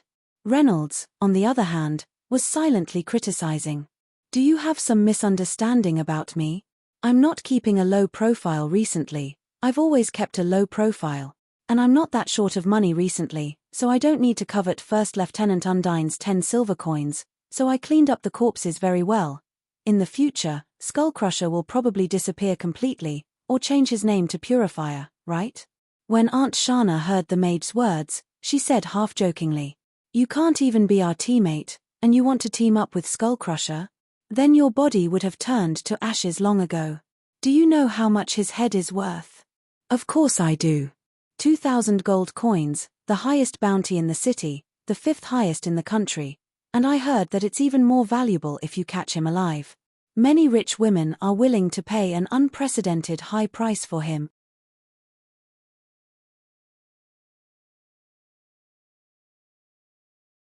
Chapter 529. An unprecedentedly high price. Reynolds was so shocked that he couldn't help but rub his chin. "I'm actually that valuable. Why don't I just— No, I'm a devout believer of the goddess, the kind with a backbone. How can I have such thoughts?" Fortunately, he quickly rejected the ridiculous idea. Meanwhile, the mercenaries were still discussing Cranium Crusher. "Compared to the bounty, I'm more interested in Cranium Crusher's rank," Captain Jessen asked. "He's at least a grade 6 elite, possibly even a grade 7 master," the caveman scout quickly replied. "He was already this strong when he first came out. Now that a few years have passed, he should be at least grade 7, right? He might even be at the threshold of grade 8 legendary. And we're only at grade 5, Captain Jessen couldn't help but reveal a bitter smile as he spoke. I don't even have a rank," Renault cursed silently at the side. Clerics usually didn't participate in the rankings of the outside world because their strength and combat ability didn't depend entirely on their own efforts. They were limited by their own positions. If they couldn't become bishops, they wouldn't be able to use grade 6 divine spells. Their ranks were quite fixed. Things like falling off a cliff after a sudden epiphany and breaking off an engagement in public wouldn't happen to clerics. But why would they care about my rank? Reynolds was curious as he continued to listen to the mercenaries' conversation. "Captain, from what you're saying, you're not thinking of capturing Cranium Crusher, are you?" the elven mage asked. Ha, it's a 2,000 gold bounty after all. It would be a lie to say that I don't want it. If there's a chance, of course I'd." Hiss, Jessen was halfway through his sentence when he suddenly felt that something was wrong. He quickly drew his sword and looked around nervously. His instincts, which had been trained from dancing on the tip of a knife for many years, made him feel a strong sense of crisis at that moment. It was very clear, and almost like a real sense of crisis. He had only felt this kind of feeling in a moment of life and death. It was as if Cranium Crusher had heard his words and was coldly watching from the side, ready to jump out and smash his head open at any moment. The other mercenaries had similar reactions. They immediately stopped chatting, reined in their horses, and slowed down their pace. They held their breaths and looked around nervously. They didn't dare to dismount because they might have to ride away at any time, but after looking around for a long time, he found nothing. There was only a quiet road and an equally quiet grove beside him, as well as Pastor Reynolds, who had an exceptionally amiable smile on his face. After confirming that there was no danger, the mercenaries let out a sigh of relief. Just now, I almost thought that I would die. What exactly is going on? Captain Sen asked with lingering fear. I have the same feeling, but there is nothing strange in the surroundings. Pastor Reynolds, do you feel anything? The caveman scout asked. No, what happened to you guys just now? Reynolds smiled and asked, as if he was still unaware of the situation and didn't feel anything. The other mercenaries didn't say anything. Not everyone had the same instincts for danger, so they continued to talk about the strange sense of danger. Don't tell me it's because we mentioned Cranium Crusher and attracted his attention. I've heard that some powerful existences can sense when others are talking behind their backs, the caveman scout asked. But isn't this a power that only angels and gods have? The elven mage added. I've heard that some powerful demigods can also do it. Don't tell me Cranium Crusher is already a Class 9 demigod. Anyway, let's not talk about him, Captain Sen hurriedly said, as if he wanted to explain to Cranium Crusher from afar. I was just joking. No matter what, he is still a powerful existence. He is not someone a small team like us can covet. I was just joking, and I also admire Cranium Crusher's style. Upholding justice, punishing evil, that is what a true hero should do. Just thinking about it makes me fascinated. Why would I chase after such a person? The other mercenaries also agreed. Yes, I have always been a fan of Cranium Crusher. I was a fan of Cranium Crusher when I was just born. Let's talk about something else. Reynolds didn't know whether to laugh or cry. Am I that scary? Am I not elegant, easygoing, gentle, and kind? Sigh, people have a lot of misunderstandings about me. As for these mercenaries, he thought about it and decided not to recruit them into the church. These people valued money too much, and fighting and killing every day was not in line with the church's image of kindness. But the business could still continue. Reynolds didn't mind having more ways to earn money. Although the days were getting better and he had a new church, he still wanted to build a bigger, more luxurious church in a better location. It would still require a lot of money. While thinking, he patted Amelia's back, indicating for her to be quiet and pull the cart properly. Amelia's eyes lit up just now. Just like that, the group didn't talk much for the rest of the journey. They traveled in silence, and their speed was slightly faster than expected. At dusk, they could already see the outline of Yorktown. Yorktown was located deep in the mountains, and there was only one road leading in and out. But thanks to the surrounding mineral veins, the town was developing quite well. It was beautifully built and had a population of more than 2,000. Most of them were miners and blacksmiths. There were no more accidents along the way, and no bandits or beasts appeared. It seemed like this was going to be a successful mission. But when the group got closer, Reynolds suddenly pulled the reins in his hand and signaled for them to stop. Something's not right. He smelled something different in the air. Captain Jerson didn't look down on his opinion just because he was young. He quickly stopped the group and had the caveman scout come closer for a closer inspection. The caveman quickly dismounted and found a big tree nearby. It climbed up nimbly and looked in the direction of Yorktown. The series of movements looked so professional that it almost forgot that it didn't even have eyes. The caveman's hearing is a few hundred times more sensitive than ours. They can use the sounds they hear to construct images in their minds. Their ears are their eyes, and they can see further and more than us. Captain Jessen explained from the side.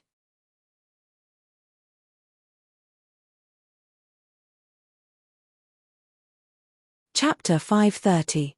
The caveman scout lay on the tree branch and looked in the direction of the town for a while before coming down from the tree. I didn't find anything unusual, but I do feel a little uneasy.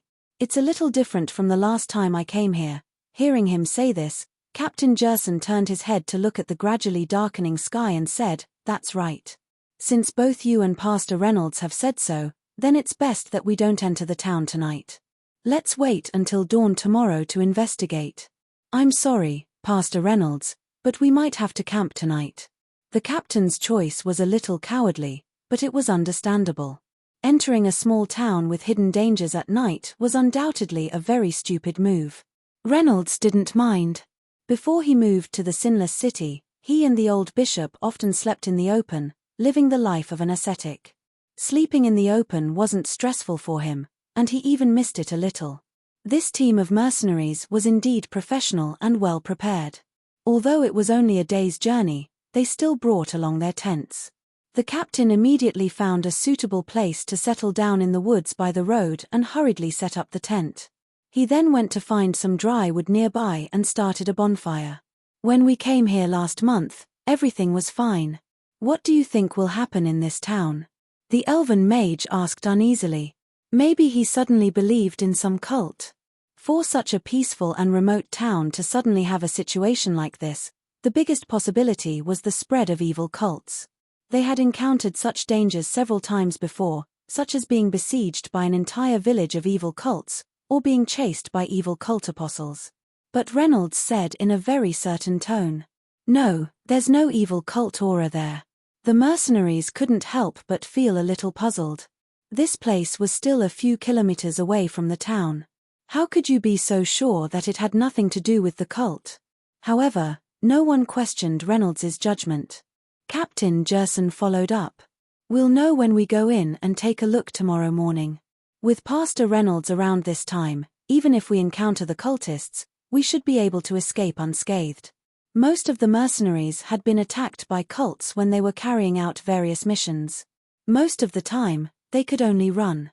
When they returned, they had to go to the church to look for clergymen to treat their wounds and check their bodies for curses.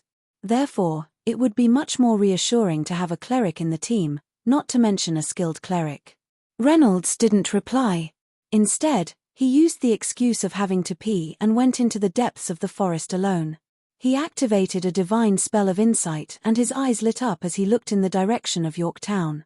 In his eyes, Yorktown was covered in a layer of grey. It was similar to the aura of undead creatures, but there were some differences. It was something he had never seen before.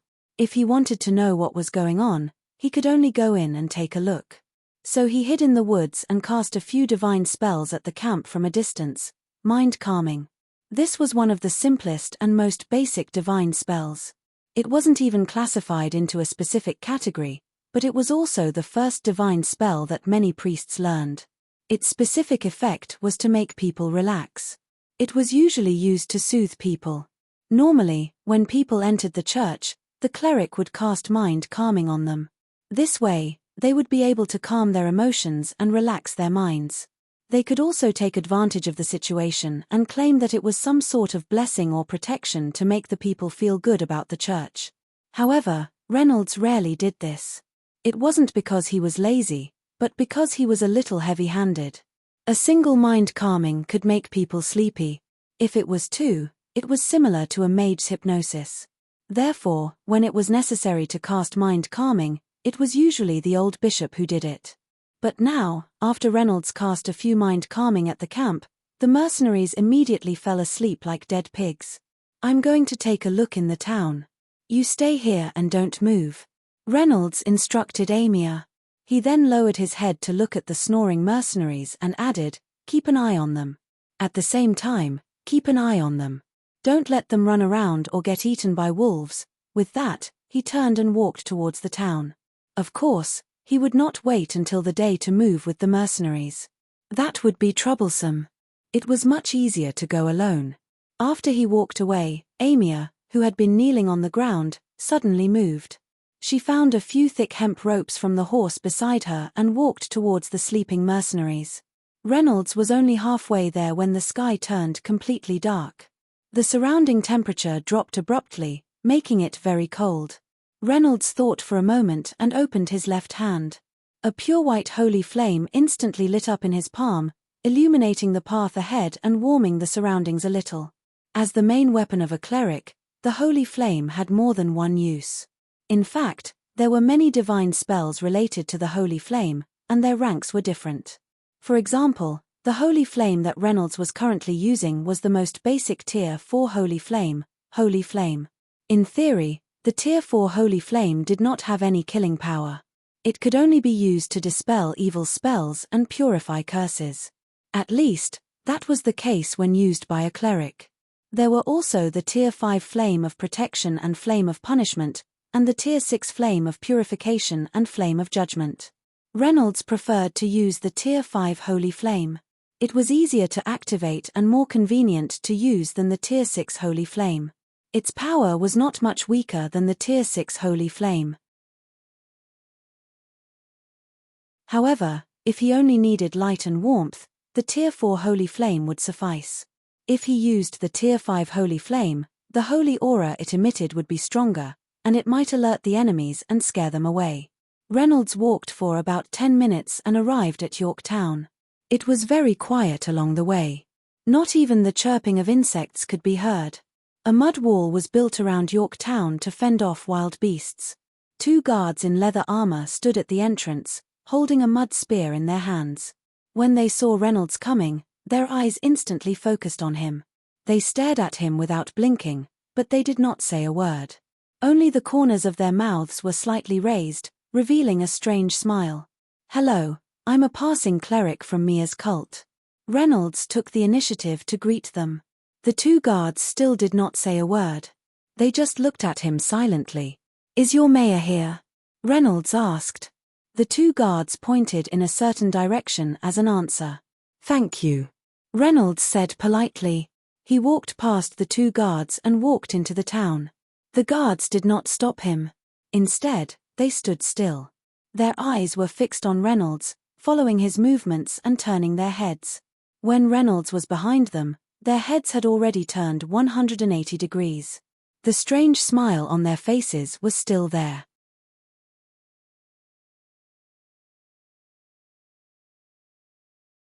Chapter 531. The streets of the town were very quiet. Reynolds was the only pedestrian.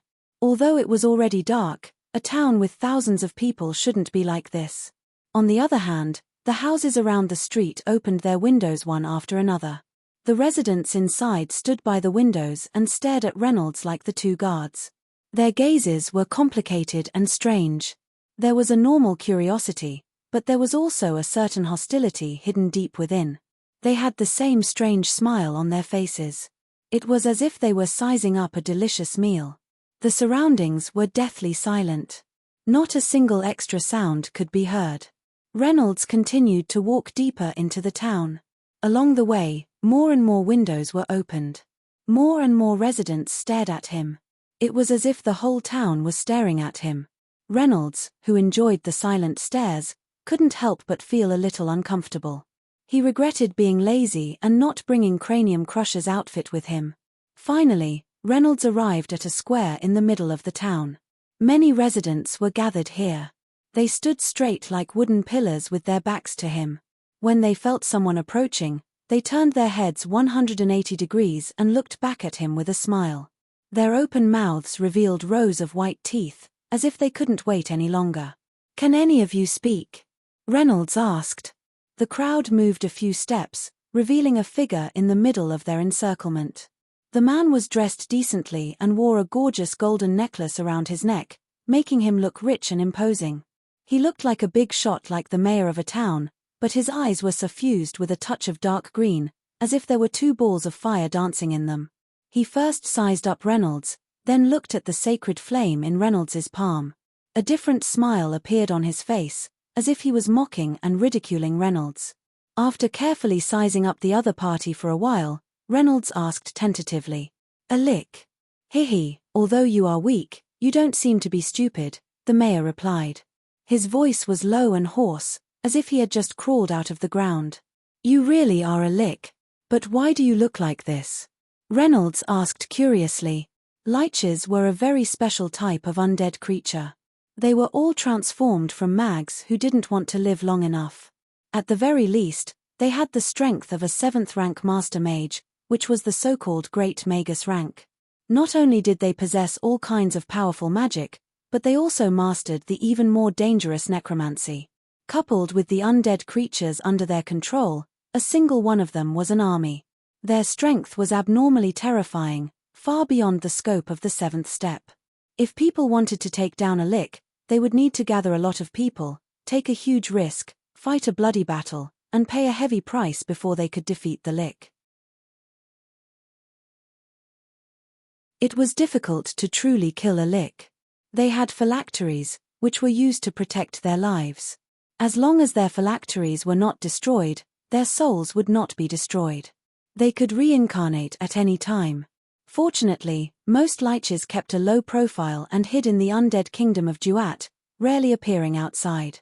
Moreover, their appearances should be skeletons, and not this fat, bald fatty in front of him. That was why Reynolds was particularly curious. Interesting. You dared to come to my domain just for this ridiculous curiosity? Who gave you the confidence? Is this a pitiful 4th rank holy flame? The Lich mocked mercilessly, the flames in his eyes jumping again. A group of residents rushed out from behind Reynolds, taking heavy and sluggish steps, surrounding him in the middle of the square.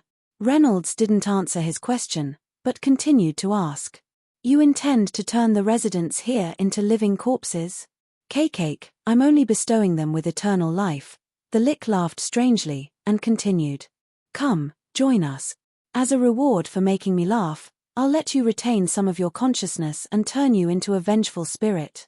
A vengeful spirit made from a priest, what would it be like? I'm really looking forward to it.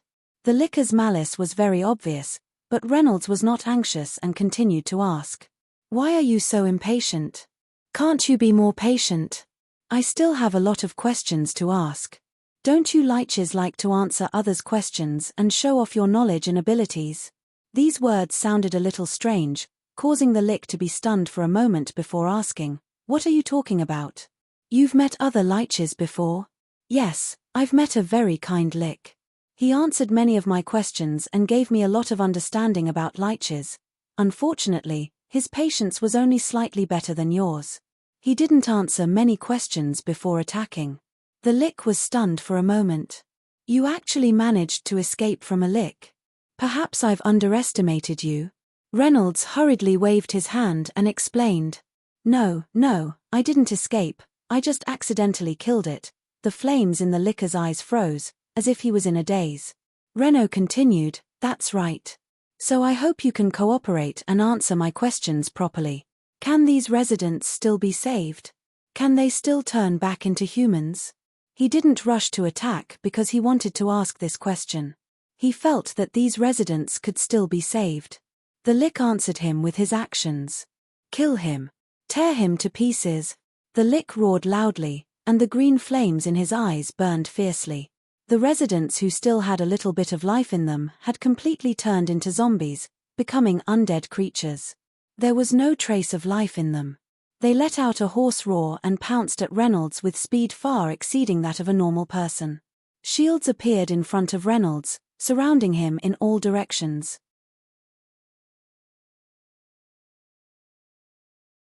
The zombies crashed into the shields, and a series of dull thuds could be heard. His empty right hand quickly formed a series of hand seals as he chanted a modified prayer.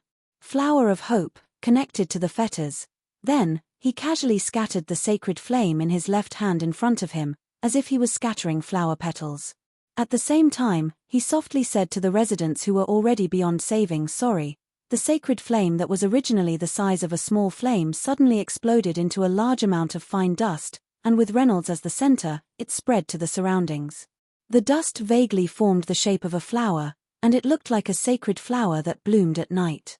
Level 7 Sacred Flame, Funeral Flower.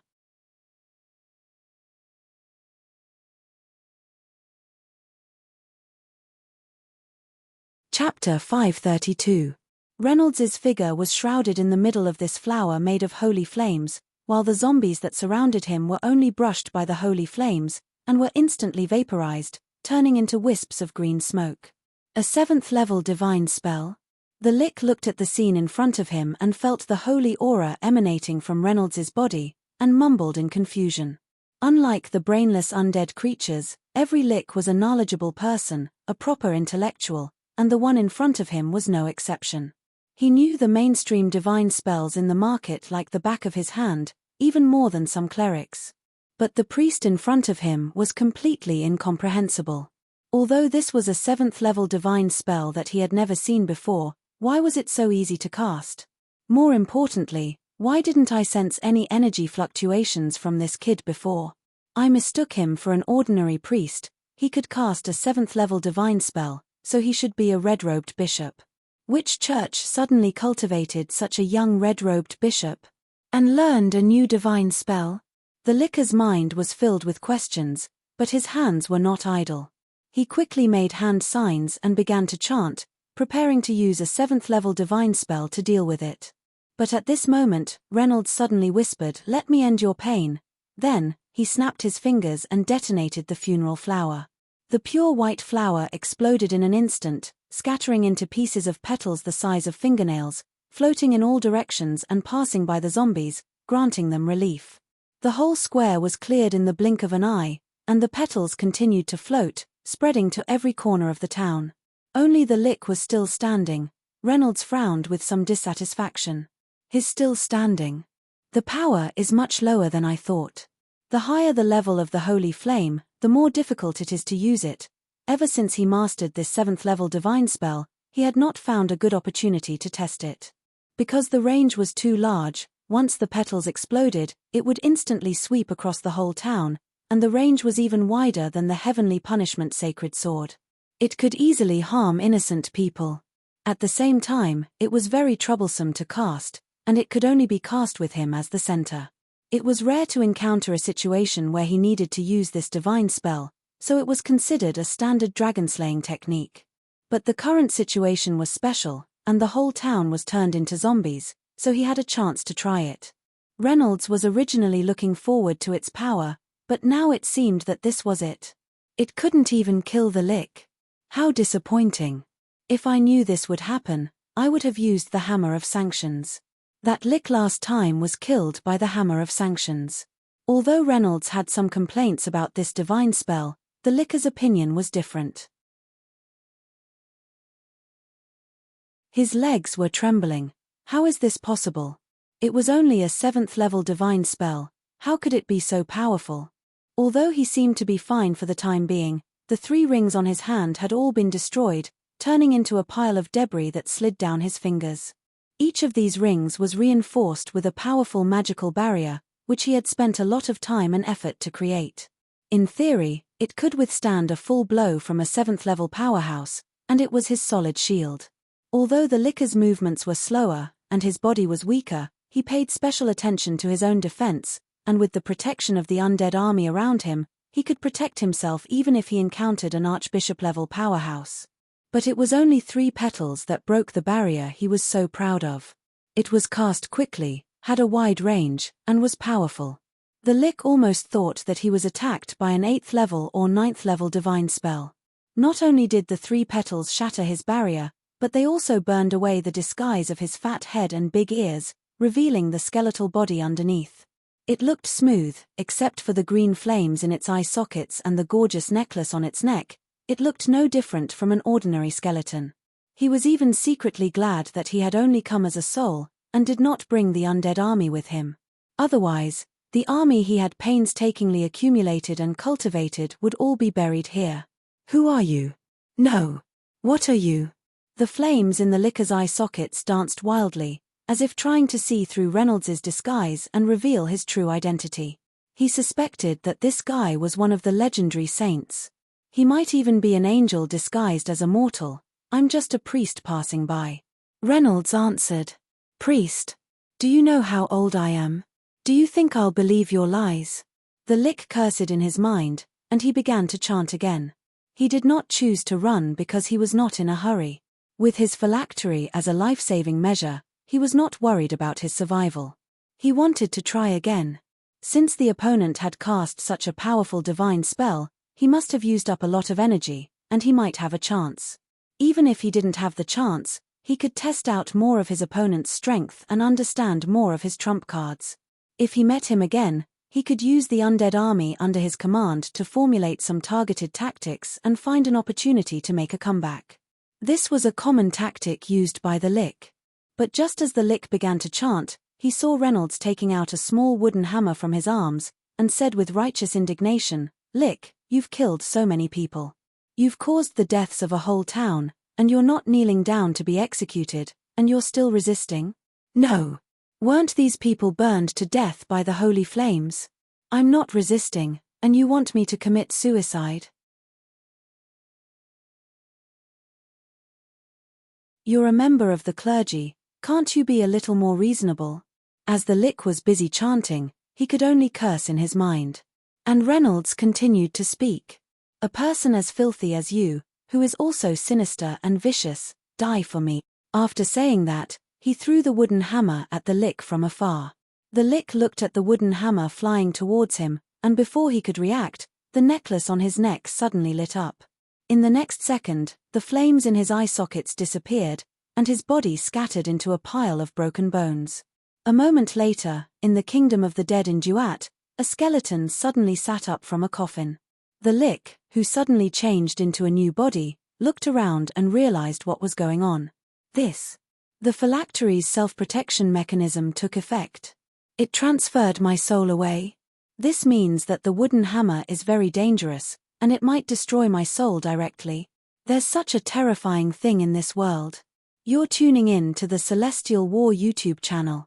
Don't forget to subscribe and join us on this journey to catch the most captivating stories,